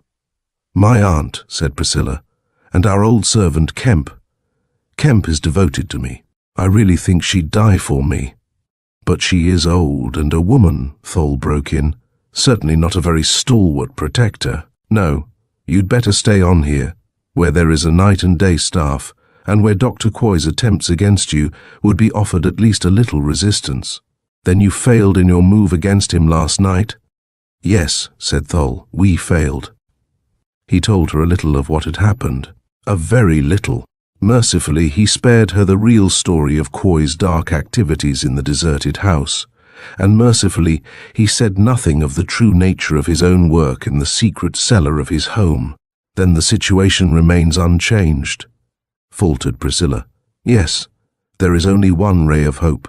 We have found one spot at least where Dr. Quoy has been. He may return to it. We will watch that spot." The watching was to prove fruitless. For 2 nights, Rick and the professor stood alternate guard over the deserted house with the red roof. During neither of these nights did Quoy visit it, at least not in a form visible to mortal eyes. Then the two had to abandon their watch. The police had found the body, and Rick and Thole dared not stay near the house for fear they would be implicated in a murder charge. For a week, the sensational story was played up in the newspapers as the undoubted work of a lunatic. And for a week, Rick and the professor, the only ones beside the perpetrator who knew the truth of the crime, kept close guard over Priscilla to ward off the attack of the deadly enemy, who failed to attack. "I can't stand much more of this inactive waiting," snapped Rick at the end of the 7th long night. "Hanging around, doing nothing, knowing that at any moment Dr. Quoy may attack for the last time." "What else can we do?" replied Professor Thole. "As you know, I am spending every possible moment in my laboratory trying to locate the real daytime hiding place of Dr. Quoy. Until I can do that, we can't move against him." "Are you any nearer success now than when you started your laboratory experiments?" demanded Rick. "No," admitted the professor, "I'm not. As yet I don't know what is to be our next move." But their next move, or rather Rick's, was to be strange and made eerily at once. Chapter 10. The Aspen Steak. It was the custom of the two to rise from their fitful daytime sleep in the early afternoon, force themselves to eat a kind of breakfast luncheon, and go to the hospital before dusk fell. But the next afternoon, this procedure was varied. When Rick woke and glanced automatically at the clock, he saw that it was 5 minutes past 4. Even then, he woke up not because his jangled nerves warned him it was so late, but because someone was shaking him violently. He blinked dazedly, still half asleep, to find the keen face of Professor Thole gazing excitedly down at him. "Rick!" came his voice again, now penetrating Rick's dulled consciousness like a knife blade. "Rick! Wake up! I've got it. At last I've found where Dr. Quoy hides from the daylight. Dress and come with me at once." Rick was instantly on his feet. You know where he is?" "Yes, I know. There is nothing for us to do now but go to him in his helpless coma and snuff out that dark intelligence forever." Rick proceeded to dress hastily. There was no thought of eating now. The thing to do was go at once and reach the terrible Quoy before darkness fell. "Where is he?" he demanded grimly as the two started precipitately down the stairs. "Follow me," was all Thole said as he hurried down to the street. A motor was waiting at the curb. It was not a regulation cab. Unusually small windows were set in sides and rear, and the rear one was covered by a roll curtain. It seemed to be waiting on order of the professor, so Rick stepped in at once. Thole gave orders in a low voice, and the car started rapidly down the street. The professor, as they rolled along, told how he had located Quoy at last. There was a certain herb, it seemed, that emitted a dense smoke if burned properly in a special crucible. In that smoke, if one were initiated, one could see distant images as on a cinema screen.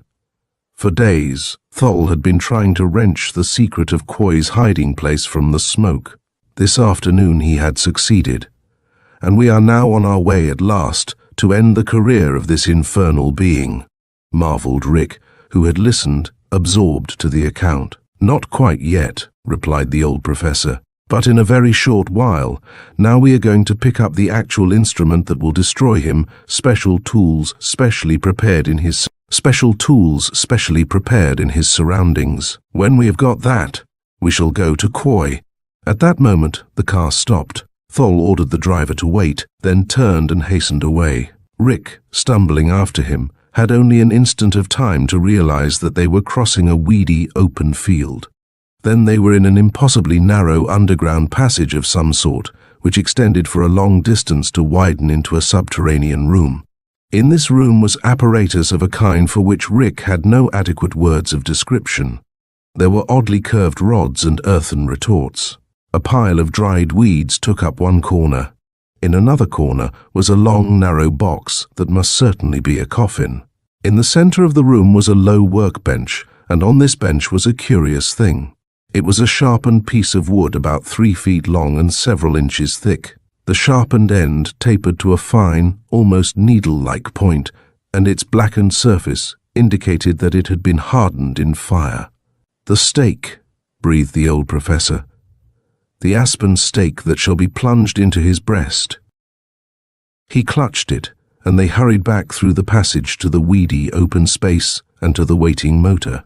"And now," said Thole, his voice vibrant, "for Dr. Quoy." Faster the cab flew.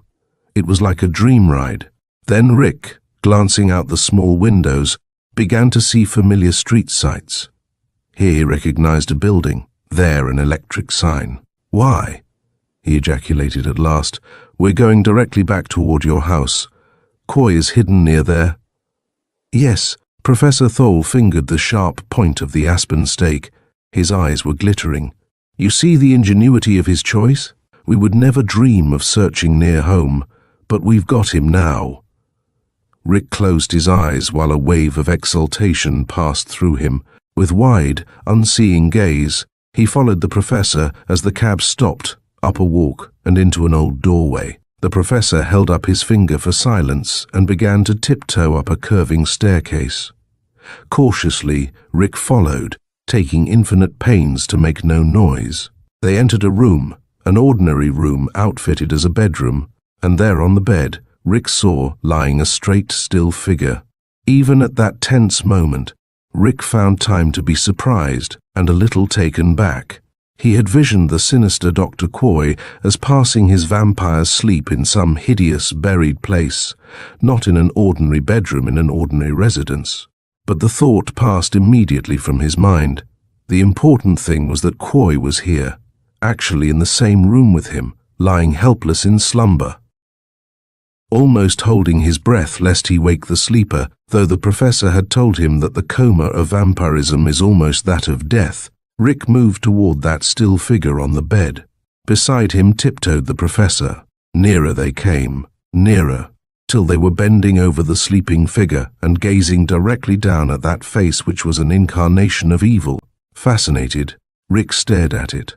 The red lips, the pallid skin, like a pale, unhealthy mushroom growth, the long, slit eyes, hidden now under eyelids that looked like unwholesome bruises in the waxy countenance. "Victory," whispered the professor.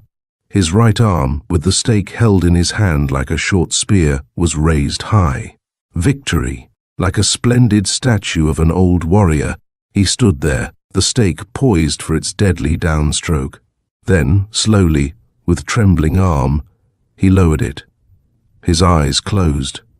A hissing moan came from his lips. "I dare not," he muttered. "I dare not. I am old. My arm is no longer strong. I doubt if I have the power to thrust so deep." He turned suddenly to Rick and thrust the stake toward him. "You," he said. "You do it." Rick took the stake, staring at the old professor in a dreamy sort of surprise.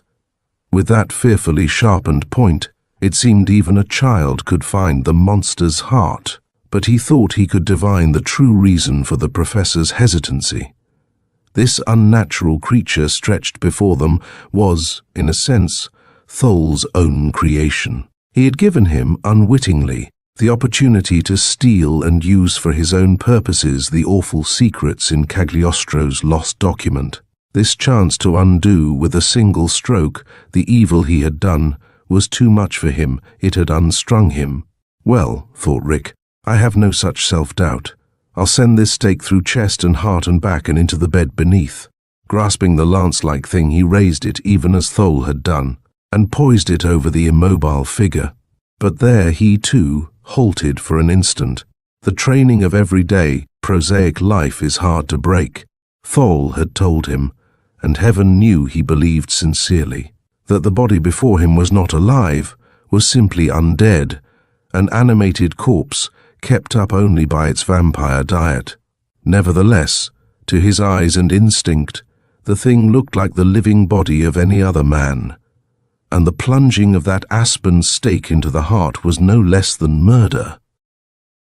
He had never dreamed it would be so hard a thing to do. He had fancied that, given the opportunity, he would drive the stake into Quoy's breast with no more compunction than he would have smashed the head of a snake. But now, standing beside the hated figure, with the aspen stake held high, he hesitated. Murder! His instinct shrieked to him against all the dictates of reason. Cold-blooded murder, that's what it was. To stab an unconscious, helpless man. "Strike," hissed the professor. "Be quick, before it is too late." Rick's fingers tightened on the smooth wood. He glared down at the evil, red-lipped face, gaining strength for his act from the loathsomeness of the pallid features. His arm tensed for the downward stroke. A crash like the report of a pistol shot split the air. Rick's arm faltered. The descent of the stake was stayed. He glanced down to see if Dr. Quoy had stirred in his trance. He was looking, not at the repulsive face of Quoy, but at the bearded, venerable countenance of Professor Thol. And the body on the bed was the body of Thol, just moving now with returning consciousness as sleep passed from it. "Physically, Dr. Quoy cannot touch me," the professor said. "That much power at least I have to combat him with. So he plotted to have you kill me, in the nightmare he sent you. He had to have you get the stake with your own hand, because he could not bring it to you. I have reason to think he can pass through walls of brick and stone, but I am very sure he could not drag so inanimate a lump of substance as a stick of wood with him." Rick's face was buried in his shaking hands. "My God," he groaned. "What a frightfully close call." One more second. Thol stared at him, in blended pity and horror. Then he glanced toward the window. Beside it lay a heavy screen he was in the habit of setting before the opened window to keep the direct draft from him while he slept. A gust of wind had swept through the window, tipping over the heavy screen with a sharp crash. On that, his life had hung. Then, as Thol gazed at the window, the color left his face and his eyes widened with realization of a vital, an ominous fact that their preoccupation had thus far kept the two men from noting. "Good heavens!" he cried. "Look!" Rick whirled to face the window too. Then his own face went white. The window was an oblong of pure black. Night had fallen, deep night, how long ago he could not guess. He glanced at the clock. The hands pointed to 10 minutes past 11. They had slept for 14 hours, for over 3 hours of which Priscilla Rand had been left unguarded and alone. Rick had merely, in his dream, thought it was still afternoon. Actually, he had gone out into pitch darkness, returned in darkness, and turned on the lights in the room under the hypnotic power of Koi. The ringing of the telephone burst in on the men's dazed thoughts. Rick and Thole gazed at each other. Then the professor moved to answer it. "Professor Thole," came a woman's voice. "This is the Grace Hospital. Do you or Mr. Ballard know where Miss Priscilla Rand has gone?" With difficulty, Professor Thole forced himself to answer. And then he had to repeat it before the operator at Grace Hospital understood his words. "We haven't heard from Miss Rand. She is not at the hospital? No, she has left. Her clothes are not here, and she said nothing about leaving, and no one has seen her go. Shall we notify the police?" "Not yet," said Thole. "Wait, we will be down at once." "Gone," whispered Rick as the professor hung up. "Yes. God help her. Koi has surpassed himself tonight. He meant to kill me. Have you dragged to a murderer's cell and make away with Priscilla, all in one diabolical night? You and I, by the grace of heaven, escaped." But he stopped. In Rick's eyes was a picture of the thing they had seen under the red roof, the white, distorted figure in the crimson lake. Anthropomancy. Chapter 11. Into the Night. In her room at Grace Hospital, Priscilla had marked with impatience the slow flight of the afternoon hours. It was irksome, this continued stay, when she felt perfectly well. She was tired of reading, tired of roaming from her room to the terrace and being stared at curiously by really sick people, tired of having monotonous hospital meals served to her and being hemmed in by an invalid's routine. The place had become a jail to her. Nevertheless, she realized the wisdom of staying here in obedience to the professor's wishes.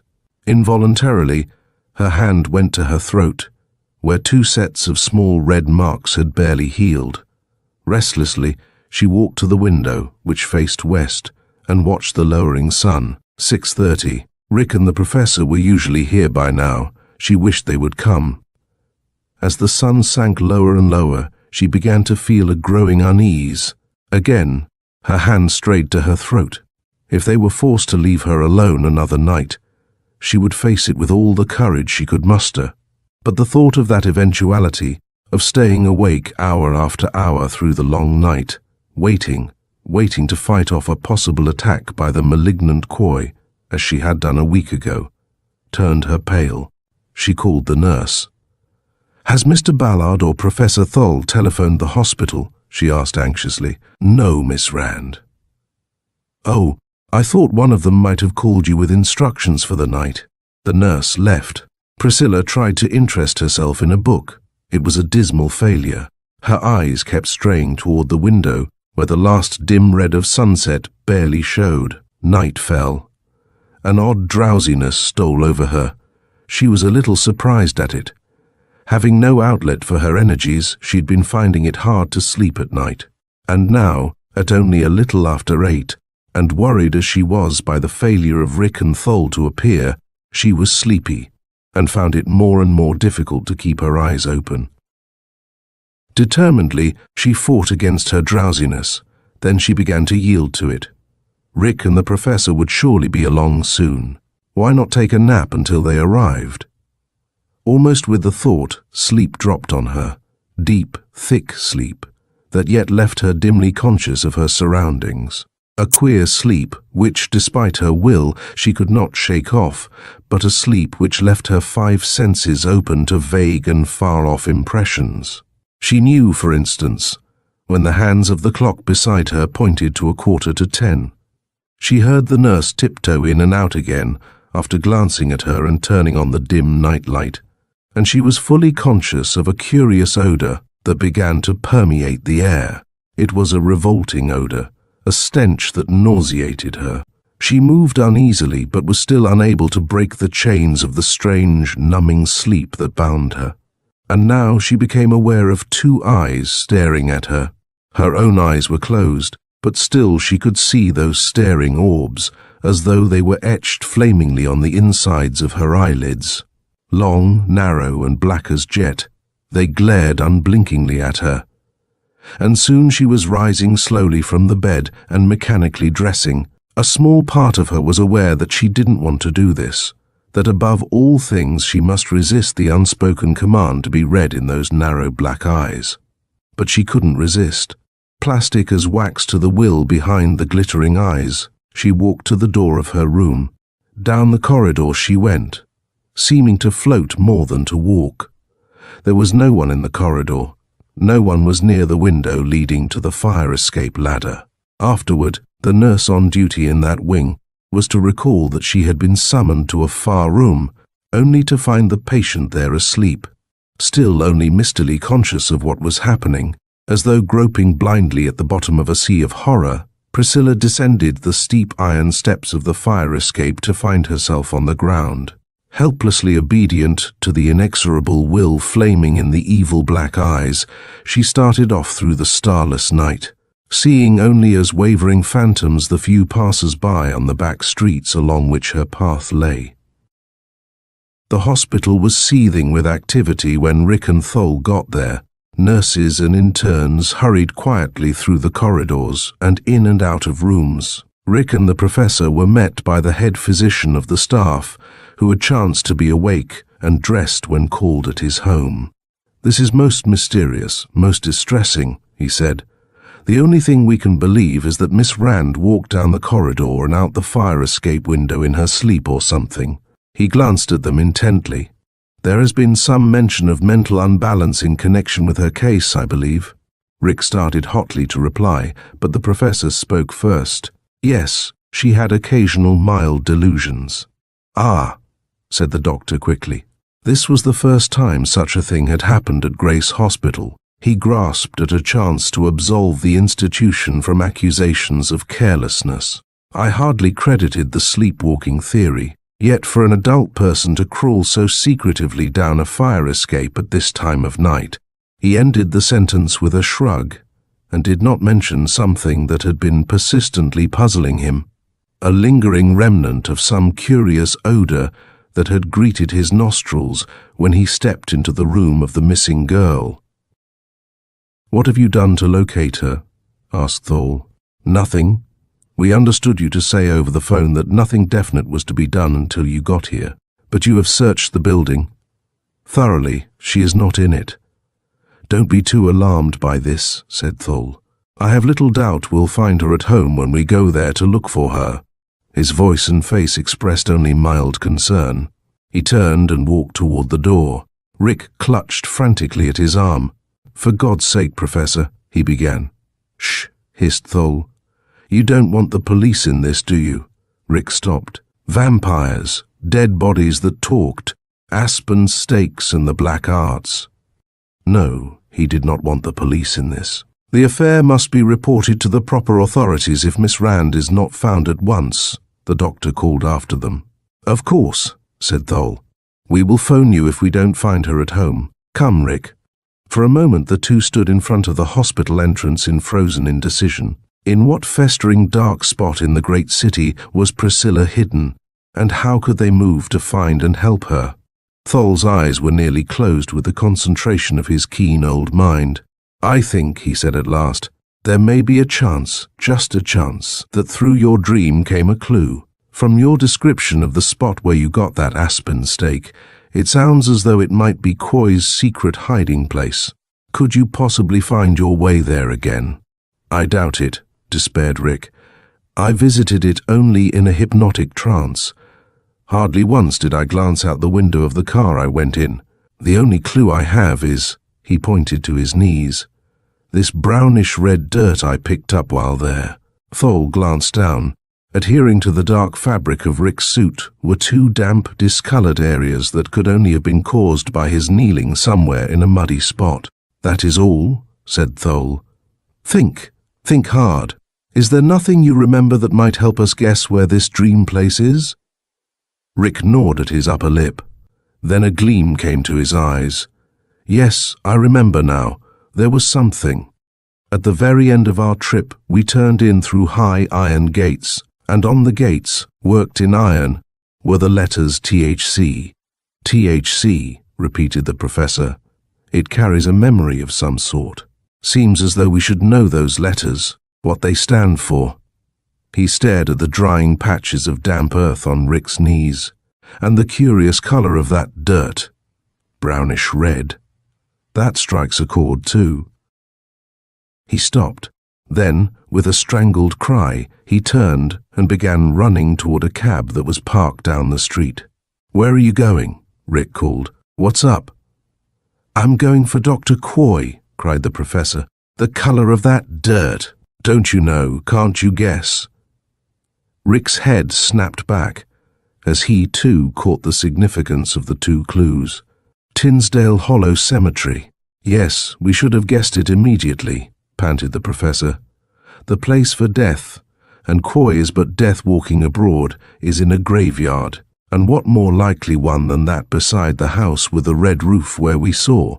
But the chamber I entered was underground, said Rick, interrupting before the professor could finish, and I reached it through a subterranean passage. There is no such arrangement at Tinsdale Hollow Cemetery. How do you know? Snapped Thole. The ground there is low. There might be an extra-large drain to carry off occasional surface water. Once again they fled through the night in a speeding hired car to the vicinity of Tinsdale Hollow Cemetery, the memory of what they had found on their first trip there, weighing down the thoughts of each.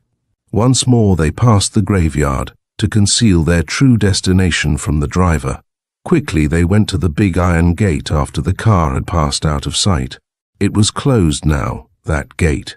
It was past 12, nearly 1 o'clock, and no one was supposed to have business there at such an hour. The stone fence that flanked the road was easily scaled, however, and the two climbed it and returned to the gate inside the grounds as their starting point. You remember nothing but this gate? The professor asked. Nothing at all.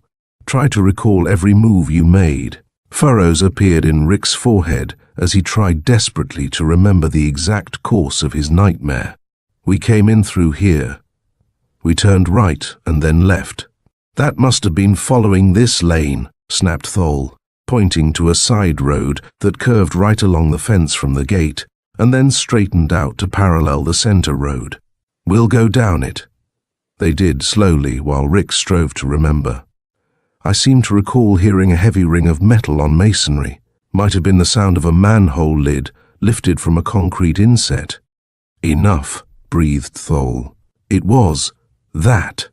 He walked through the grass and weeds toward a small circular spot that was bare of vegetation. And this spot, as they got nearer to it, proved to be a rusted iron manhole cover. Thole knelt and put his ear to it. Listen, he said. Rick did, and he heard a trickle of water down beneath the lid. A drain, even as I thought it might be. It probably runs under this entire section, said the professor. His voice grew hushed as he added, This is the entrance. I feel it. I know it. This leads to the real hiding place of Quoy, probably the place where Priscilla is now being held. That is, if she is not already. Don't say it, implored Rick. With a frantic heave, he lifted the heavy iron lid from the clammy cement well it covered. Come on, let's hurry. Chapter 12. The Vampire's Den. Sultry black clouds pressed down overhead. A moaning, rising wind tossed the branches of the gnarled trees that dotted the old cemetery. The night was as black as a night can be, and heavy with an approaching storm. Indeed, the first large drops of rain just spattered against their faces as Rick and the professor lowered themselves into the shallow well. Beneath the manhole lid, down the cement walls they climbed, on iron rungs set in the stonework, to the bottom. There they found two drains about 3 feet in diameter, leading away from it. One went out of the cemetery toward the great city main that lined the street. The other led toward the heart of the graveyard. This way, said Thole unhesitatingly, indicating the latter passage. They started laboriously down. It was more like a tunnel than a drain, a continuous, tiny arched vault of rotting brick, laid before the advent of the more modern hollow tile, resembling in miniature some of the elaborate sewers that underlie many of Europe's cities. On hands and knees they made their way. The darkness was so thick that they seemed to breathe it, to absorb it in clogged and clammy pores. It weighed on them like a heavy physical load. Rick reflected that he knew now what it was like to be blind, as he crawled on hands and knees down the damp, chill drain. The path was slightly winding, and here and there the two bumped helplessly against a turning. Also here and there their questing hands sank into mounds of loose earth, where the vaulted brickwork above had given way and allowed the soft dirt to filter through. And once, eternities from the time they had left the well, Rick's fingers encountered something smooth and irregularly round and large, with 3 jagged holes in it, 2 of which had once held eyeballs, and the third of which had been covered with the flesh and substance of a nose. On and on they went, silently, like damned souls doomed to spend the rest of time worming along a tunnel bored in solid blackness. Only once was the silence broken. "Do you suppose this may be a trap?" whispered Rick, wiping the perspiration from his forehead and leaving there a smear of dank and musty earth. "It may well be," came Professor Thole's voice in the darkness. "But we must go on." And on they went, until at last they saw, still far ahead of them, a ghostly greenish light which seemed to exude phosphorescently from the damp brickwork of the drain. The light grew clearer as they advanced, and then faintly at first, but growing rapidly stronger, came the loathsome odor with which they were now only too familiar. Rick stopped and turned to look at Thole. He could dimly make out his face now, spectral and distorted in the ghostly greenish light, and he saw in Thole's eyes the same thought he himself harbored. Crawling down that horrible passage, they would emerge headfirst and utterly helpless into whatever subterranean chamber lay before them. A child could beat them down before they could rise to their feet and lift cramped arms to defend themselves. And then, as they hesitated there in fearsome realization of their helplessness, a scream came keening down the passage. A girl's scream, high and imploring and broken with terror. "Priscilla!" said Rick hoarsely, and he rushed forward on the slippery drain floor, all thought of risk forgotten, at a speed that left Thole far behind. Again the scream burst out, to stop as though sliced through with a knife blade, just as Rick finally reached the source of the ghastly greenish light, a cavern-like chamber that looked vaguely, horribly familiar. They had reached the room of their first dream. They had searched out the final haunt of the evil genius, Coy, at last. But where was he? And where was Priscilla? In the phosphorescent light, Rick could see no moving thing. Yet that fearful shriek had told of the girl's presence here, and the grisly stench of rotting corruption told with equal certainty of the near presence of the vampire thing they sought. Professor Thole emerged panting from the tunnel and joined him. Warily the two stood in the center of the cavern and gazed about them. The gruesome vault, deep buried in the heart of the old cemetery, which Dr. Coy had hollowed out for his secret hiding place, was in effect only a widened spot in the drain tunnel. It was perhaps 8 feet in height and 10 square. The walls were the raw earth itself, unsupported in any way. Down from the roof, like clutching, gnarled talons, protruded the roots of trees. Through a shallow channel in the floor ran a tiny brook, passing from the drain mouth opposite the one through which they had just emerged, across the vault and into the exit drain leading down to the circular well. Even as they gazed, this small brook ran faster and became more swollen, hinting that the storm outside had broken in its full fury. Strange curved rods of metal and earthen retorts lay scattered here and there. Along one wall was ranged a heavy wooden workbench. In one corner was a heap of shriveled herbs. In another corner, "It may be he's lurking in there," came the professor's tense voice, "although it is not yet daylight, and I can't conceive of his being inactive." Rick caught up one of the curved metal rods and grasped it clubwise.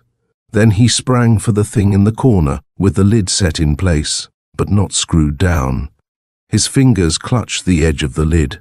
He started to raise it. With every nerve in his body tingling, he threw the lid back and leaped aside with his club raised for a crashing blow. And then he almost dropped it as a shock of surprise, terror, and grief flooded through him. Lying there in the coffin, her cheeks as white as fresh snow and her hands folded over her breast in the pose of death, was Priscilla. Rick groaned aloud. Priscilla, dead! But even as his eyes closed and the world seemed to topple, Professor Thole brushed past him and started hurriedly to lift her from the casket. "She's alive," he said. "Unconscious but alive. We were not too late." A mocking voice suddenly sounded, seeming to come from every corner of the vault at once. "Yes, she lives. You have rescued her and found me out at last. You have triumphed." Rick spun about, to glance in all directions for the source of the voice. He saw no trace of its dread owner. Meanwhile, the odor of death had suddenly grown stronger in the place. The mocking, sinister voice went on, "You have triumphed, if one can call it triumph for the prey to stumble blindly into the trap and find the bait still alive."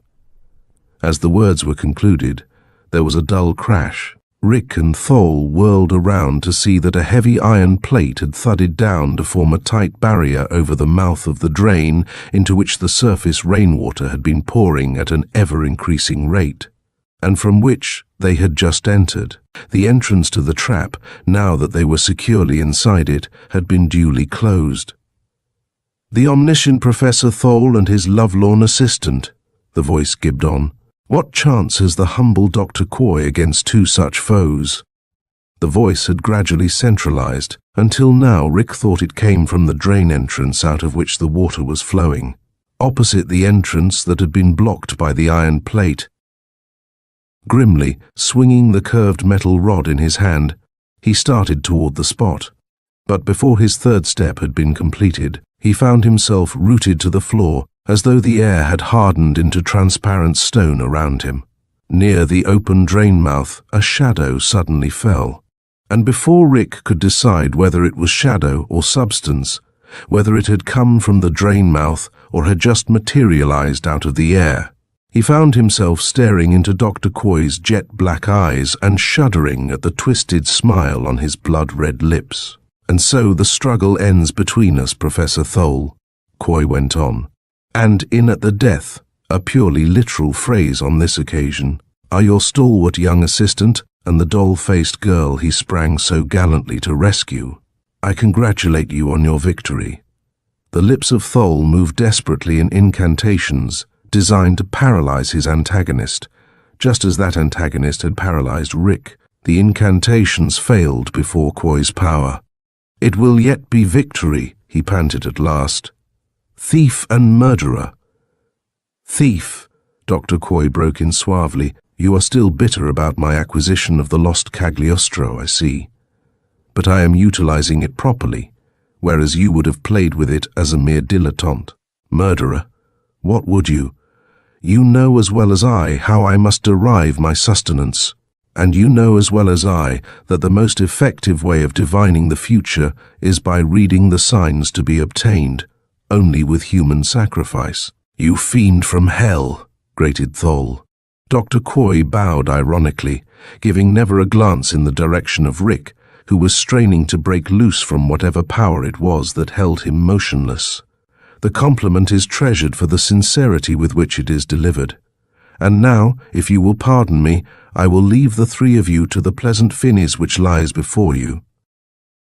"You cannot touch me," declared Thole, drawing himself up. "Small as my power is, compared to the power of the possessor of Cagliostro's knowledge, it is yet sufficient to keep you from laying a finger on me." "Granted," was the cold reply. "But while I may not have the pleasure of killing you directly, I can see to it that the forces of nature do it for me. Look at the floor." Rick's eyes swept downward with the professor's, and at what he saw, and at the significance he read in it, he exclaimed aloud. The floor was covered with half an inch of water, that had overflowed its shallow trough, unable to take its usual course through the lower drain entrance, dammed by the iron plate. The water was forming a pool which at every instant grew higher. "Outside," said Coy, "a storm is raging. You may have noticed that it was starting to rain as you entered here. Well, that rain is now a downpour. As you know, all the surface water from this entire low section about here drains through this vault. If it cannot get out of the vault, but you can guess the rest." "May God strike you dead," shouted Professor Thole. He sprang toward the mocking figure, splashing furiously in the deepening water. But as he reached Dr. Coy, the man was no longer a thing of substance. Thole's hands grasped futilely at empty air. A last few words were conveyed to them by the mocking devilish voice. "I will leave you now. When I return at dawn to unbar the lower drain and let the water out, I shall welcome with pleasure 3 new bodies on which to perform certain experiments I have in mind." The voice sounded no more. Every instinct told them Dr. Coy had truly gone. For a moment the two men looked at each other. Then, on common impulse, they leaped to the sliding iron plate that dammed the lower drain. Chapter 13. Trapped. Rick and the professor wrestled with the iron plate, but they could no more move it than shift the solid earth about it. It did not even quiver under their desperate heaving. Only a moment was required to show them that that way out of their dreadful predicament was hopelessly barred. "The other drain!" cried Rick. "Perhaps we can find a way out there." They stooped to enter the drain from which the flood was pouring and splashed a few paces on the long slant up. But scarcely 5 yards from the vault, the drain separated into multifarious branches, each far too small to accommodate a human body. And now a cry sent them hurrying back. They found Priscilla sitting up and staring about her with wondering, fear-filled eyes. The chill water in which she had lain, now covering the floor for 3 or 4 inches, had ended her unconsciousness. "Where are we?" she faltered. "What is this place? Rick, Professor?" In a few words, Professor Thole outlined their position. Priscilla went white as death, but she did not faint or grow hysterical. Her courage, proven before, was even equal to this emergency. "The only 2 outlets from this vault are the 2 drains," Thole summed up. "The one is barred by the iron drop door, the other, a few feet away, is too small for even a cat to crawl through." Meanwhile, all glanced downward.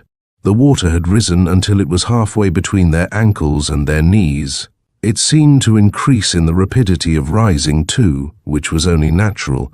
The furious downpour outside would drain more and more rapidly as the surface earth became saturated and absorbed the falling water less and less. Easily. Above them was probably 20 feet of solid earth. Around them was Mother Earth itself. About them, the flood rose with increasing swiftness. Now it had reached their knees, now almost to their waists. Priscilla drew close to Rick. Wordlessly, he put his arm around her shoulders. Thole's head lowered till his beard swept his chest. Silently the 3 waited, while the swirling muddy water rose higher and higher. Suddenly, Rick pushed himself away from Priscilla and faced the professor with a wild gleam in his eyes. "My God," he shouted. "Why didn't we think of it before? We can save ourselves." Thole and Priscilla stared at him with the same thought in the mind of each. The strain. "Easy, Rick," said the professor soothingly. "Don't go to pieces." He laid his hand on the younger man's arm. Impatiently, Rick shook it off and waded toward the heavy wooden bench, which was just beginning to float free of the floor. "The other drain," he cried, his voice so uneven and cracked that Thole's muscles tensed to protect himself from a possible insane attack. "This bench, the other drain," said Rick excitedly. "Good heavens! The simplest thing, yet we might well have died for not having thought of it." Desperately, he tugged the heavy bench toward the drain from which the water poured. "If Coy can block the one passage to keep the water in this vault," he explained, "we can block the other to keep the water out. Now do you see?" The professor did see. With an exclamation, he hurried to help move the bench. They propped it endways against the drain mouth. and felt with their fingers beneath the surface of the water to see if it fitted flush with the brickwork. It did. Save in a few small places, the wooden planks pressed snugly against the mortared bricks of the drain entrance. But those few places, too, were plugged efficiently. Rick reached out and grasped an armful of the floating herbs and wadded them into compact masses to stop the gaps. The rush of water was cut off. Very, very slowly, the flood seeped in at minute apertures around their crude dam, but the three were saved for an indefinite time. Probably as long as Rick and the professor would have the strength to stand with their backs leaning against the bench to hold it in place. To this small extent, at least, the machinations of Dr. Coy had been thwarted.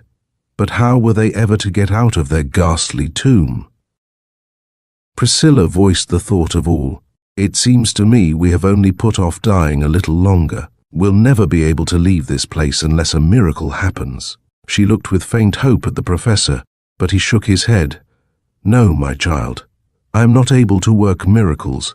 A few things, elementary in themselves but terrifying and inexplicable to those unacquainted with the black arts, I can perform. But to get our solid bodies through these solid walls and to the outer air, that I cannot. Then, said Priscilla simply, our miracle must come from another source. And her head bowed humbly, while her lips moved with the words of a childish, almost forgotten supplication her mother had taught her long ago to repeat each night beside her bed. Hour dragged slowly after hour, while Thole and Rick leaned grimly back against the bench that kept them from being submerged. With the chill of the water and the monotony of their position, their muscles grew ever more cramped, till even breathing was an agony to them. But they dared not relax. The flood in the ramified drainage system behind them would fill the vault with a rush now, accumulated as it was, if the bench ever slipped. 4:15, muttered Rick, cautiously freeing one hand and looking at his watch, which he had put in an upper pocket to keep it clear of the water. Dawn comes about 5 o'clock at this time of year. And with the dawn will come Dr. Coy. Priscilla and the professor said nothing. It had not needed Rick's remark to remind them of that. The vampire's parting sentence, that he would return at dawn and find 3 new bodies for his experiments, burned in their brains continually. Each wondered if it would happen that he would return to find bodies still alive, but this was a condition he could easily change. Unless, said Rick, we could catch him for 1 minute off guard. We couldn't leave this bench long enough to avail ourselves of the 1 minute, Thole pointed out. Rick was silent for a moment. But surely there may be some way, something we can do, he insisted. Priscilla was the next to speak. Professor, she said suddenly, just how much like a normal human being is a vampire? Why, not at all like one, said Thole, his brows knitting. A vampire is not alive. It is an undead thing actuated by a living intelligence. But nourishment, its body, it is a forced sort like any other body. Oh, I see what you mean, said the professor. Well, in its ordinary functions, a vampire's body is much like that of a living, normal person. It feeds in its own ghastly way, and breathes, repeated Priscilla, her white face showing sudden eagerness. Breathes. That's what I was wondering about. Then the vampire, Coy, can't enter this prison of ours till it's emptied of water. The 2 men gazed at her, wondering what she had in mind. I think there's a ray of hope, she said softly. Dr. Coy must be sure this crypt is flooded. Before he enters here, he will go through all the motions of emptying it. One of those motions will be the opening of that iron gate. That's sound logic, commented Thole. What of it? Said Rick dully. Priscilla outlined more completely the thought that had come to her. He will have to open the floodgate from a distance. That drain leading to the outer world will be a rushing torrent impassable, even to him, till the flow is over. That means there will be a lapse of several minutes between the time the floodgate is lifted and the time he enters here. Well, said Rick, still perplexed. Well, suppose we let loose the flood accumulated behind the bench the instant the iron plate is raised. The water will all be drained out, even as Dr. Coy anticipates. He will come in here expecting to find us drowned. Isn't it possible that he will be careless and that we can strike a blow against him before he has realized exactly what has happened?" "Wonderful," said Rick. "Priscilla, you're a marvel. There's just one thing." He looked speculatively at the roof of the crypt, judging its height from the floor. "There'll be a lively few minutes in here while the water we're holding behind this bench pours out. It may fill the vault completely for a long enough time to drown us after all." "There's no other alternative," snapped Thole. "If only Priscilla's reasoning is correct, and he will have to open the waterway." Tensely, the three stared at the iron cover that shut off the mouth of the lower passage. They could just see the top of it in the dim greenish light over the flood that washed around them, and they watched it till their eyes ached. It remained immovable. 20 minutes till dawn," said Rick, moistening his lips. "He must come soon if he's coming here at all," said the professor. Wide-eyed, with life hanging in the balance, they stared at the iron barrier. 18 minutes, muttered Rick, and then 15. "I think it's moving," whispered Priscilla. Holding their breaths, they all watched, and it seemed as though a slight ripple showed in the murky water next to the iron plate.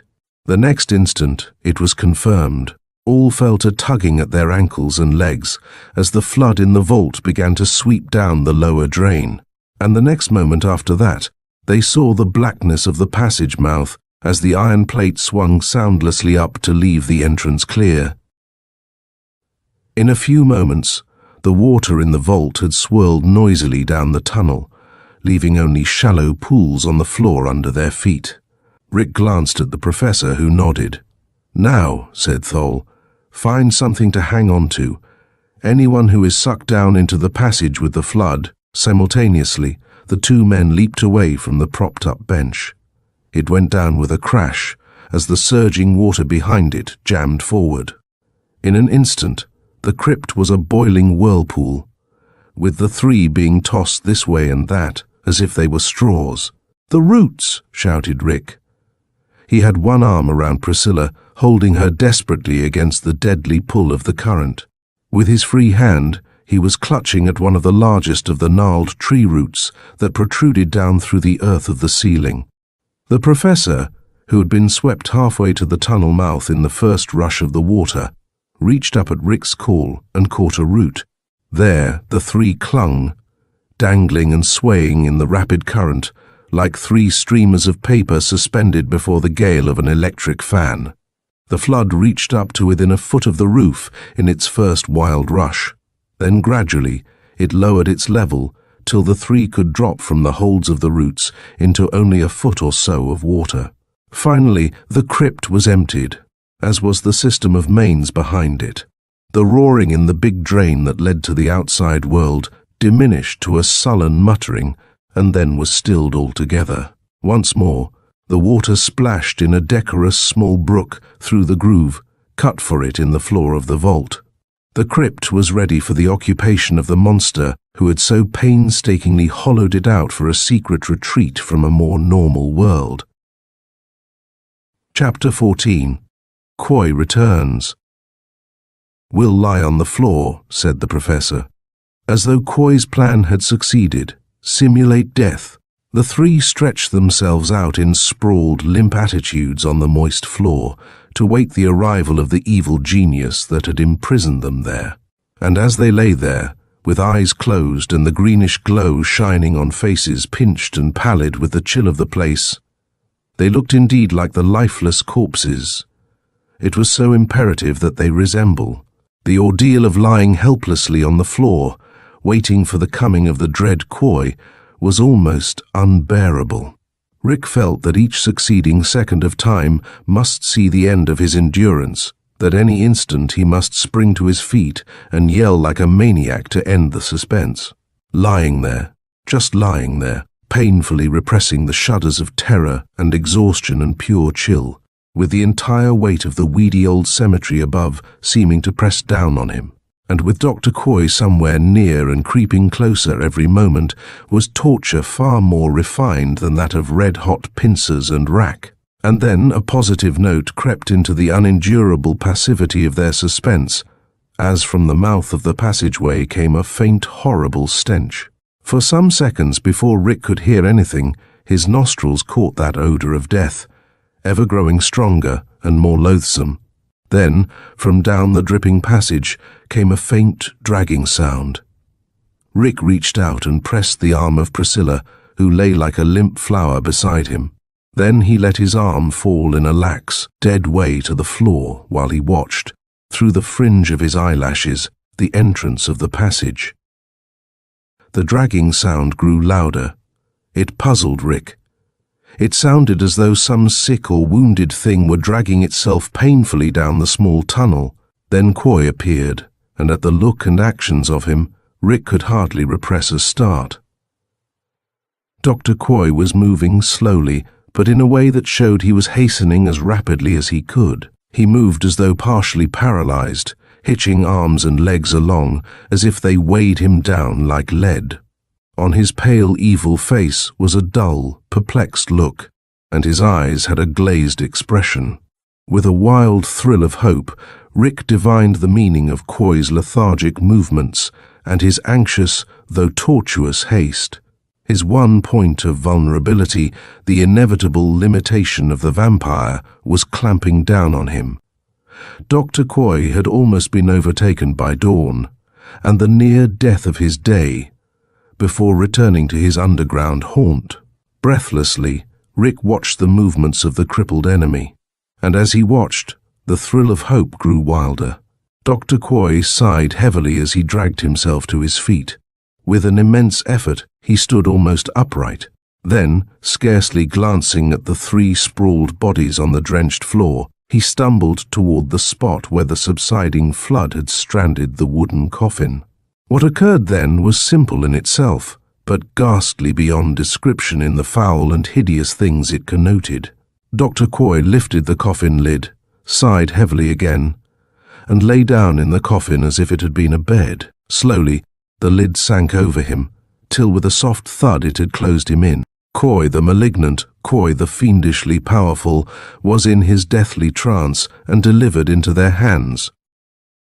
With a cry of triumph that rang shrill and cracked in the vault, Rick sprang to his feet and jumped toward the horrible couch of the vampire. The professor reached it with him, and together they pried at the coffin lid. It was immovable under their fingers. Rick glanced at Thol. A second time they put their backs into the task of lifting the coffin lid. It didn't stir. They had seen for themselves how it had settled loosely down into place. They had seen before that there were no inside fastenings to hold it down. Formed of a solid 1.5-inch plank, it couldn't have weighed more than 20 pounds. Yet it resisted their combined efforts to lift it as though it had been of solid lead, and sealed to the box beneath it with steel. "Clamps! Beaten! Again," said the professor brokenly. He seemed to grow older in that bitter short moment. "Again! And I was so sure. We'll break the damned thing in," snapped Rick. He picked up a metal rod and brought it crashing down on the wood. A slight dent appeared in the lid, that was all. He raised the rod for another blow, but at this instant something happened that ended completely the faint hope that Coy could be reached in that oddly impregnable casket of his. Priscilla leaped away from them, staring with horrified eyes at the mouth of the smaller drain, while scream after scream burst from her bloodless lips. The two men spun around to look, then shrank back in their turn.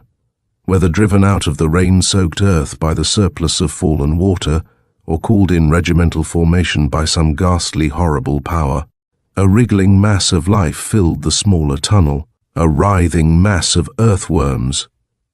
The drain was choked with them. Blind, helpless, slow-moving things, they flowed sluggishly into the crypt in a billowing flood.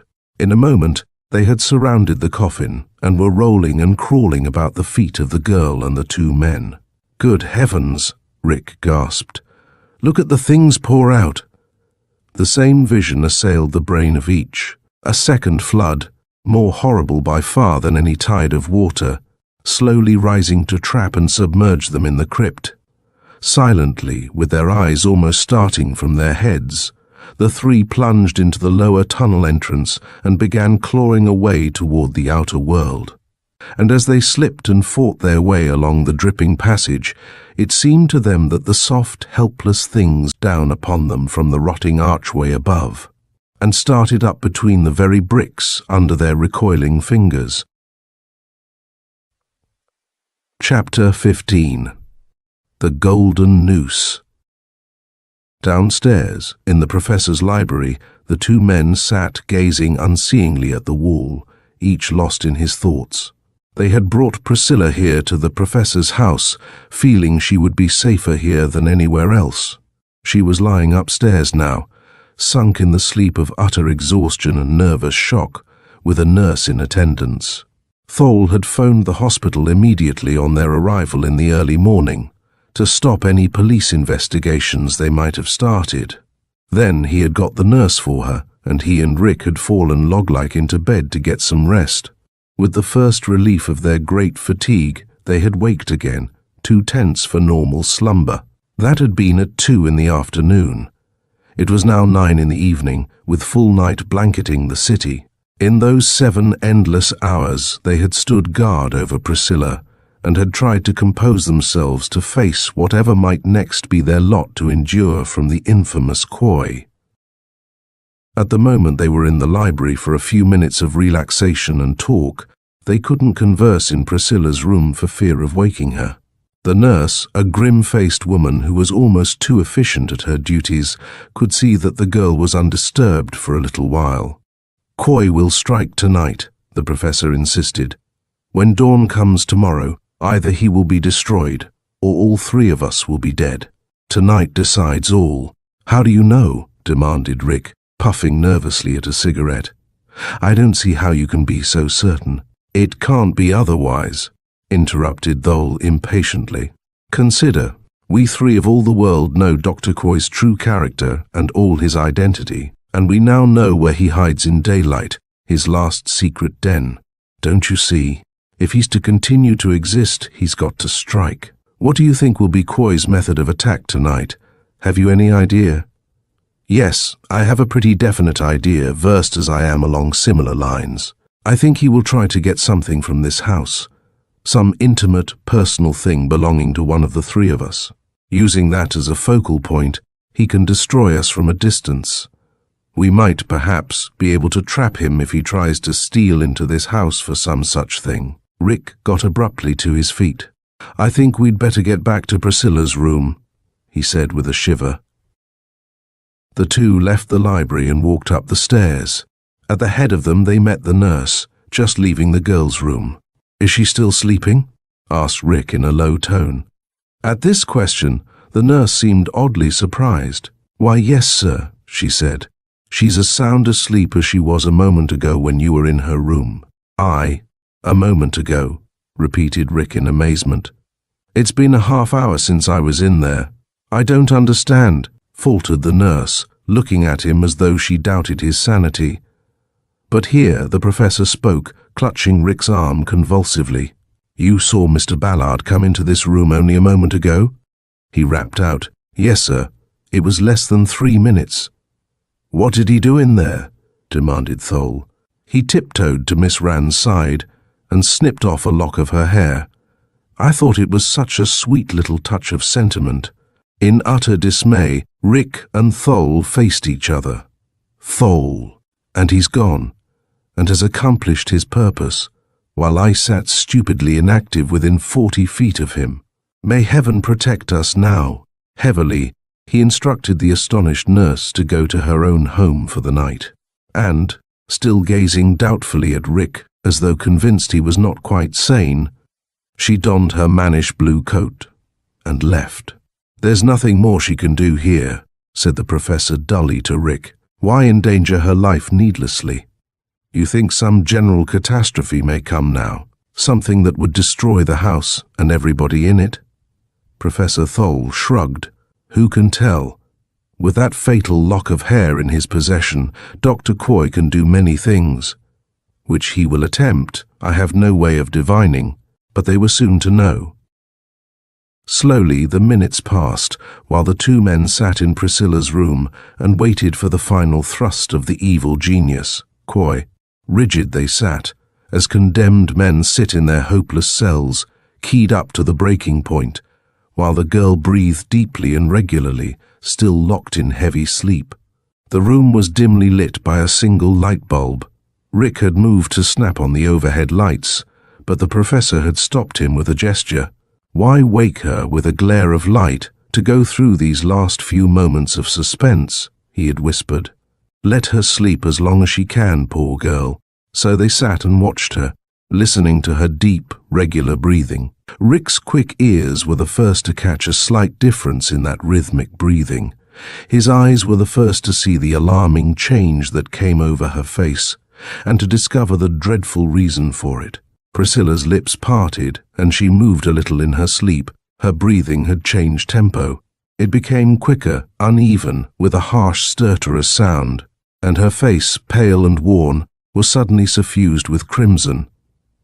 After that, the delicate skin became oddly mottled, and her throat— "Professor," cried Rick, leaping from his chair and plucking frenziedly at something on Priscilla's white throat.